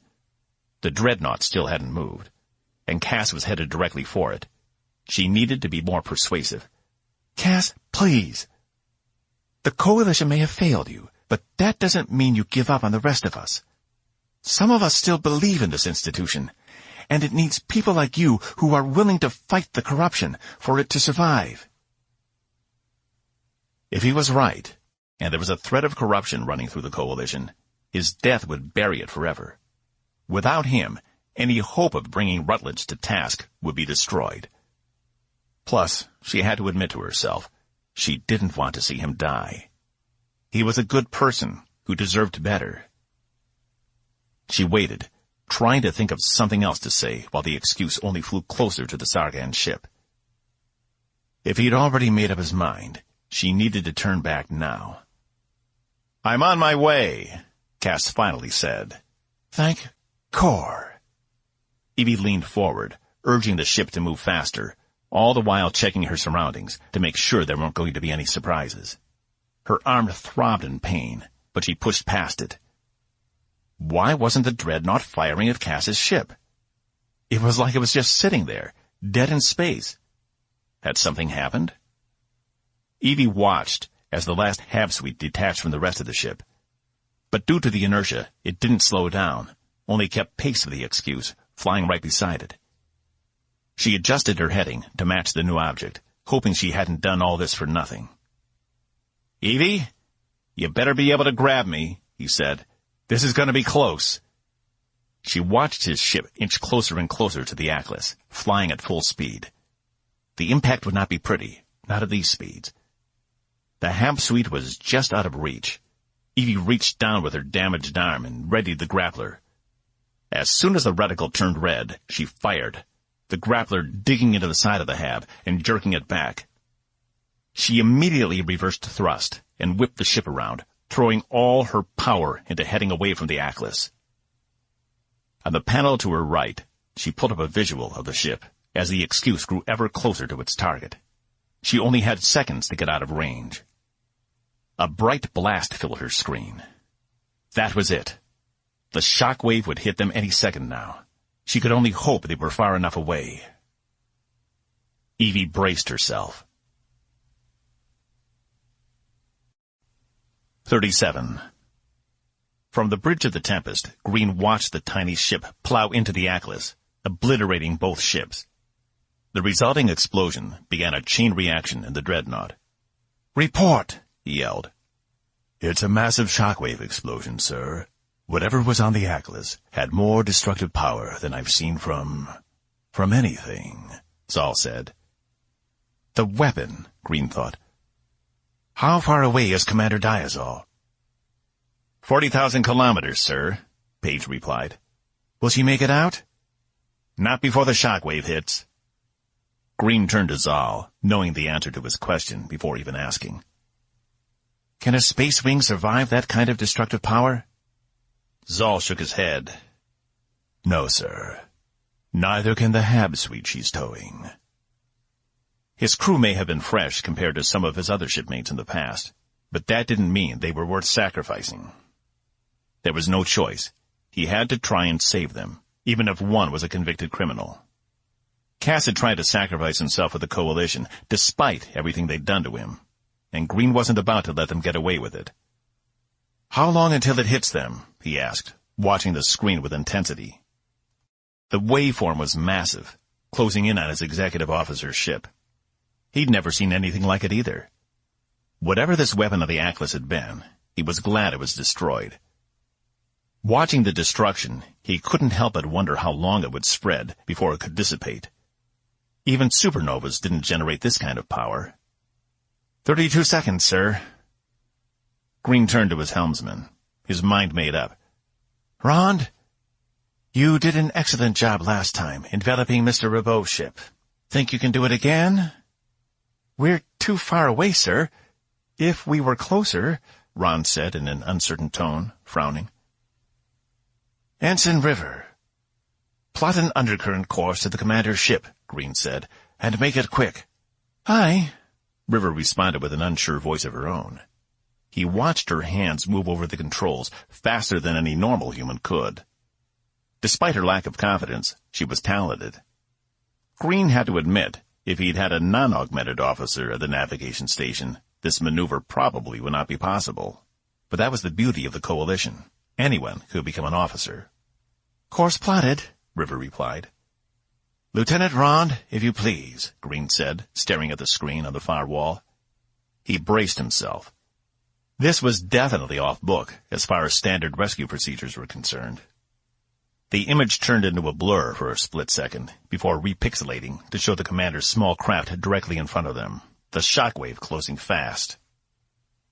Her ship then moved past the image of the monitor, out of view. Green barely had time to appreciate the beauty of the wave itself. It was as if someone had spun paint and oil and water and lit it all on fire. "Got them!" Rond whooped. "Blom, full power to engines and punch it," Green ordered. The ship made one fluid motion around, and within an instant they were in an undercurrent. "We're clear," Zal said. "Well done, everyone," Green said, tapping a pad in his chair.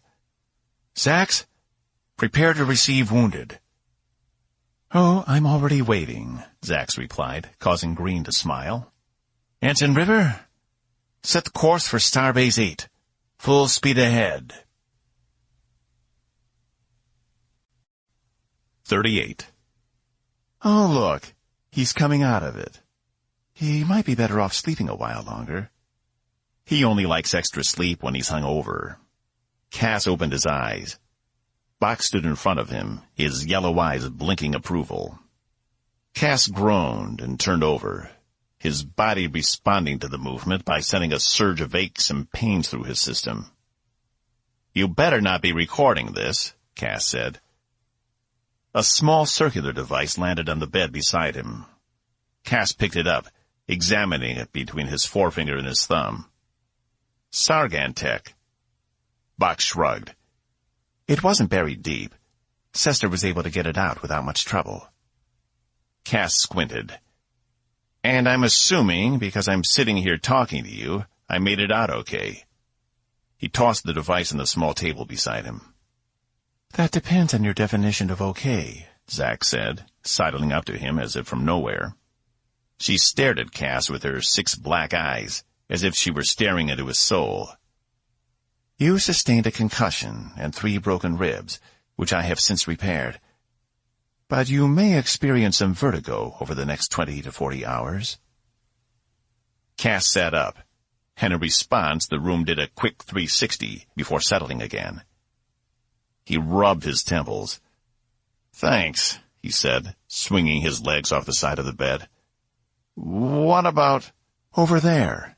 Box pointed to where Evie lay on one of the beds, a medroid beside her, stitching new muscles and skin together inside a self-enclosed chamber. We had to reconstruct her arm from scratch, Zack said. She re-injured it, rescuing you. She'll be out another 12 hours, until her immune system has healed enough to prevent any infection. Cass got on his feet. The floor wobbled under him, but he managed not to fall over. That was a beginning, at least. Box, what happened? I was in shutdown, but from what they told me, you decided to make a suicide run. I know that part. What happened after that? Oh, Box said.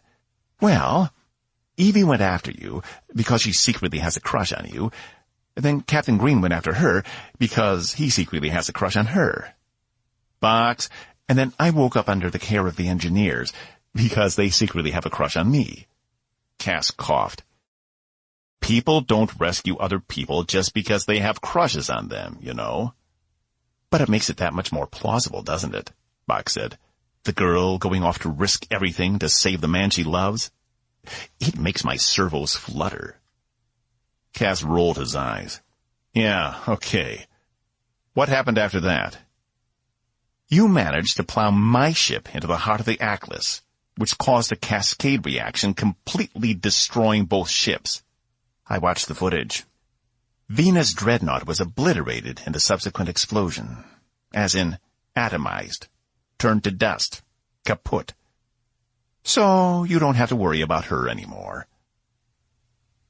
Cass caught Zack's giving him a look, but it was hard to interpret. He wasn't fully versed in Yax Einek's body language.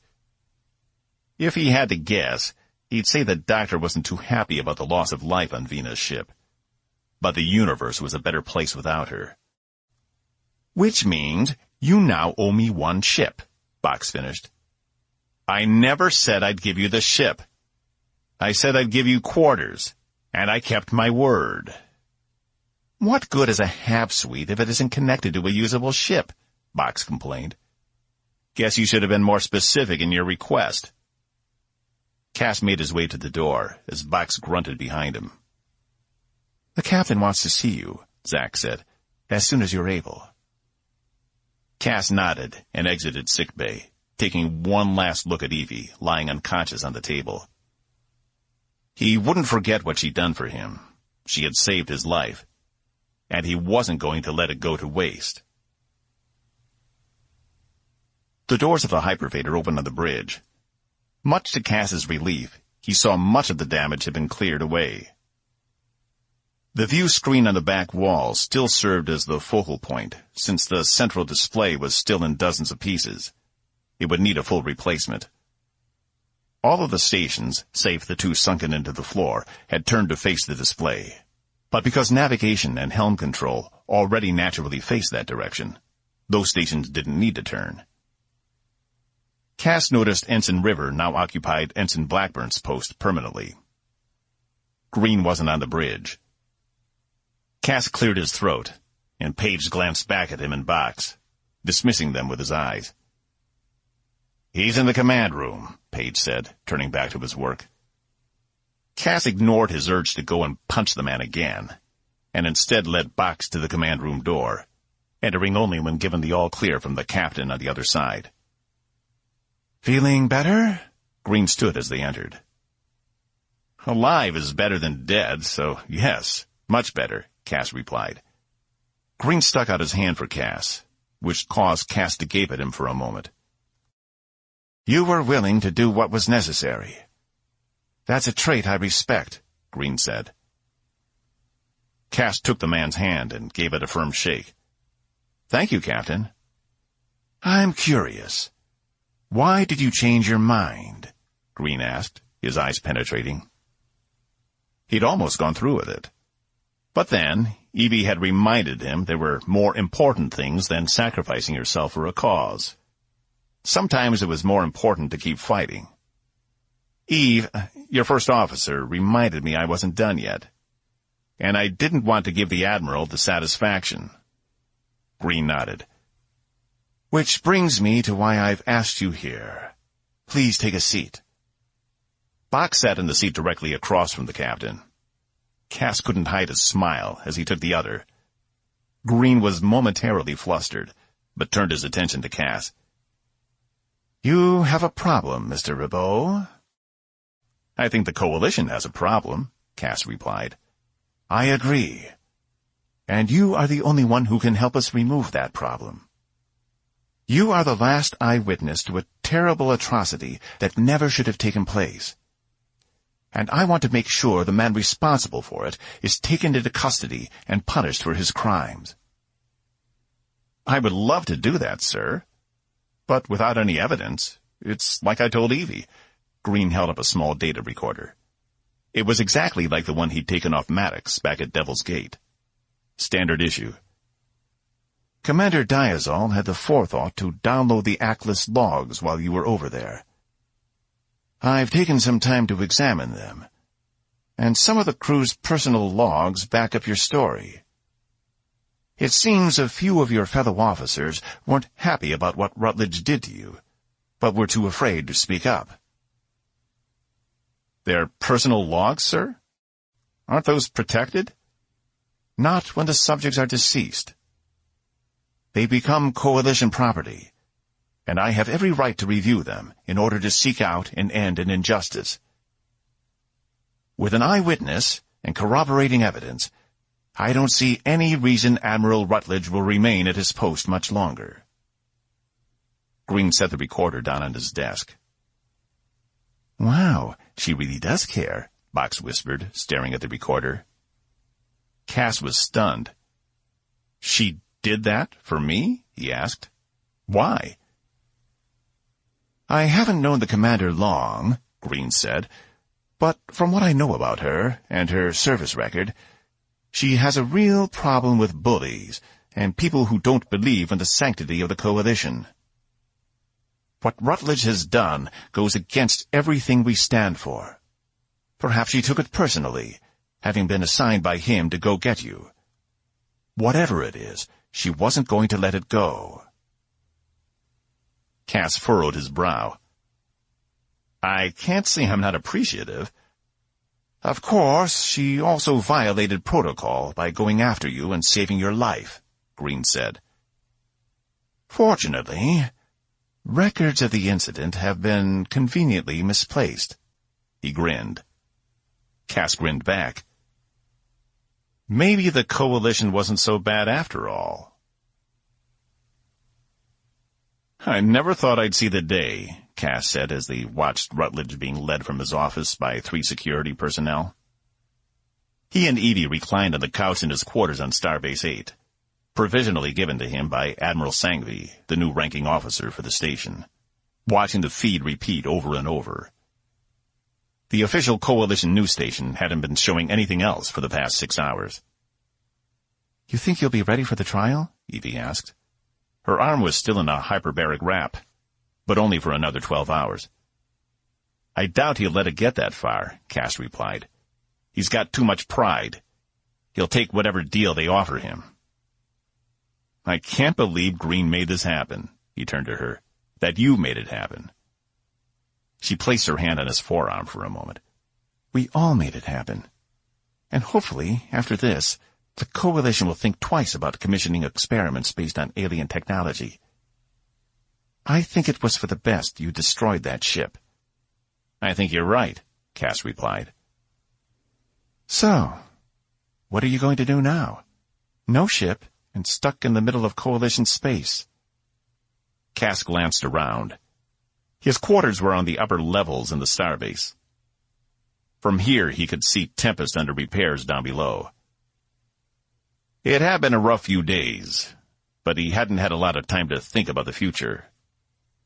Between all the meetings with admirals and providing his testimony to the Coalition security forces, he'd wanted nothing more than sleep. Box had been adamant about staying in his hab suite, but the maintenance crews had already disassembled it, leaving him to bunk with Cass again. I'm not sure. Without a prison sentence hanging on my neck, I was thinking about working my way back to the inner systems, figure out a way to get another ship. Nothing fancy, just something that will get me from here to there. You could always join up again, Evie suggested. Cass recoiled. And go through everything all over again? The academy was tough enough the first time. I'm not sure I want to put myself through all that again. They might be willing to grant you something provisionally, since, Cass shook his head. It's been 7 years. I doubt I'd even be able to qualify for lieutenant anymore.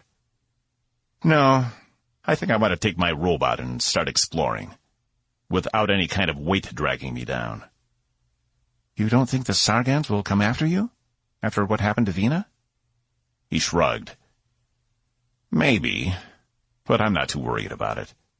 I can start on the far side of Coalition space, about as far from the Sargan Commonwealth as I can get. That's where I used to be stationed, out near Epsilon Lyre. Cass leaned back, putting his arms behind his head. I'm talking about even further out. Arkelia, or Beta Strongren. The real untamed frontier. Evie scoffed, sitting back and taking a sip of her tea. Just can't stay in civilized society, can you? It will take months, if not years, to even get out that far. Yeah, but what's life without a little adventure? Cass replied. He would never be able to express how thankful he was to her for saving his life. And, in all honesty, he would love to stay here in the middle of the Coalition, find a way to stay on Tempest. But it wasn't realistic. He'd never be anything other than the criminal-turned-revolutionary to the crew. And even if people no longer looked at him with disgust, it would still be in the back of their minds. He was still the reason 24 people from the Atlas were dead. Nothing could ever change that. But at least now he'd taken steps to make it right. Well, Cass said, standing, I guess I should go start booking passage. What about you? Headed back to Tempest? She stood as well, nodding. We'll be in repairs for another week. Then we'll get our next assignment. But I think it will be hard to beat this last one. He smiled. Yeah, it was one hell of a ride. He paused, trying to draw out the moment. Thanks. She watched him a moment before heading toward the door. At the last moment, she turned. Thanks yourself, she said, then disappeared through the other side. It was only when she was gone, Cass realized it was probably the last time he'd ever see her. And for all his protestations to the contrary, he couldn't help but feel a pang in his heart as the door slid closed. Epilogue. Ready? Cass asked, approaching the airlock. Box trudged along behind him, dragging 3 crates which scraped along the floor. Are you sure we have to go? I suppose you could stay here, if you wanted to be assigned to exhaust cleaning, Cass said. I should have rights, Box announced, banging on his chest, sending an echo of metal on metal through the space. I should be able to go to the academy if I wanted. Cass scoffed. Keep dreaming, bud. He turned to the airlock. Beyond was the USCS Winston, a survey ship headed for Procyon. He'd managed to book passage for them as far as Procyon 4. But once they arrived, he'd have to make new arrangements. He'd been given free passage through the Coalition, but that didn't mean things would be easy. The Coalition had been very enthusiastic about keeping the events surrounding the Atlas quiet, which meant few people beyond the crew would know the actual story.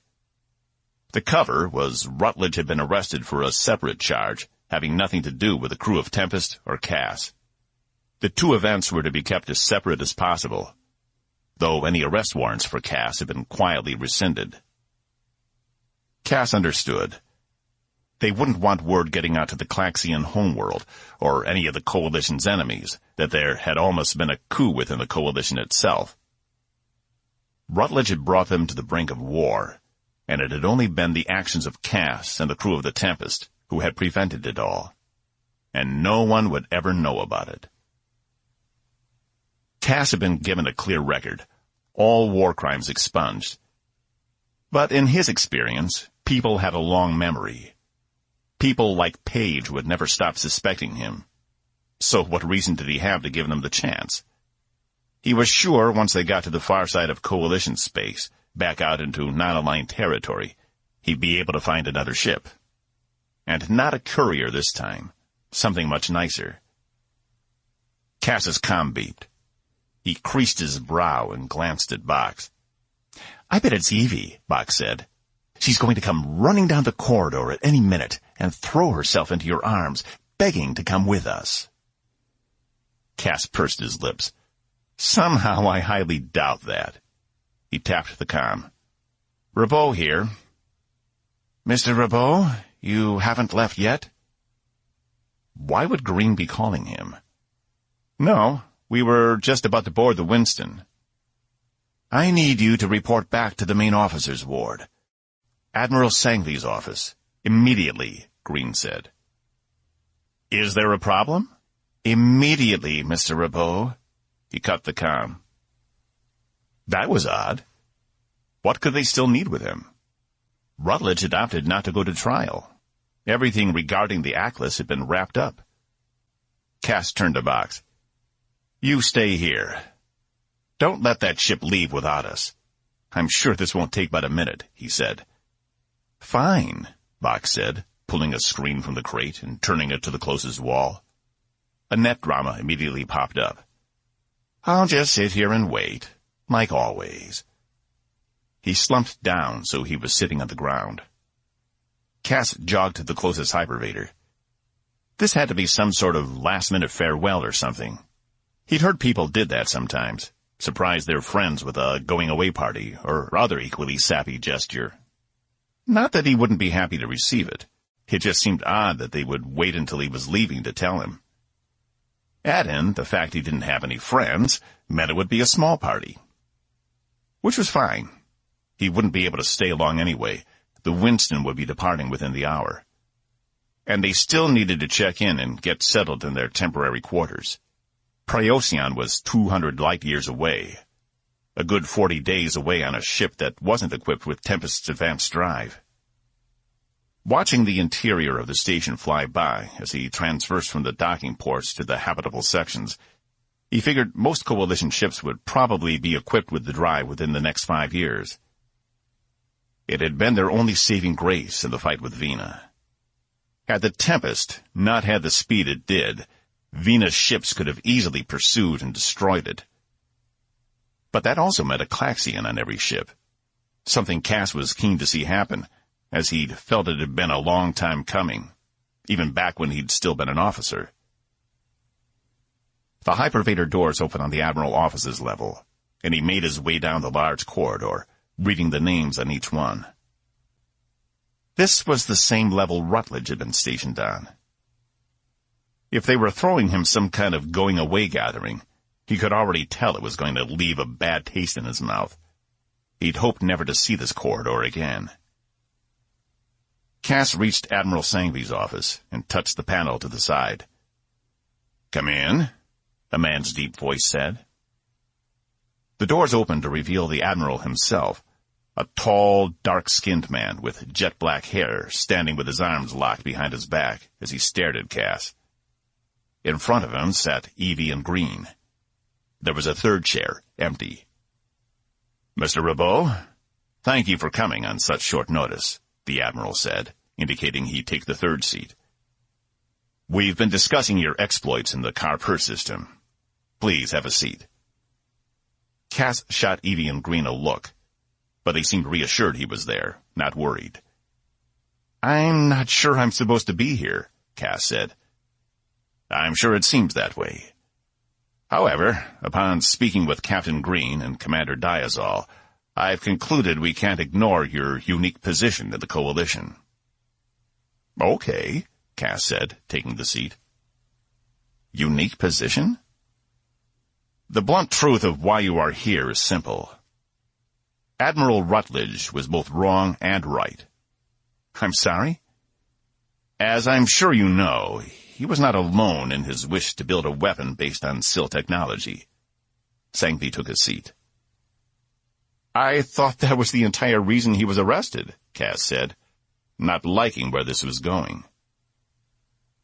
"What you don't know is there was a very good reason for what he did. A few months ago, our long-range telescopes out past Starbase 5 at the edge of Coalition space detected something we're calling Andromeda. We know they are an alien species, and we know they are incredibly destructive, and that's about it. And they are headed for our region of space, and will arrive in about a year.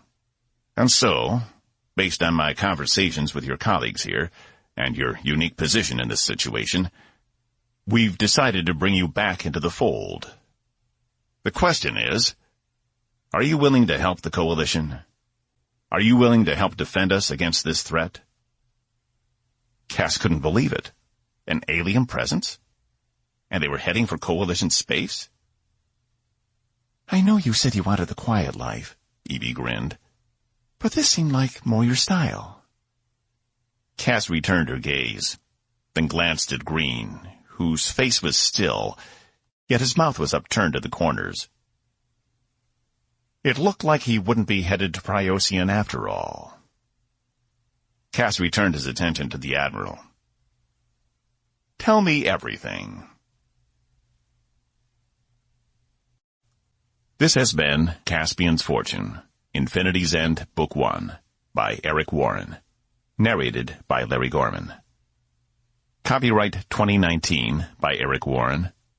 Production copyright 2019 by Eric Warren.